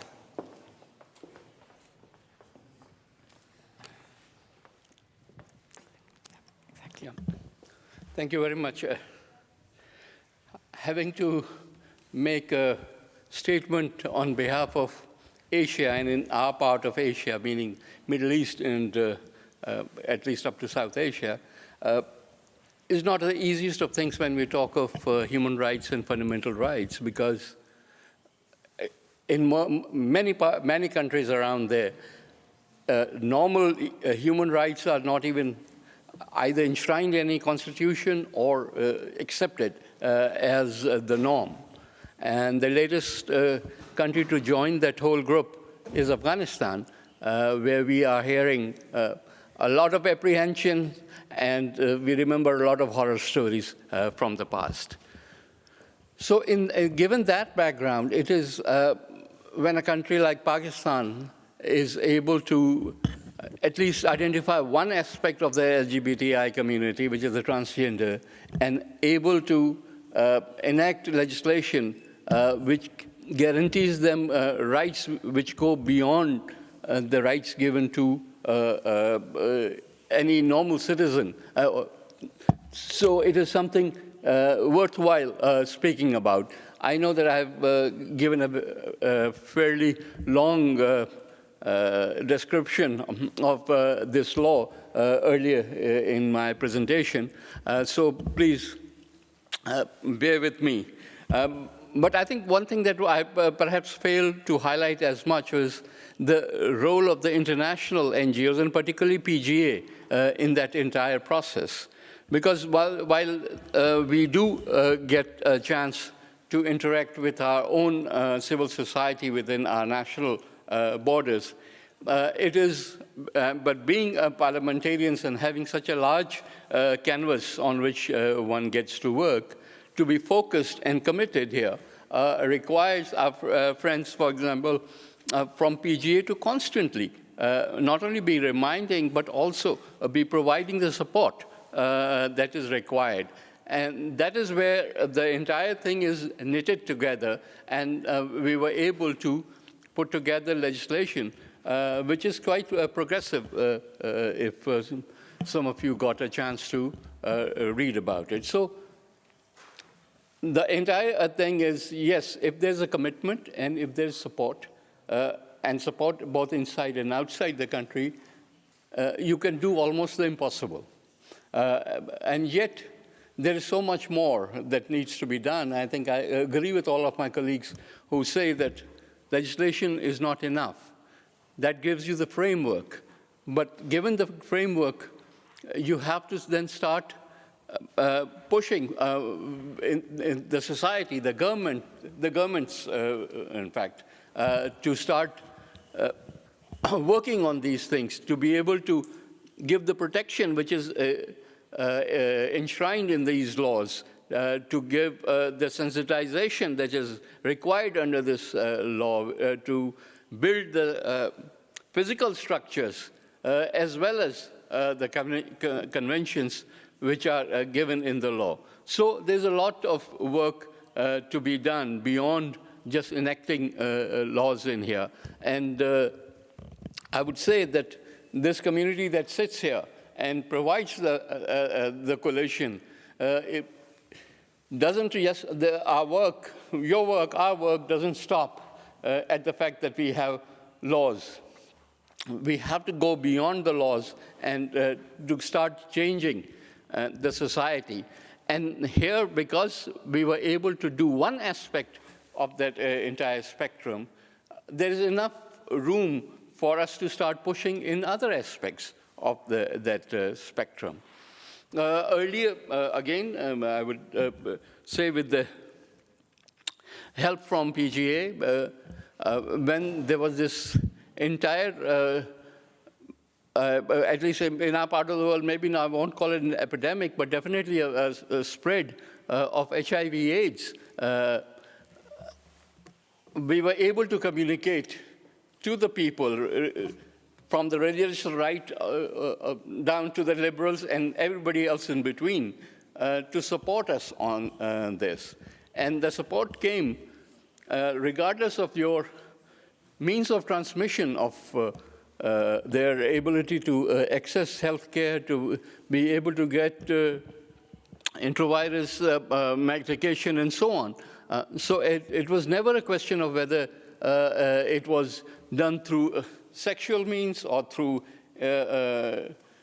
injection or through any other means. It was considered a right of the people to be able to access the healthcare, and it was done. So once again, when the international community comes together to provide the support, I think it is worthwhile to start pushing on these things. However, the new challenge, and I must mention that, as I said, is Afghanistan. Because Afghanistan, right now, being in turmoil as it is, having both internally displaced people and eventually perhaps will have refugees going into its neighboring countries and other countries around the world. And of course, a vulnerable community within an overall vulnerable country is going to be a challenge again. So we hope that we will all get together in order to formulate policies which will, my last sentence, this is my last sentence. We will be able to help each other, each country, to formulate policies which will help the refugees coming out of Afghanistan and spreading around the world. Thank you.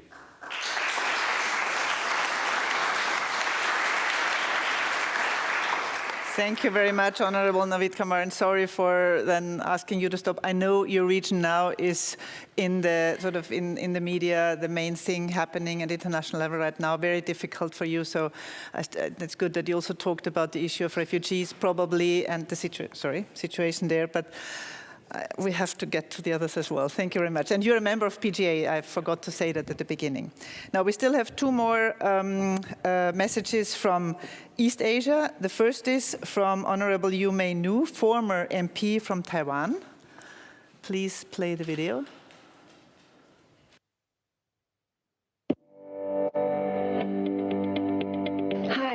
Everyone, I'm Mei Yu, former legislator from Taiwan. Taiwan became the first Asian country which legalized the same-sex marriage on May 24th, 2019. And I have been the leading proponent. I'm very happy to share with you Taiwan's experience and the future vision on marriage equality. I'm honored to be involved in promoting women's rights during the martial law time. I started from raising gender awareness to amending the laws with bottom-up approaches to promoting the reform which included women in the policy decision-making to making settled domestic legal status. These strategies influenced the rise of LGBTQI rights. Since 1958, the lesbian, Mr. Chi Jiawei, and the LGBTQI groups have been constantly advocating for their rights and same-sex marriage. From 2003, the Pride Parade started to take place annually, and in 2006, the first same-sex marriage bill was proposed but failed to be deliberated in the Parliament. My position of legislator was from 2012. In that year, I proposed the amendment to the Civil Code for same-sex marriage. I also held a public hearing for this amendment in the Parliament to make relevant discussion officially documented. However, the legislative process was stopped.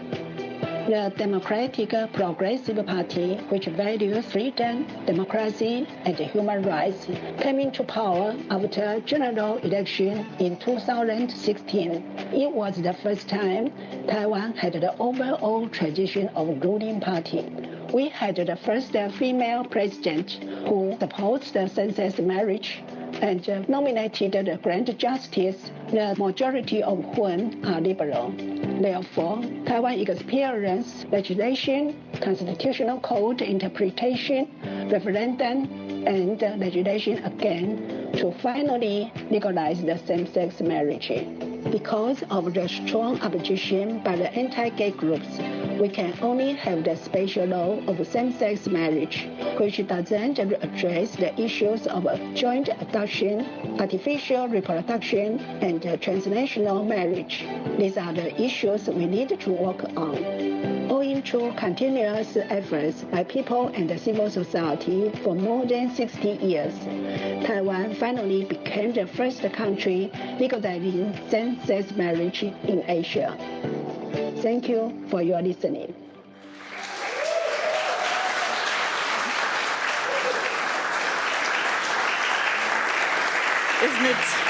Isn't it wonderful to hear that and to know they will achieve the other things as well? Aren't you? Are you sure?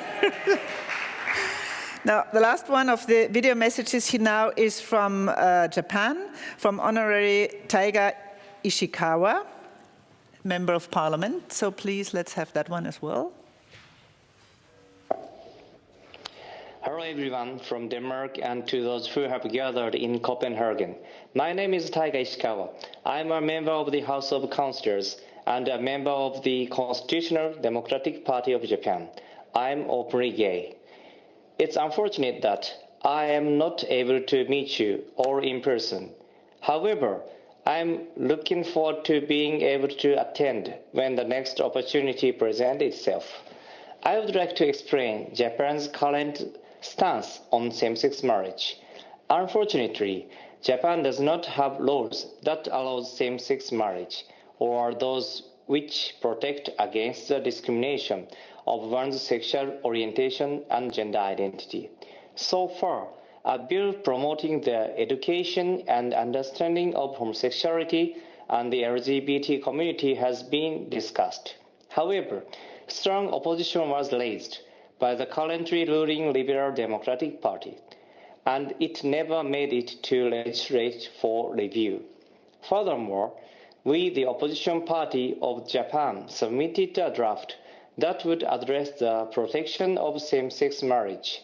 However, that too has yet to meet any form of discussion. Yet, there is still hope. According to a poll conducted by the Asahi newspaper, 65% of Japanese citizens state they support same-sex marriage. In addition, since the passing of the first LGBT partnership system in 2015, the number has steadily grown, and now 111 local Japanese governments issues partnership certificate to LGBT couples, which cover 1/3 of the population in Japan. I'm hoping to have the opportunity to work with those of you who have gathered here today on these issues, so that one day those of us who are a part of the LGBTQ community in all over the world can see a day where our human rights are too protected in law. Together, let us work and create a better future. Thank you very much.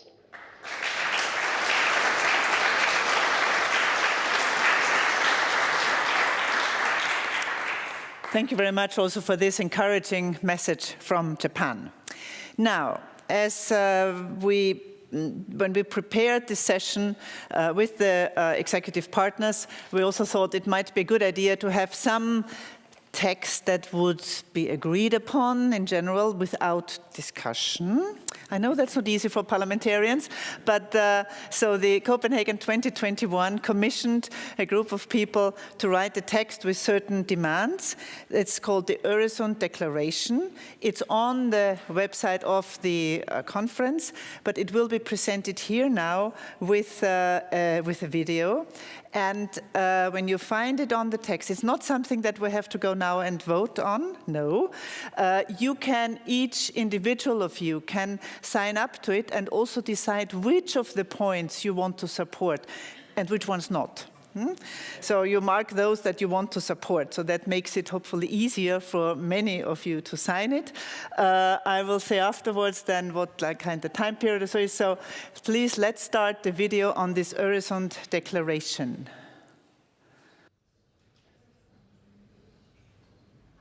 Öresund Declaration is a set of goals for global LGBTI+ equality to be achieved by 2030. It was agreed at Copenhagen 2021 World Pride and Eurogames. Being LGBTI+ is a crime in more than 70 countries worldwide. We need to change the law.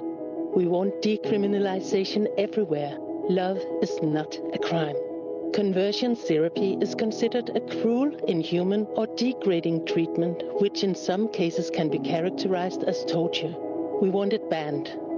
To attack someone because of their sexuality or gender identity should be a crime in every country.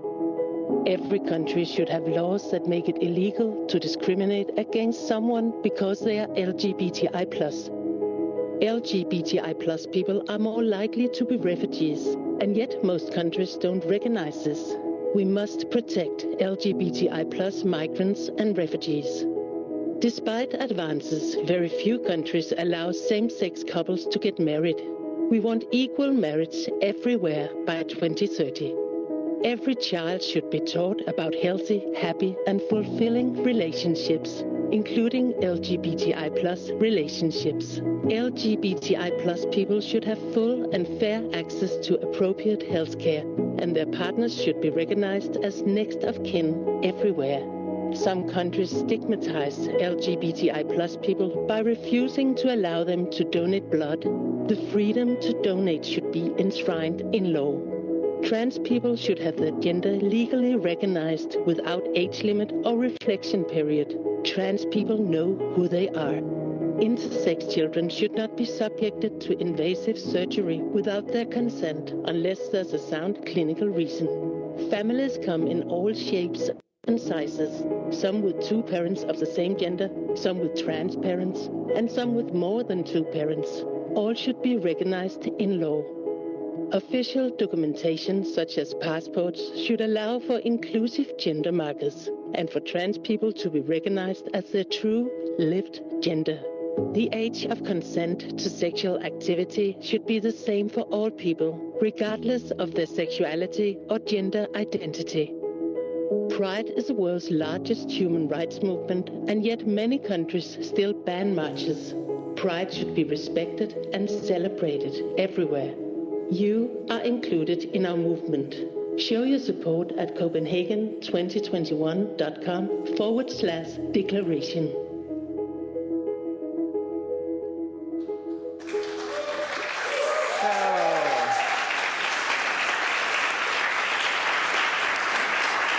That sounds very good. Open? Yeah, it's on. Sorry, I always have to look whether it's on, but you can hear me now. Good. So that sounds like great support.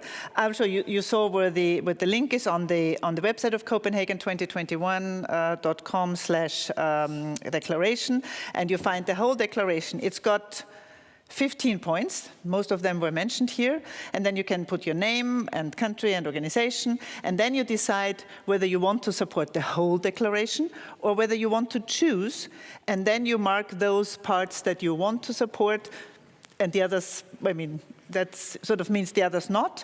You can choose whatever you want, then you put I consent and submit it.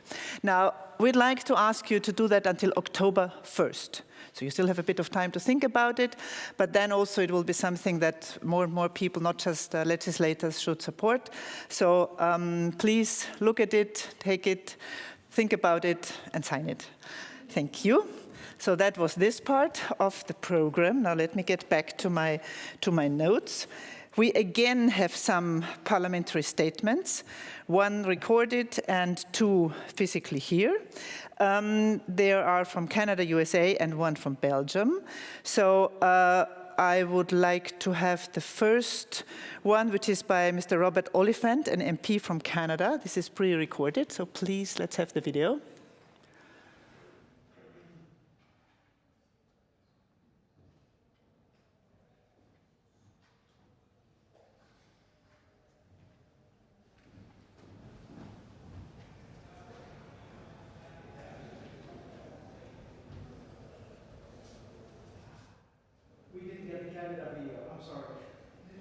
We did not get the Canada video.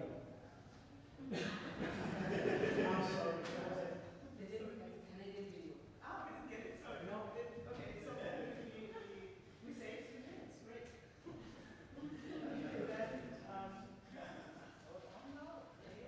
Again. Now then, I hope he's here, former New York State Senator Tom Duane. Oh yes, please, sorry, so please come up and yes. Please, the floor is yours. The microphone will be put on. So this is for you. Could also like 3 minutes. I'll take those 4 minutes. You know, you know what they say, not just in New York, but across the United States, don't give Tom Duane or a drag queen a microphone. Well, I can turn it off here, you know. I can so please. Austrian, right? Yes. Yes, I know. I want to thank, I want to definitely thank Crown Princess Mary, who was just wonderful when she spoke on Monday, and I got a picture with her, so I love her. And I really want to thank well, the Prime Minister, of course, and all of the organizers of this event, and my esteemed colleagues, and your staffs for doing just such wonderful work, because we're nothing without staff, really. And I want to thank Denmark and Sweden and all of the people who have volunteered to work on this. And I also want to thank Denmark because Borgen is my favorite television show, and here I am.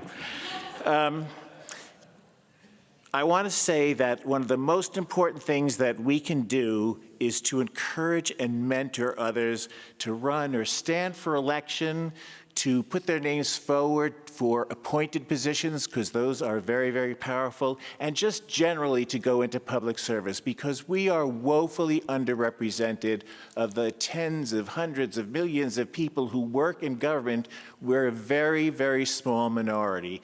And generally, we're a twofer or a threefer. So I encourage you to encourage young people, but not just young people, everyone, activists, to get involved, to run, to get appointed, to serve in government. And I also think it's incredibly important that oftentimes I get the question, oh, I can't run, I can't do that because there's stuff in my past. Everybody's got stuff in their past. And anyone who runs for office, by definition, risk takers, right? I got stuff in my past. I'm sure you all have stuff in your past. The thing is, as long as you tell that story and you control that narrative, it's fine, because every family, every person, everybody's got stuff. And if you share it in an authentic way, you can really change the world by taking that risk of talking about it. And by the way, it can be, you could be a survivor of intimate partner violence, or you could be the survivor of a bias-related crime, as I was, severely beaten up by in a gay bashing. And by the way, bias crimes, I'm more interested in the documentation than I am the punishment, because if we have documentation, we can change things. If someone has had an abortion, to share about that. Or, in my case, I'm HIV positive. I ran HIV positive, openly gay. I was the first person in the city council to have HIV. The first and only person in the New York State Senate, and when I was there, the only gay person. So the caucus was always meeting in my head, and sometimes it disagreed. But I disclosed my HIV status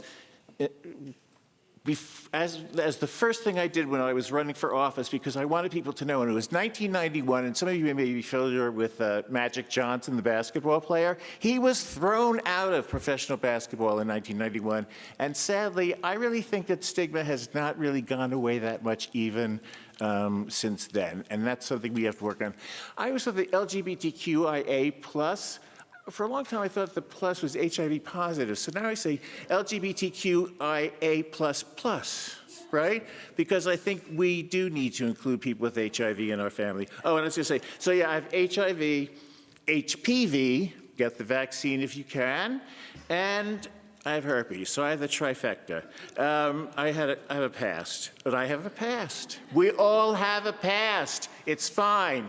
Risk takers. That informs my position on immigration. Who do we want in our countries? Risk takers, adventurers, people who comes to a country and knows nothing about it and says, I'm going to make something of this. That's who we want in our countries. Anyway, I have one of my students I'm teaching now also, who's, as am I, is a mental health consumer. And he said, do you think you could win with mental health issues? I said, absolutely, if you tell the story, if you get ahead of the story and you talk about it, because every family has someone with issues. A person in recovery, every family's got a person with substance abuse issues in their family. So encourage people who might be a little bit afraid, but they're risk takers, that they don't want their past to be talked about. Tell them to talk about their past. Because you know what? You cannot get elected as being a one-issue, queer issues. You have to have other issues, and those are issues, all of those issues are things that can be talked about, can be fought for, and people will know that LGBTQIA++ will be part of your agenda, but they'll also know that other things in their lives are part of the agenda, because all issues are our issues and their issues are our issues. And so I know this is okay.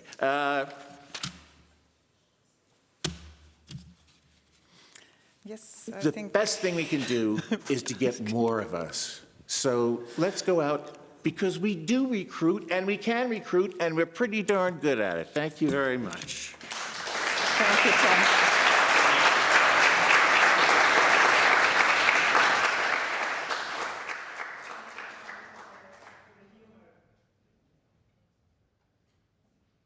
Thank you, Tom, also for the humor in your speech, and also the importance that I can very much agree on, that as an LGBTIQ plus person, it always, or at least I find it always very good also to work on other issues as well, and not have that as the only one on your agenda, but very few of us have anyway. Now, the next one is Ms. Asita Kanko, Member of European Parliament from Belgium. The floor is yours.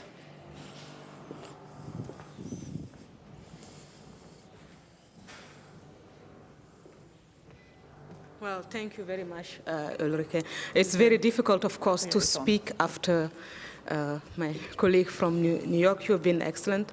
I am very moved by this speech, so I'm still a bit, everything I've heard here and seen and felt.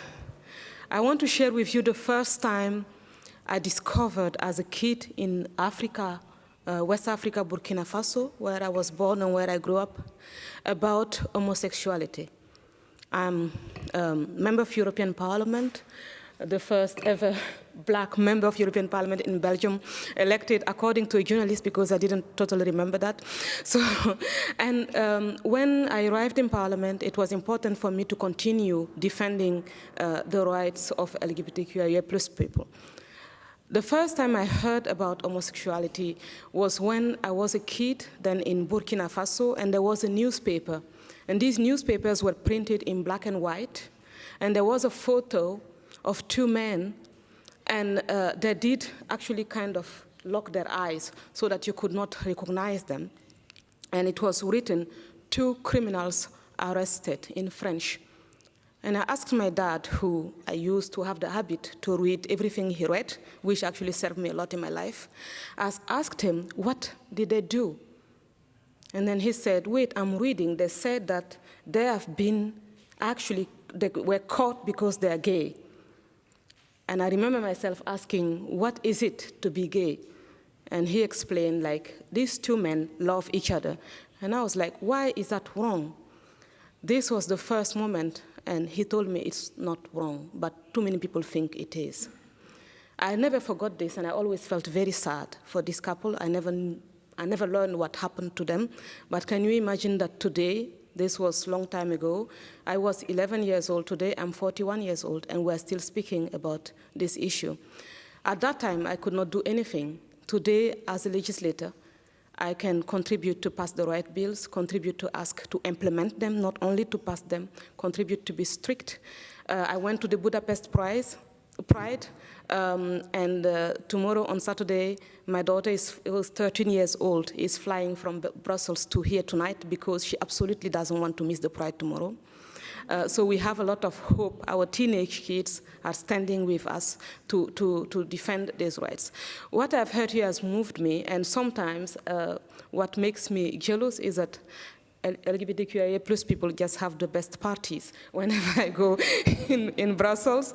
And I met so many awesome people who share their lives and who are not afraid to be who they are. And I think this is a lesson for each and every one of us. Sometimes in European Parliament, you see and feel members of Parliament fighting against each other instead of fighting for the case. I am someone who survived female genital mutilation. Today, I don't care who is fighting to end female genital mutilation, whether you're right or left, whether you're black or white, whether you are a man or a woman or anything you want. What I want is our rights to be defended. So today we need to unite forces and always look for the common place where we can move together, and we need to also be strict. For example, my party, I am from a center-right party in Belgium, in Flanders. We are also leading the Flemish government, and my party chairman is the mayor of Antwerp. He said clearly, and I defend the same line, that if Hungary continues like this, then they need to wonder why they're a member of the European Parliament. We need to not give money to sponsor anti-human rights possibilities. And it's the same with Poland. It's the same with so many countries. But it's also the same with countries that you do not suspect. Recently, a gay man was killed in Belgium because he's gay. So this is not possible. Our kids can come one day and come out, so we need to support them. And one of my biggest regrets, to end with, because I'm scared of Ulrike now, is I hope I had 2 to 3 minutes, I don't know. Did I exceed it? Okay, so I'm going to conclude. Mostly when we have these kind of gatherings, I realize that there is such a huge space in life that we are not aware of. For example, the experiences that people with issues related to the fact that they are part of the LGBTQIA+ community are experiencing every day. So these moments remind us of what they are experiencing and why we should continue, but it also helps us to connect, to exchange best practices. So I hope to have the opportunity to keep in touch with most of you and continue learning better, to continue doing my job. Thank you.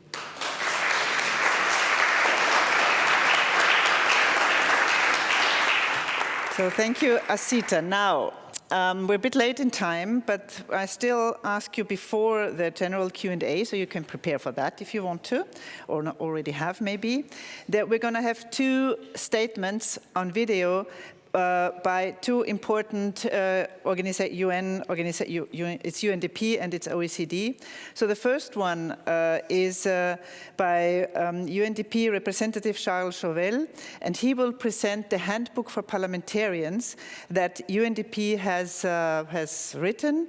It's about it's called Advancing the Human Rights and Inclusion of LGBTI People, a handbook for parliamentarians. Maybe some of you know it already, but this one will be a reminder of that. It's about 10 minutes long, but we have been asked to put that on, so please let's have that video. And the next one is then will be by OECD.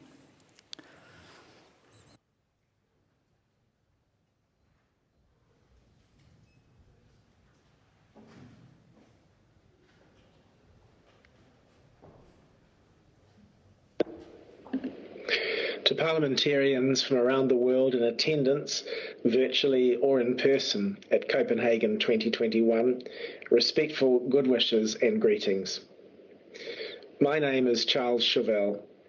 For 7 years, I served as an elected member of the House of Representatives of the Parliament of New Zealand. And since 2013, I've been working with the United Nations Development Programme, UNDP, advising on good practice to strengthen the inclusiveness and effectiveness of parliamentary governance in some 65 partner countries around the world. Honourable members, inclusion matters for a host of reasons. Inclusive societies tend to deliver more sustainable human development outcomes because every member of the society understands that they have a valued contribution to make and that no one should be left behind. Inclusive governance implies equal respect for the human rights of all. And inclusiveness is a key precondition for building and sustaining peace, harmony, and societal inclusion. Inclusive societies are more just, more equal, and more prosperous. LGBTI people in every country and development context have been denied societal inclusion and respect for their human rights. We're all poorer as a result. Increasingly, over recent years, parliamentarians like you all over the world are being asked to take action to remedy the effects of this denial. And when you do, you frequently face hostile, organised and highly emotive reactions from those in your societies who do not support LGBTI inclusion. Many parliamentarians finding themselves in this situation have reached out for advice, support, assistance and resources, but these have not always been readily available. This is why in 2017, UNDP and Parliamentarians for Global Action, PGA, produced a Parliamentarians Handbook on LGBTI inclusion and human rights. The handbook was written specifically by experts on parliamentary procedure, gender, governance and inclusion, and it was written for parliamentarians.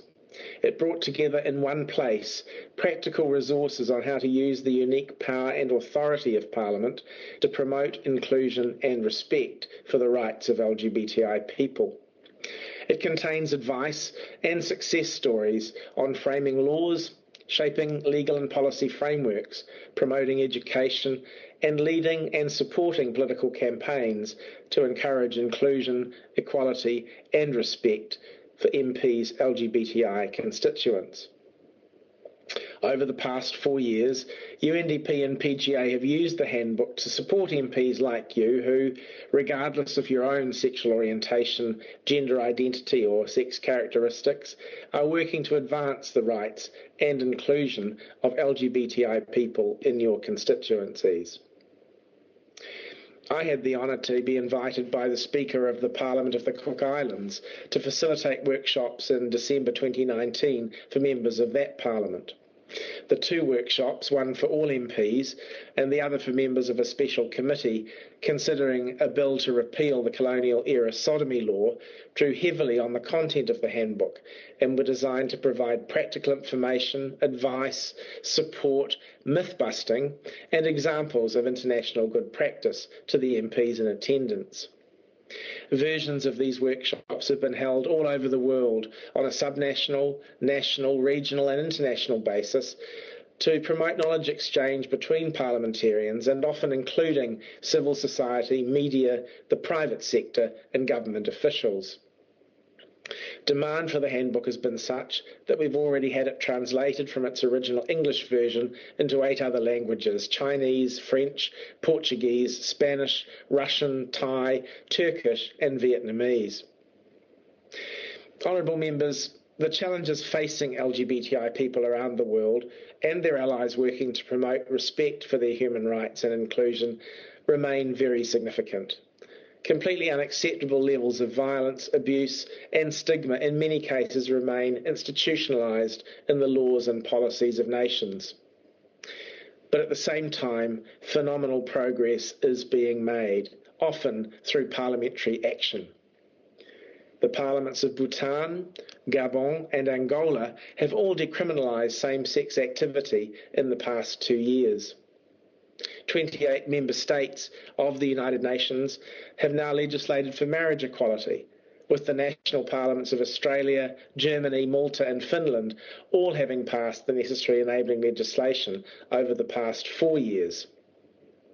At least 4 member states of the United Nations have banned the harmful practice of so-called conversion therapy, legislation to protect children and young people from this insidious form of abuse is now under positive consideration by national parliaments or has already been enacted by subnational legislatures in at least 11 more countries. To reflect major advances like these, since UNDP and PGA produced the first edition of the handbook, and to respond to new and increasing demand, it is now being revised, updated and relaunched. And in recognition of the new COVID reality of virtual and hybrid interactions, as well as in-person ones, we're producing a toolkit to be used as the basis for further expert-facilitated workshops for MPs on the contents of the handbook. Honourable members, I want to conclude my remarks to you today with 2 key messages. The first one is that you're not alone in your work to promote LGBTI rights and inclusion. Next month, you'll be able to find and download the new handbook and the toolkit on both the UNDP and PGA websites. The PGA website also includes an excellent and detailed section and set of resources that you can use in this area.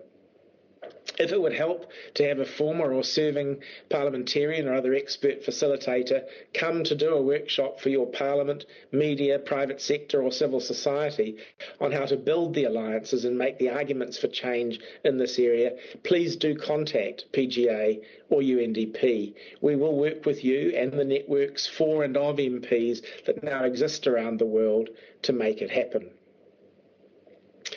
And now, if I may, I'd like to conclude with my second key and very personal message on how rapidly positive and inclusive change can take place through parliamentary action. I grew up in a very small, conservative, rural farming town in New Zealand in the 1970s and 1980s. Matters of sexual orientation, sex characteristics and gender identity were not discussed except in terms of slurs, stereotypes and insults against and about LGBTI people. Those few who lived their lives openly were ostracised and frequently exposed to blackmail and extreme levels of physical violence. Sexual activity between men was punishable by up to 14 years in prison.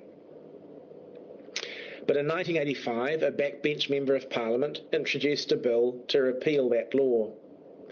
The legislation never achieved majority popular support, but a coalition of MPs and civil society nonetheless built the numbers in Parliament necessary for it to pass, admittedly by a very narrow majority the following year.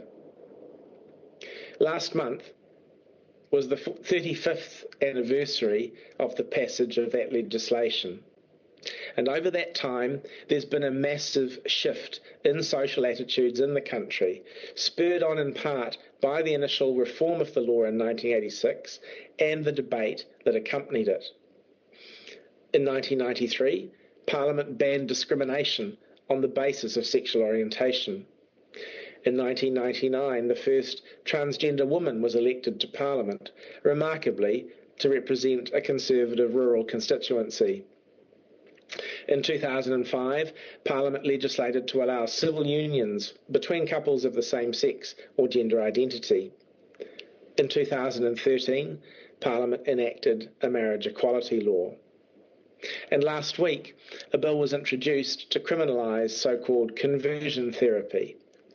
This was celebrated by the LGBTI community and their allies in a special committee room in Parliament House, the Rainbow Room, which memorialises all of this progress, as well as my fellow LGBTI MPs who've served in the Parliament of New Zealand. Honourable members, you can make real change, and sometimes quite rapid change, to the quality of life, dignity, respect and rights of your LGBTI constituents. And in doing so, you will enrich all of society through greater inclusion. I know this because I've lived it. I and my colleagues at UNDP and PGA stand ready to work with you using the new edition of the toolkit and the handbook to lead, support and be the change that LGBTI people require.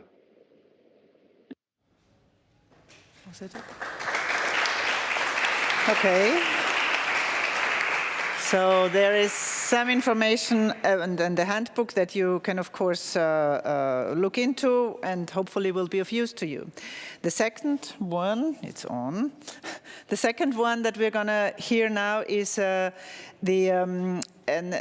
message by the OECD representative Marie-Anne Falfort to present the findings of a report OECD did. It's called Over the Rainbow. Nice title. And which is focusing on parliamentary action. So now we have the video done by on the OECD report Over the Rainbow, please. And afterwards, afterwards there will be Q&A, so.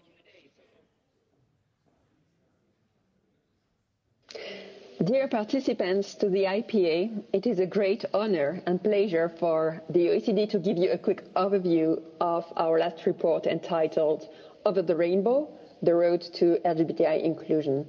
More precisely, I will focus during this presentation on the section in this report that zooms in on legal LGBTI inclusion. Before starting, it might be useful to provide you with some background. The OECD work on LGBTI inclusion was initiated following a call to action by 12 member countries.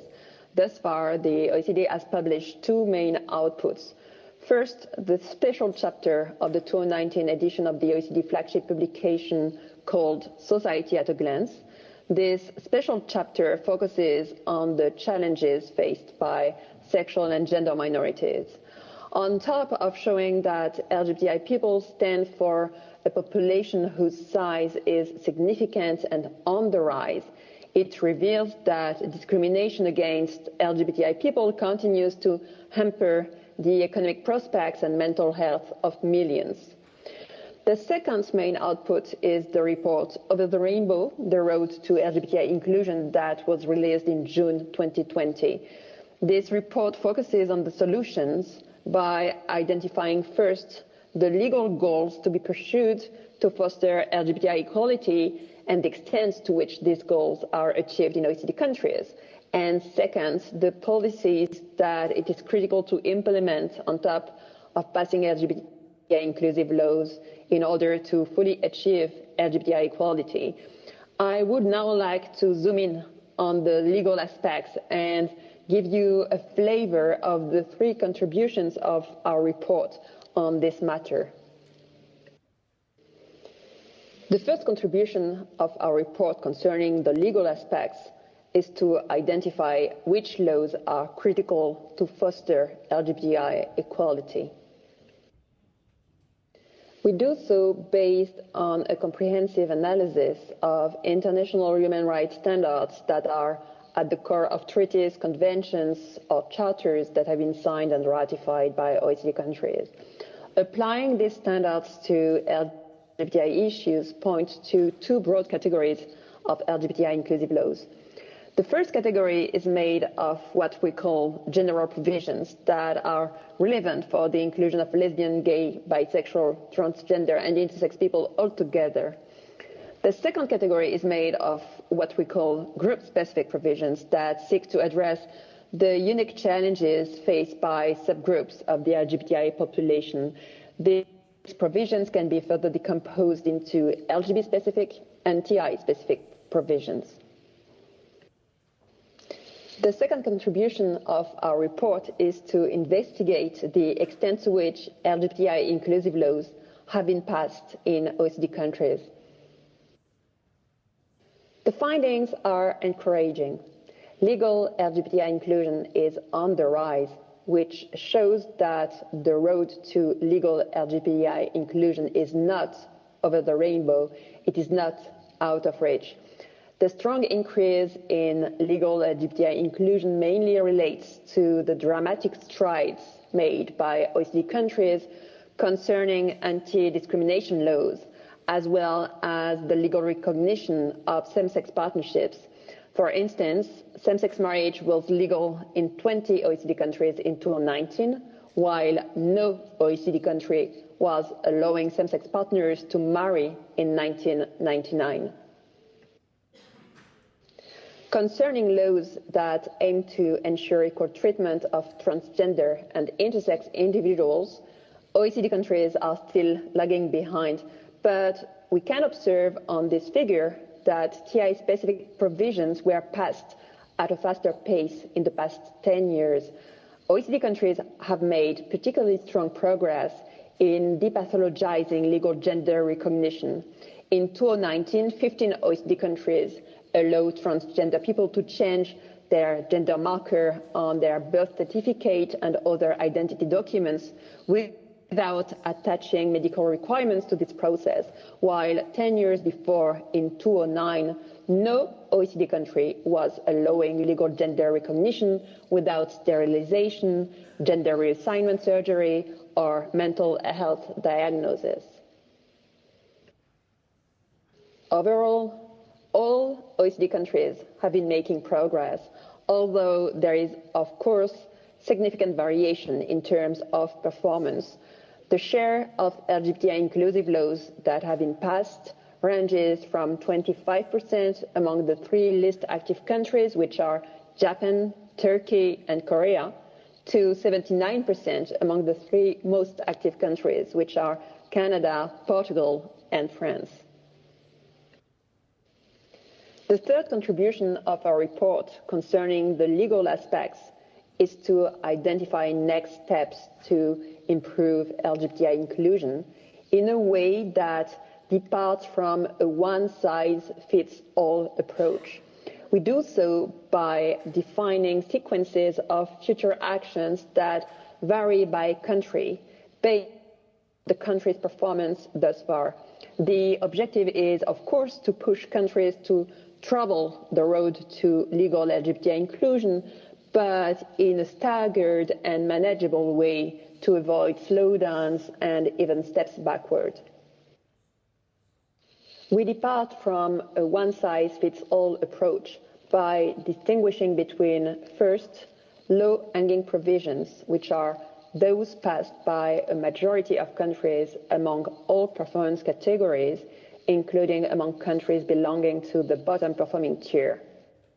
Second, middle-hanging provisions, which are those passed by a majority of countries, but only among countries belonging to the middle and top-performing tier. Third, high-hanging provisions, which are those passed by a majority of countries, but only among countries belonging to the top-performing tier. And finally, groundbreaking provisions, which are those passed by a minority of countries among all performance categories, including among countries belonging to the top-performing tier. This categorization is useful to help us define a realistic sequence of next steps for each country, depending on which performance tier they belong to. For instance, bottom-performing countries are encouraged to first finish passing all low-hanging provisions before considering passing middle-hanging, high-hanging, and finally groundbreaking provisions. The report also provides guidance on how to best draft and pass LGBTI inclusive laws based on good practice examples so that these laws effectively ensure equal rights and protection for LGBTI individuals.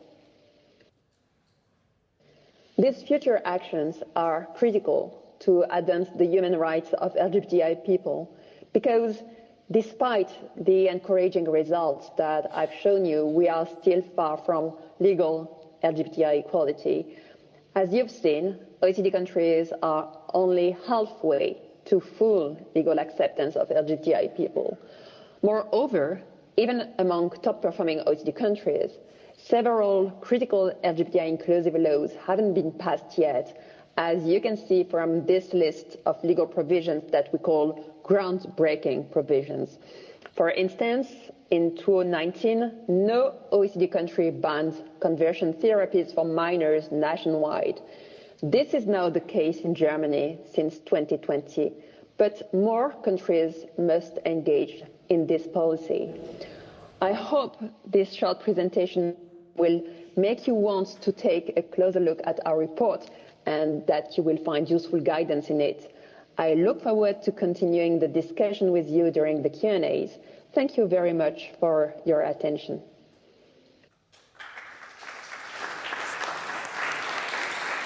All right.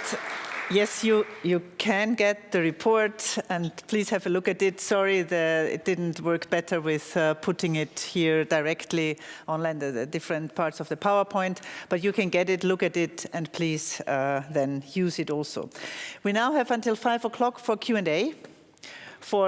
Anything, everything, whatever you wanted, then we have a final session for about half an hour with some more speakers, but this is sort of where you can address whatever you wanted to say and you didn't say in the breaks to somebody, or you were not the one who spoke up here. So please, the floor is yours. There's also those who are online via Slido. You can ask questions. I haven't received any yet, but and also, no, Tom, you already had the floor. Sorry, I will ask others now. Yes, let me just first ask the one who will speak. Sorry, excuse me. You can just wait a second until I give the floor to Honorable, sorry, I don't know your name, please present yourself and then have 2 minutes, not more, please, to tell us what you want to say. Sorry, excuse me? Sí, usted va a estar más tarde. ¿No le han dicho? Sí, sí. Disculpa, usted está en mi lista para 5:03 de la tarde. Era con relación a la narrativa de concepto que hablaba. Disculpe un momentito hasta que la gente se ponga los audífonos para escucharle los que no entienden español. El diputado de Estados Unidos decía de la necesidad de una narrativa. La posibilidad de, en términos teóricos, avanzar hacia nuevos conceptos de familia, concepto de la estructura familiar, el concepto de padre e hijos, el concepto de matrimonio, cómo avanzamos con narrativa de eso, que en la práctica podamos entonces nosotros, la comunidad LGTBI, pueda avanzar en términos de formación y educación.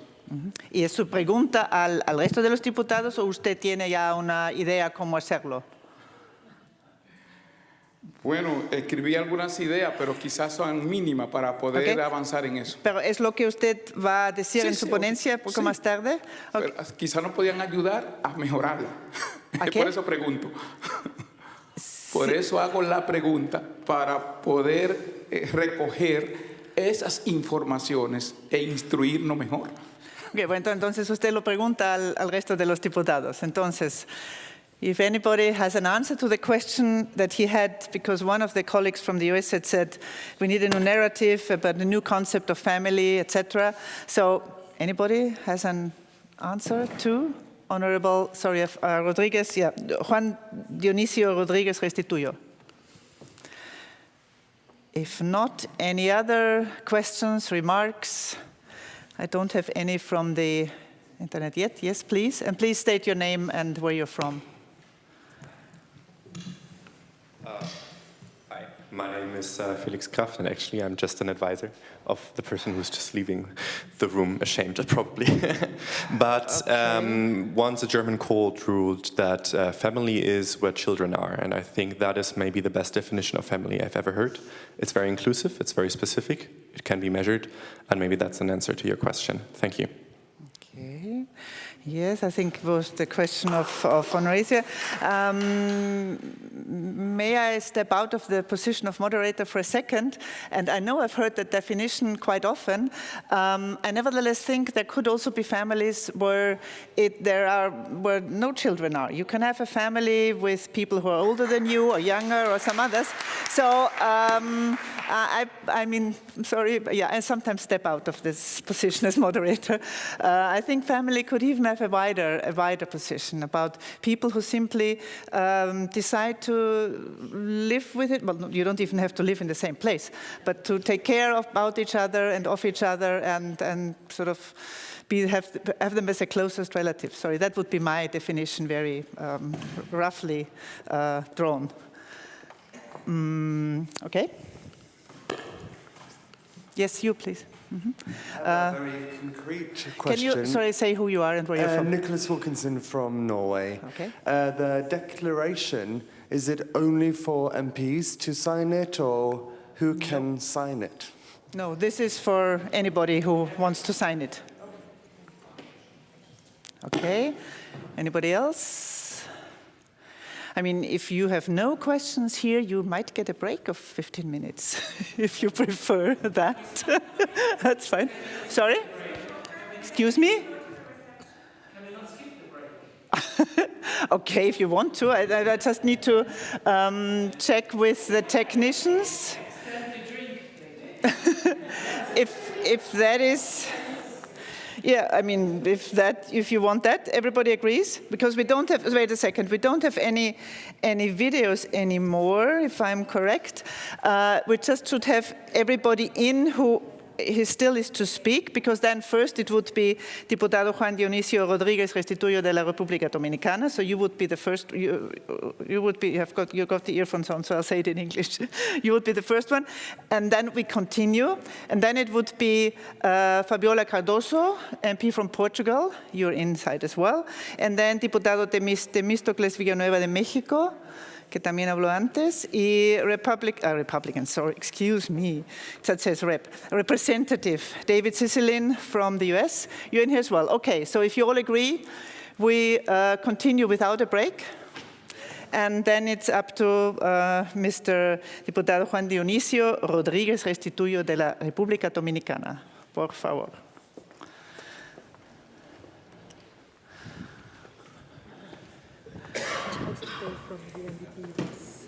Gracias a todos.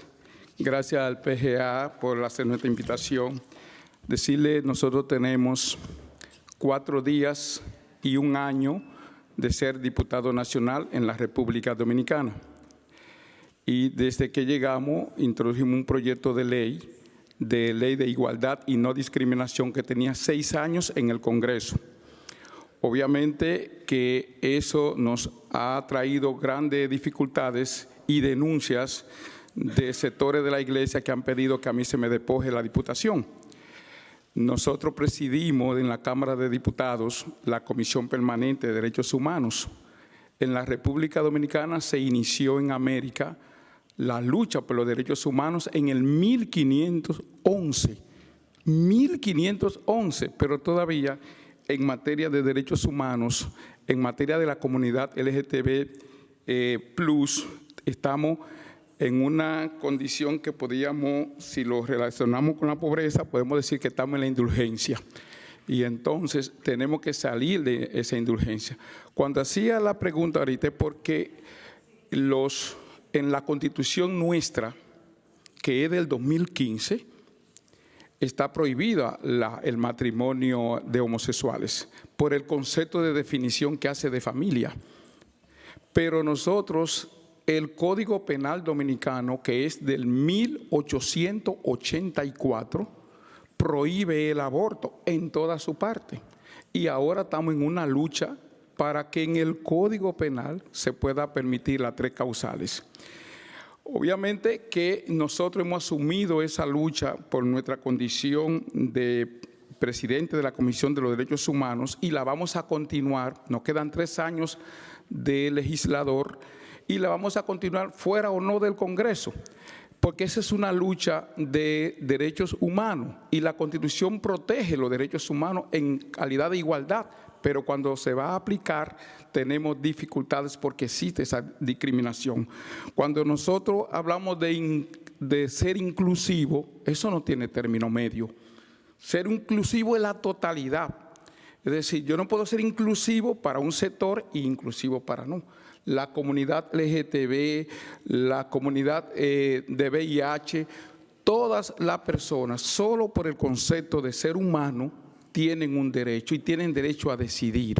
Yo creo que en la República Dominicana, y este evento nos va a servir bastante para empezar a educar más. Allá ya se permite, por suerte se está permitiendo la marcha de orgullo, se permite, pero no más de ahí. Son discriminados la comunidad LGTB en su trabajo, en tener informaciones.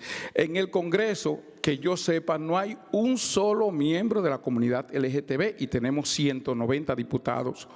Y eso es un tema que debemos de trabajar. Por eso yo agradezco al PGA haber participado en este evento. Creo que debemos de llevar este evento más al Caribe, porque se necesita visibilizar. Ustedes son líderes, la comunidad LGTB tienen un liderazgo y ese liderazgo tienen que ponerlo al servicio de la comunidad y de la colectividad. Por eso el concepto colectividad, el concepto comunidad contradice la individualidad y muchas veces la comunidad LGTB se individualiza ella y no tiene fuerza, pero como colectivo sí pueden ir rompiendo toda esta cultura, toda esta tradición que tienen muchos años en el cerebro y en la mente de muchos de nosotros y que no permite que avancemos. Entonces yo creo que para mí ha sido una experiencia. Cuenten con nosotros como parlamentarios, vamos a ser la voz de esta comunidad en el Parlamento de la República Dominicana y como promotor y dirigente de los derechos humanos nosotros estamos comprometidos con esta causa porque es una causa humana. El amor es para lo que se aman, y eso hay que protegerlo, hay que cuidarlo y hay que darle la oportunidad de que eso pueda florecer. Muchas gracias.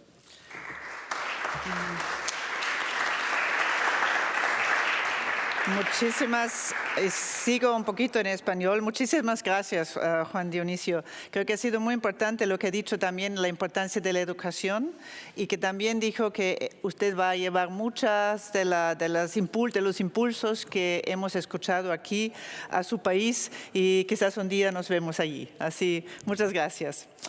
Now, back to English, and even though I don't speak Portuguese, I'm sorry, so I'll continue in English. The next one is Fabiola Cardoso, a Member of Parliament from Portugal. The floor is yours. Thank you.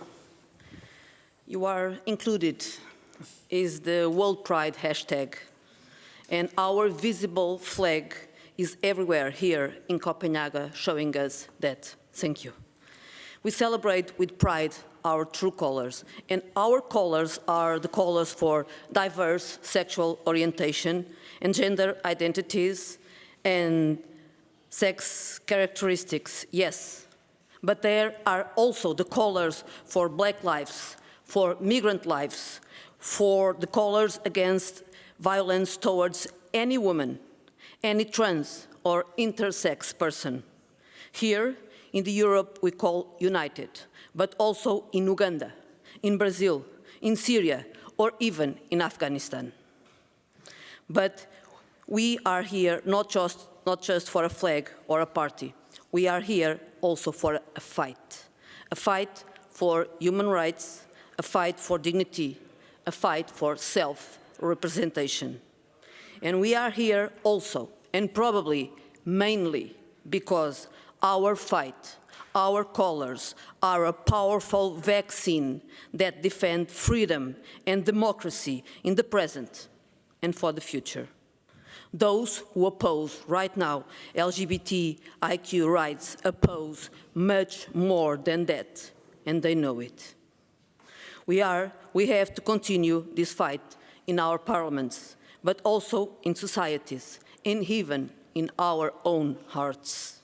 The main challenge or challenges is to improve networking, support each other, and take self-care. We have to be in the game to play it, and we have to play the game to change the game.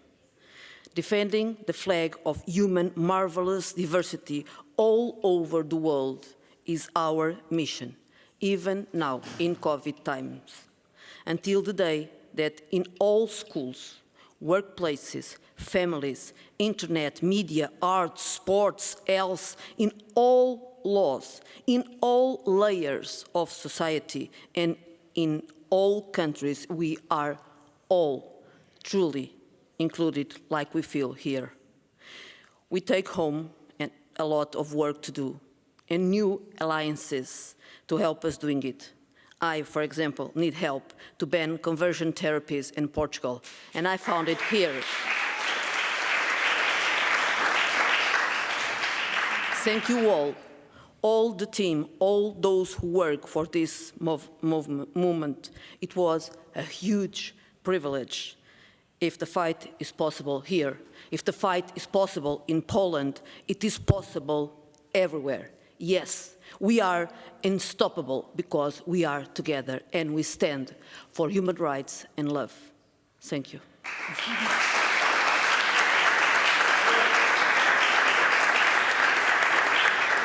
Thank you. Thank you very much, Fabiola, for these also powerful words. And I really loved what you said about that our colors are a powerful vaccine. In times of COVID, we need other vaccines as well. So let's take the rainbow colors to really be the color of vaccine against homo, trans, lesbo, etc. phobia. Thank you for that. And yes, I'm sure you will have others who will want to help you to ban conversion therapy in Portugal and in so many other places this is needed. Now it's up to Señor Diputado Temístocles Villanueva de Mexico. The floor is yours.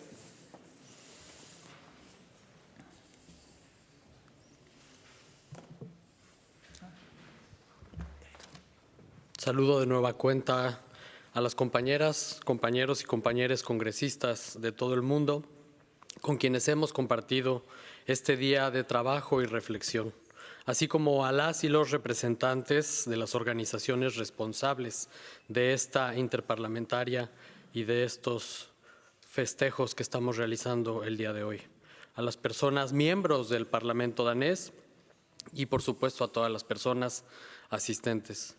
Quiero iniciar mi intervención diciendo que ha sido un gusto y un honor para mí ser parte de este ejercicio por primera vez en lo que va de mi carrera como legislador.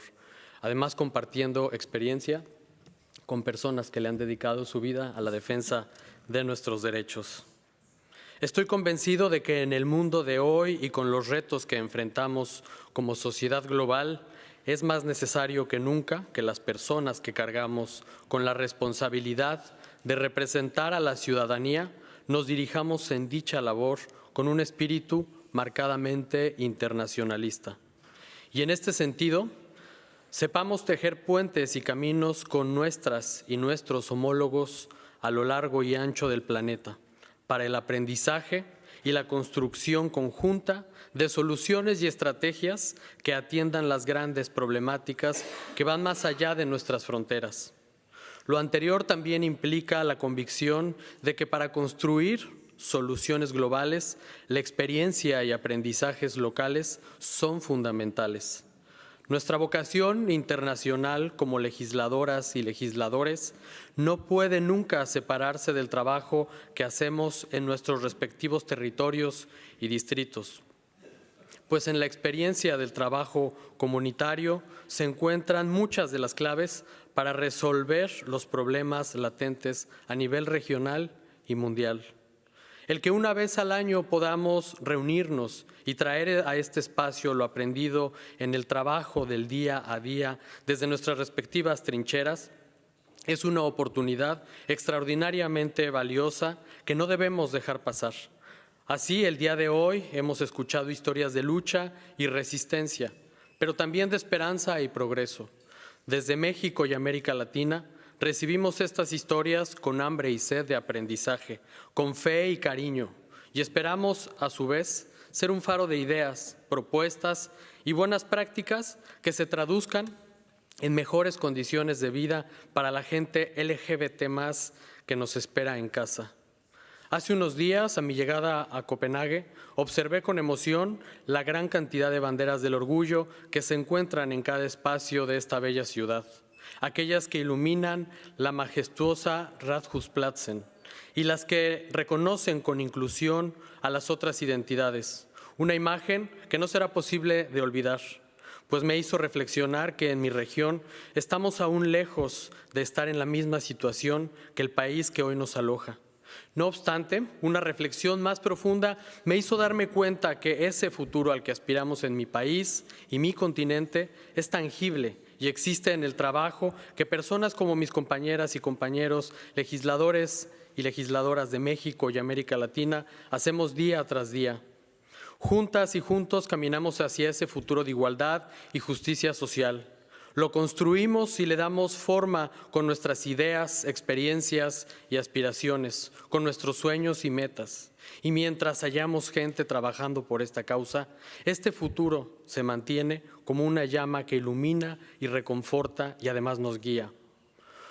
Como también me parece innegable que aunque existen regiones con muchos avances y que han logrado construir pisos parejos para casi todas las personas y poblaciones, el trabajo no está terminado hasta que esta sea la realidad para todas las personas LGBTI+ en todo el planeta.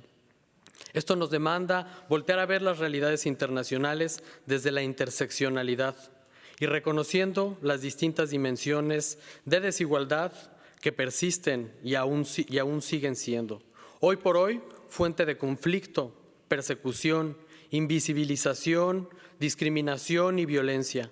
Esto nos lleva a pensar irremediablemente en las personas migrantes, no solamente de África y Medio Oriente hacia Europa, sino también de Latinoamérica y el Caribe hacia los Estados Unidos.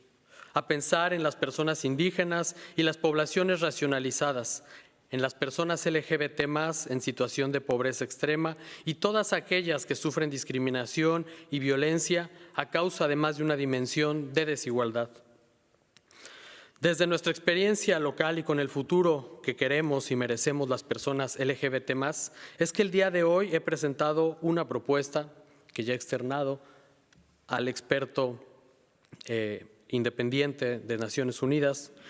Durante las últimas 7 décadas, el derecho internacional de los derechos humanos ha sido un mecanismo de construcción orientado a materializar la dignidad inherente con la que nacemos todas las personas y traducirla en igualdad de oportunidades y condiciones de vida. Aunque la construcción del marco internacional de derechos humanos ha sido desigual entre las naciones y no siempre se ha traducido en instituciones internacionales más efectivas, la cultura de los derechos humanos lentamente ha transformado la forma en que vivimos, nos entendemos y nos relacionamos las personas que habitamos y transitamos este planeta. En México y América Latina, esto es una realidad visible. Hoy la construcción de marcos regionales e internacionales de derechos humanos ha fortalecido a las y los ciudadanos de a pie, así como a las organizaciones de la sociedad civil y las personas activistas que trabajan incansablemente por la justicia y la igualdad. El derecho internacional ha ofrecido plataformas de defensoría y promoción de derechos, alternativas de justicia reparativa en lo regional e internacional, en donde todas las instituciones de impartición de justicia nacionales han fallado, y vías para hacer de la verdad y la justicia algo tangible en favor de los grupos que históricamente han sido más vulnerables. Es por ello que hago la propuesta de que llevemos a nuestro país la iniciativa, a nuestros países, la iniciativa de avanzar en favor de una convencionalidad internacional que nos permita que todos los países parte lo puedan asumir, lo puedan firmar y, por tanto, nuestros derechos sean una realidad en cada parte de nuestro planeta. Es cuanto. Muchas gracias.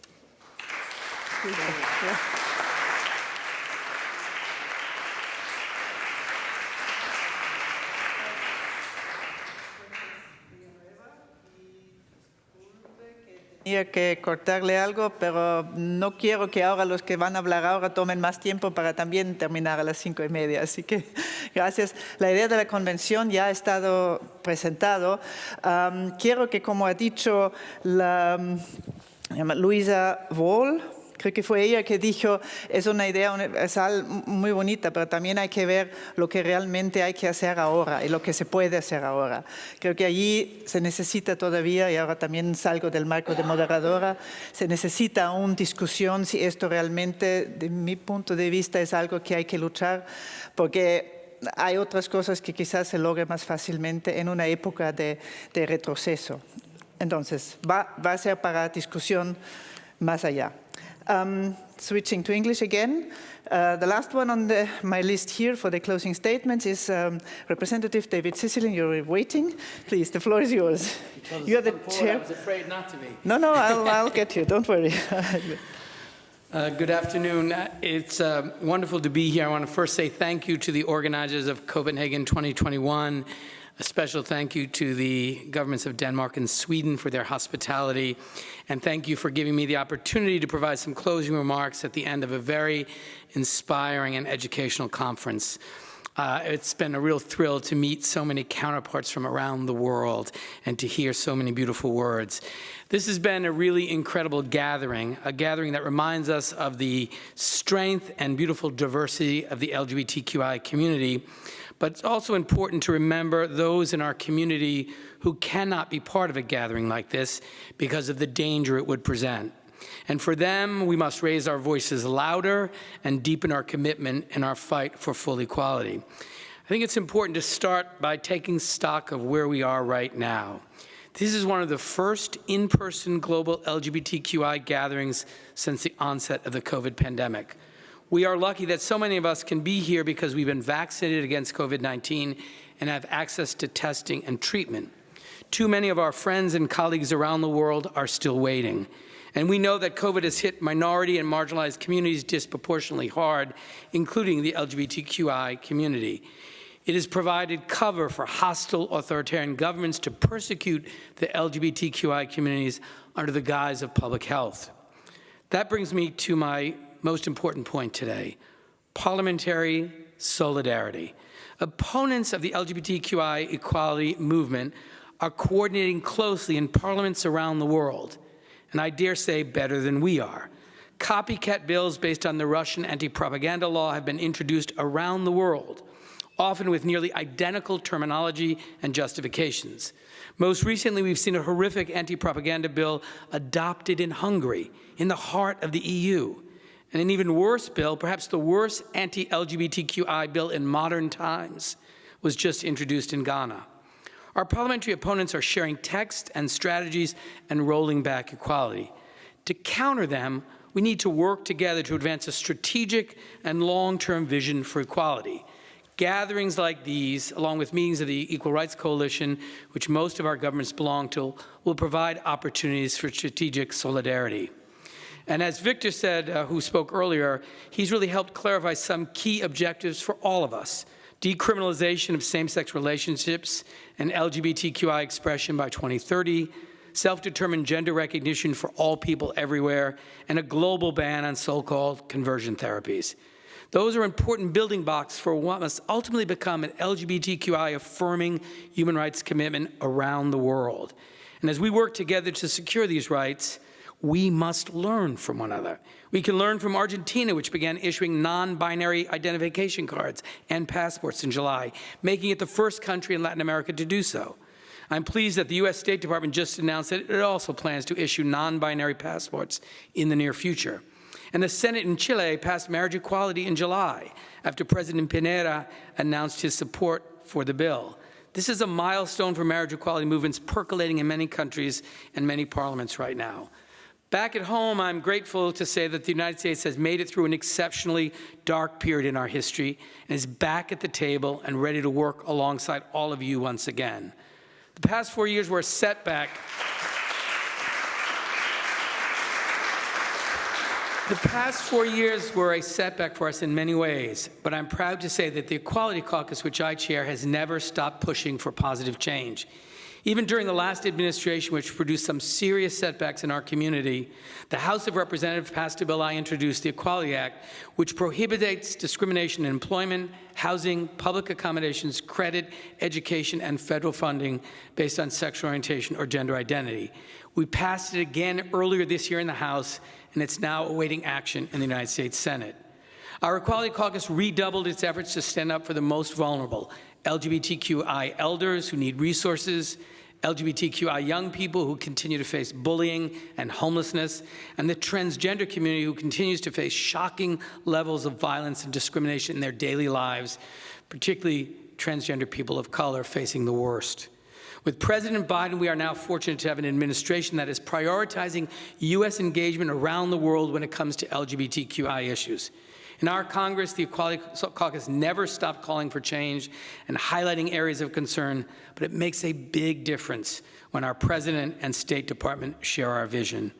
We look forward to many more productive meetings and conversations and actions in the future. Together, we can ensure that every member of the LGBTQI community all over the world can live a life free of discrimination, exclusion, and violence, and instead live a life filled with dignity, respect, and freedom. We can settle for no less. And so on behalf of my colleague, Mark Takano, Congressman Takano, and myself, thank you again for the kind invitation to be part of this important gathering. Thank you for all the work that you are doing in your respective countries. And we look forward to working together on many more things that will improve our path forward to a day when we can achieve full equality for the LGBTQ community everywhere on this earth. Thank you.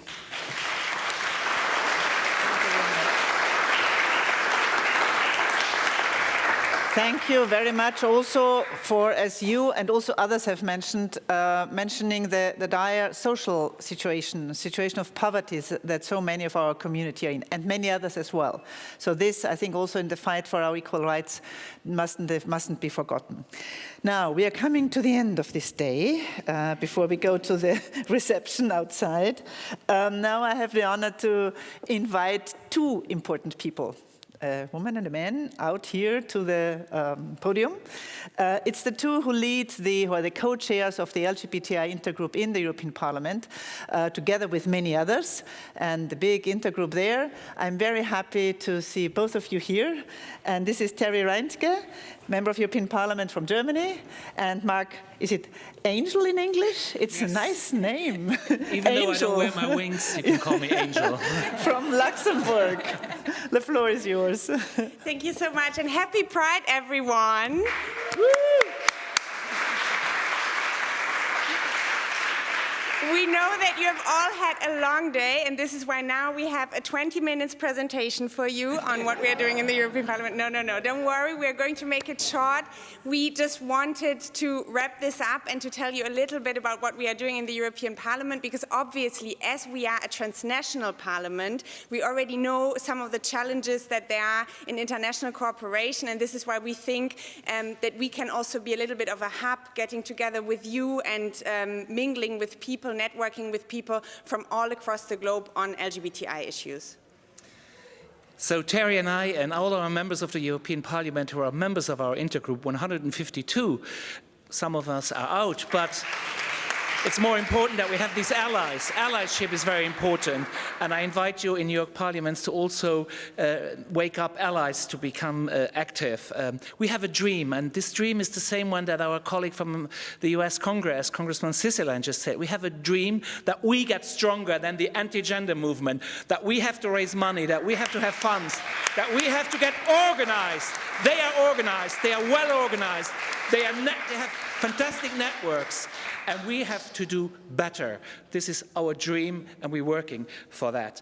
A second remark I wanted to make. Thank you for the 4 organizations to organize this, and particularly to EPF, because sexual and reproductive health rights, those who attack you are the same who attack us. So don't get wrong, we have the same enemy, and nobody can divide us, and we have to fight together. And we have to tell these people from the anti-gender movement that Terry, me, many of you here, we are not an ideology, we are an identity, and this is also a message we have to give them. And you started this meeting this morning by saying that we have to make homophobia and transphobia unpopular, and we're working on it.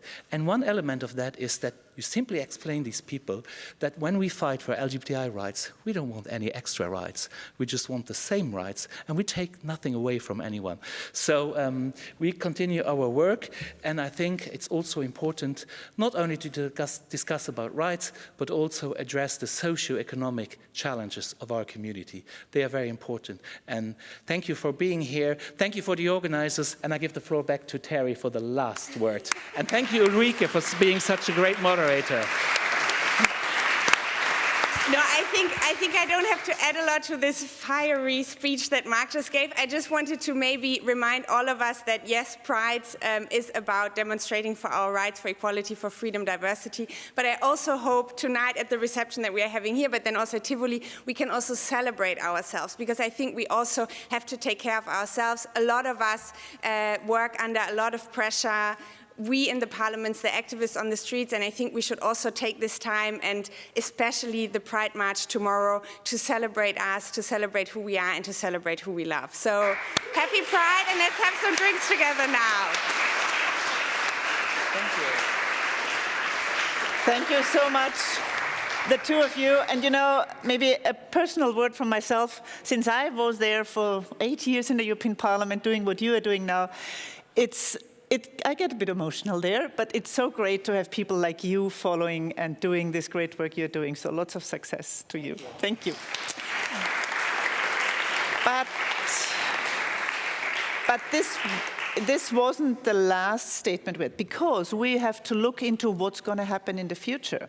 So the last video you see here now, and this is very brief, not even 1 minute, is from Alex Greenwich, an MP from Australia, who is the one who is the supporting Member of Parliament for World Pride 2023 in Sydney. So let's listen to him, because also that's the idea of cooperate with World Pride Sydney to have a next meeting like that 2 years from now in Sydney. So also to make it a habit. I mean, that's just the idea now, but I think there's good chance to do that. Like every 2 years with World Pride, to have a meeting, a physical meeting like that. This is, I guess, something that we could manage. But let's listen to Alex Greenwich, MP from Australia.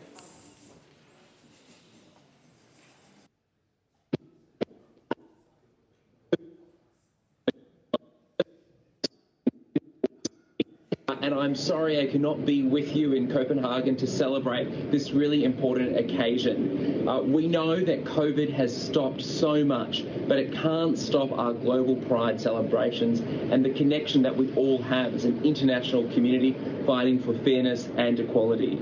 I wish you really well in your deliberations, from the parties to the plenaries. And I do wish I could be there, but we are really looking forward to welcoming you all to Sydney World Pride 2023. And I'm really glad that Australia is represented at World Pride in Copenhagen by our CEO, Kate Wickett. So enjoy your celebrations, enjoy your deliberations, and remember, we're all in this together, and we must always make sure we are fighting for fairness and equality for people all over the world.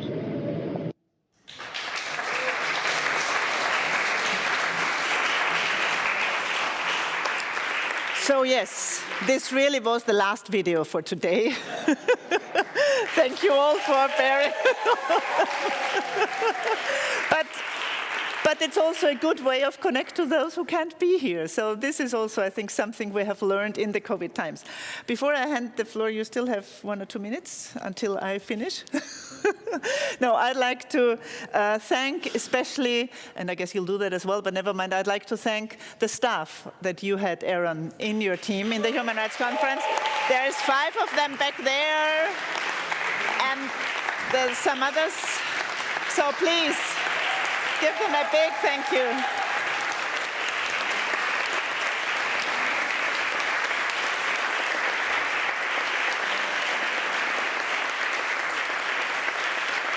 You really have done a wonderful job.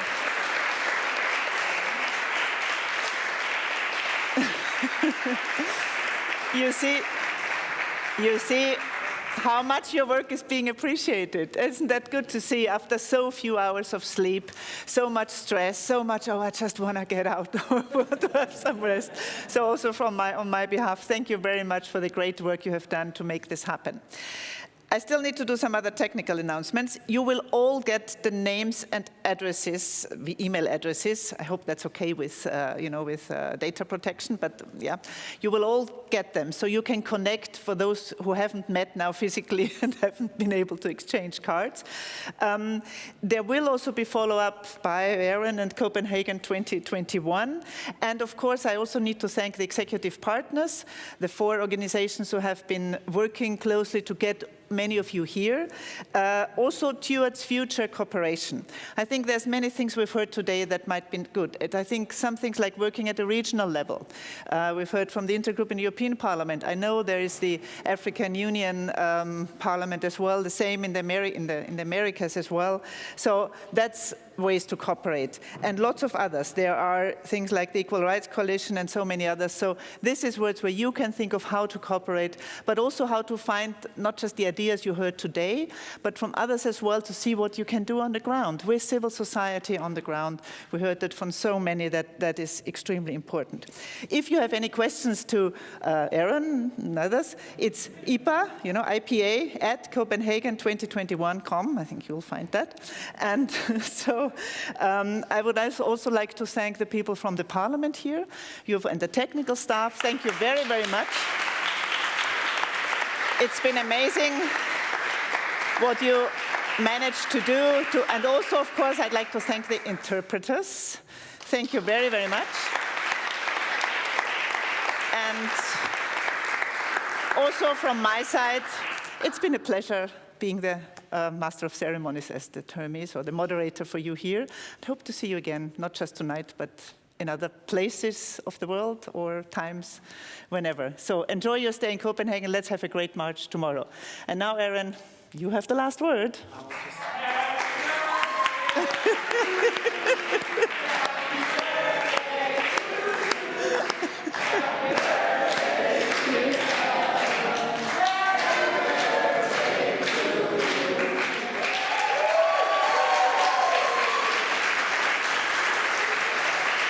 So I will just say a few more words and then I'm gonna let you go because there's a reception here. After there will also be a reception at Tivoli for those that want to go there. So if you have your accreditation, you will be able to go. One of the staffers will come with you.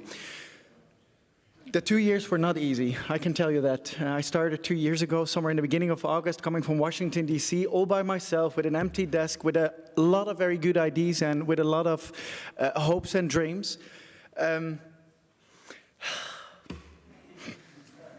If I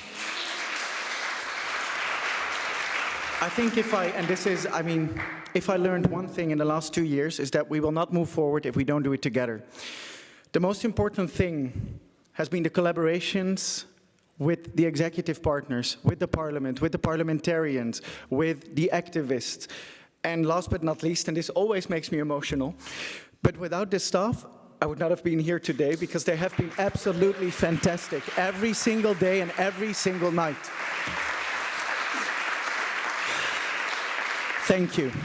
Thank you so much for working days and nights and weekends. And so what I want to end with is my hope for the future. My hope for the future is that you will all keep working as you do now, reach out to each other and make sure that we do this together. Because as Mark and Terry just said, we will not be able to move forward if we don't do it together, and the only thing we are asking for is to be equal. Nothing more, nothing less. Thank you so much for being here today. Looking forward to seeing you at the reception, and please also come to Tivoli if you're not too tired, because it's very nice.